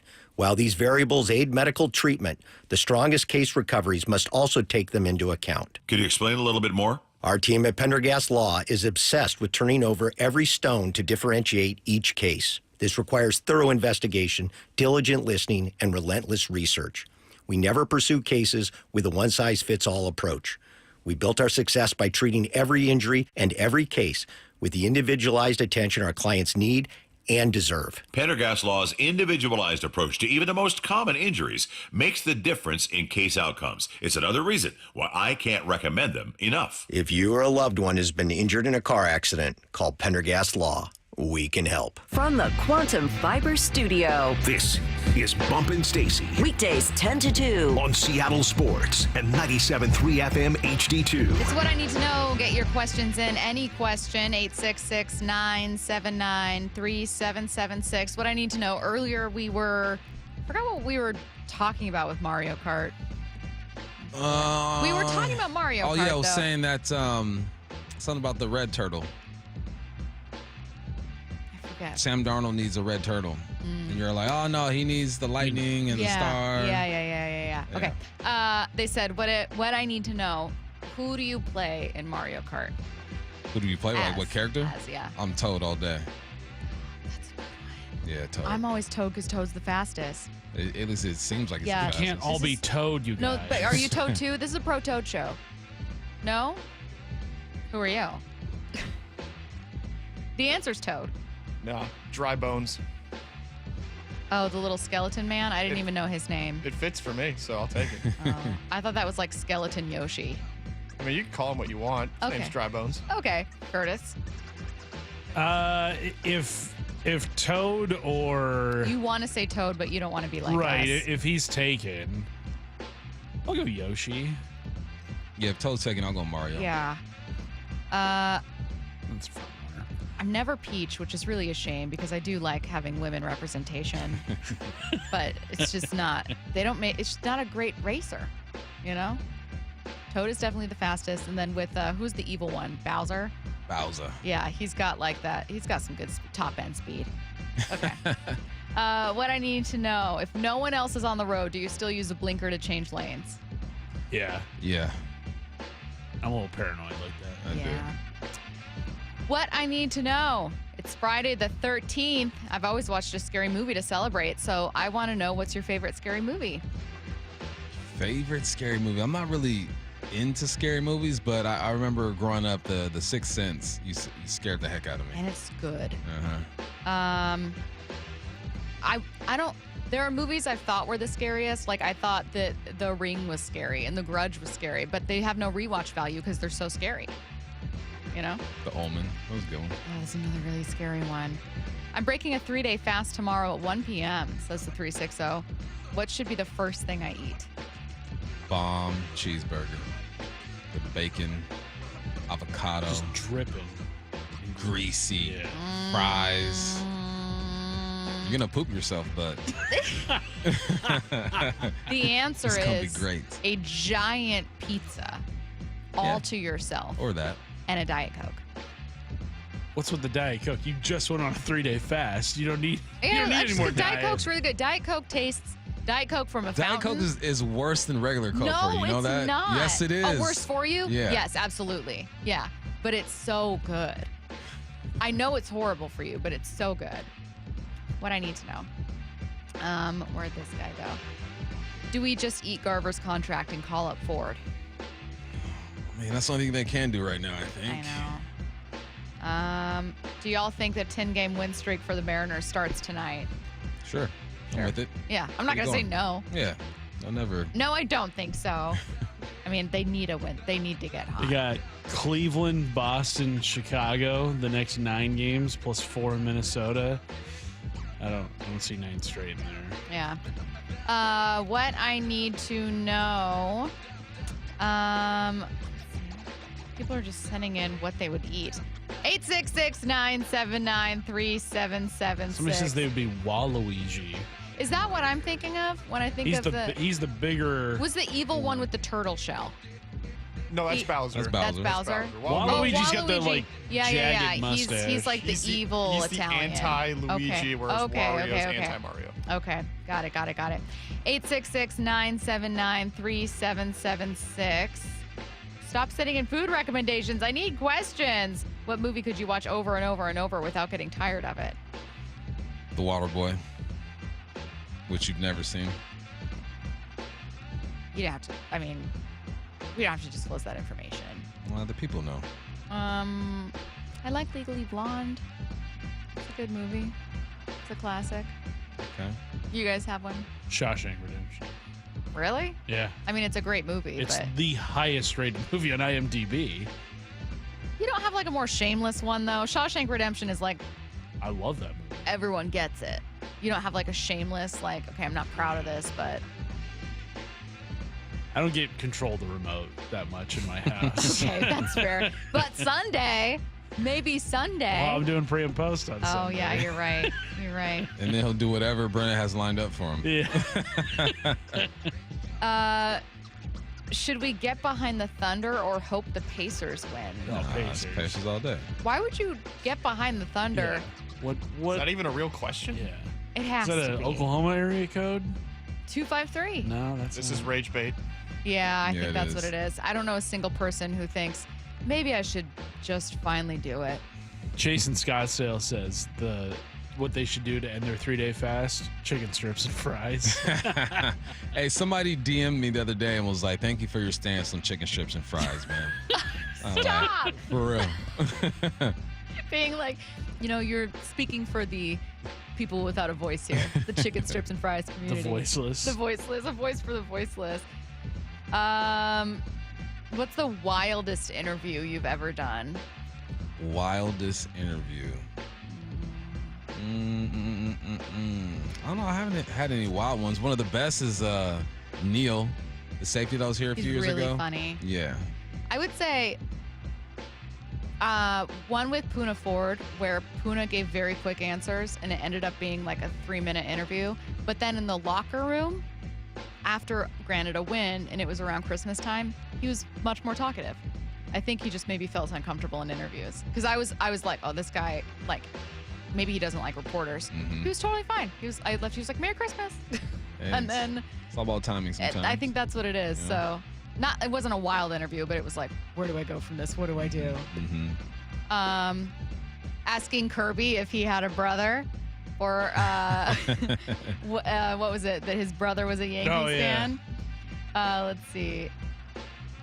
On a scale of 1 to 10, how fun was Jesse Winker to interview? 1. Never interviewed him. Yeah. Did you actually interview him? I don't think I ever did, but I think we got him on one time, and it was just kind of like, I didn't see what people saw. I don't remember. I still don't see what people see in him. I think the fight. Honestly, had he not been in the middle of that melee in Anaheim, would people even think anything of him? No. I don't think so either. Boy. I think people wanted fight from this team, and this person quite literally fought. And it was like, there was that one image of him kind of plowing into a group of Angels that was admittedly kind of cool. Mm-hmm. And then that's it. It was a cool look for him overall. Like, he looked really feisty and fiery. Him and Service. Yeah. Oh, my God. The John Boy overview of that, where Service gets up and just looks like, what am I doing? Yeah. Where am I? Where am I? What's happening? Let's see. What I need to know. Someone said, where did this go? What I need to know. There was another one that I had. No! Don't play me off yet. I can find it. It's like an award show. I know. Take too long. Oh, God. That's fine. That's fine. All right. You guys, happy Friday. Happy early Father's Day. Don't forget, you can check out the Bump and Stacy podcast on Apple, iTunes, Spotify, wherever you get your podcast. Please leave a review. We'd really appreciate it. Wyman and Bob coming up next.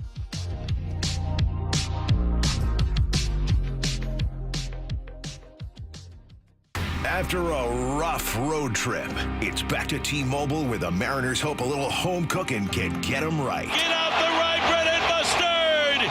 Randy Arozarena with a grand slam.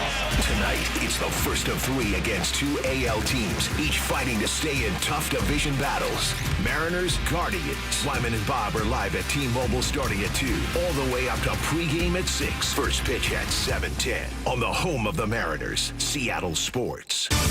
Calling all contractors and equipment operators. The James G. Murphy Auction Company rolls out this month one of the biggest heavy equipment auctions of the summer. On the block, find an incredible collection of heavy equipment, contractors' equipment, and vehicles, like a 2004 John Deere 400C rock truck, a 2010 John Deere 450D LC excavator, a 2001 John Deere 650H LT dozer, and a 2014 Kenworth T800. In contractors' equipment, we have attachments, live edge and dimensional lumber, contractor tools, even a wheel wash system, and much more up for bid. Whether you're building roads, moving earth, or running a construction outfit, we got what you need. Bidding is underway now and closes at 10 a.m. June 19th. Preview all items June 17th and 18th from 8 a.m. to 4 p.m. at our location in Marysville, 3803 136th Street Northeast. For pictures and details of all items, visit murphyauction.com. That's murphyauction.com. Tired of hearing scary radio ads about the IRS? Tax Relief Advocates is different. TRA is here to tell you that if you owe money to the IRS, whether it's $5,000 or $500,000, we have a solution. TRA can eliminate or reduce what you owe to the IRS with zero risk to you. We have over 1,000 5-star reviews on Google and an A+ with a BBB. End your tax nightmare today by visiting TRA.com or call 800-583-6681. That's 800-583-6681. This is the story of the one. As a lineman, he does whatever it takes to keep the power on in his community. And he wants a partner like Grainger who does the same. Grainger offers the professional-grade products he needs, from voltage detectors to harnesses to hard hats, plus fast, dependable delivery, so he can rise to every challenge. Call 1-800-GRAINGER, click Grainger.com, or just stop by. Grainger, for the ones who get it done. Now more than ever, Lowe's knows you don't just want a low price, you want the lowest price. And with our lowest price guarantee, you can count on us for competitive prices on all your home improvement projects. If you find a qualifying lower price somewhere else on the same item, we'll match it. Lowe's, we help, you save. Price match applies the same item, current price at qualifying retailers. Exclusions and terms apply. Learn how we'll match price at lowes.com/lowest price guarantee. Some people just know they could save hundreds on car insurance by checking Allstate first. Like, you know, to check you have your phone first, before the cab pulls away. Hey, thanks, man. No, wait, my phone! Come back! It's got my boarding pass, credit cards, phone numbers, my life! Come back! Checking first is smart. So check Allstate first for a quote that could save you hundreds. You're in good hands with Allstate. Savings vary. Subject to terms, conditions, and availability. Allstate Fire and Casualty Insurance Company and affiliates, Northbrook, Illinois. Hey, it's Mike Rohn. If I have a choice, I like to do business with companies that actually stand for something. That's why I switched from Verizon to Pure Talk. No offense to Verizon, I'm sure they stand for something. I just don't know what it is. Pure Talk, on the other hand, is a veteran-owned company that supports our military in a big way, and I appreciate that. Yeah, I also appreciate unlimited talk and text and plenty of data for half the cost of the big guys. And I do like being on America's most dependable 5G network for just $20 a month. But what I really appreciate is no contract, no cancellation fees, and Pure Talk's commitment to handle all their customer service in this country. I saw it for myself. I went to Georgia, I got a tour of their headquarters, I met their CEO, and I talked to the same customer service folks that you'll talk to when you dial pound 250 and say keyword Mike Rowe. Switch today and save 50% off your first month when you dial pound 250 and say keyword Mike Rowe. Pure Talk, a wireless company that actually stands for something. Now more than ever, Lowe's knows you don't just want a low price, you want the lowest price. And with our lowest price guarantee, you can count on us for competitive prices on all your home improvement projects. If you find a qualifying lower price somewhere else on the same item, we'll match it. Lowe's, we help, you save. Price match applies the same item, current price at qualifying retailers. Exclusions and terms apply. Learn how we'll match price at lowes.com/lowest price guarantee. This is the story of the one. As a lineman, he does whatever it takes to keep the power on in his community. And he wants a partner like Grainger who does the same. Grainger offers the professional-grade products he needs, from voltage detectors to harnesses to hard hats, plus fast, dependable delivery, so he can rise to every challenge. Call 1-800-GRAINGER, click Grainger.com, or just stop by.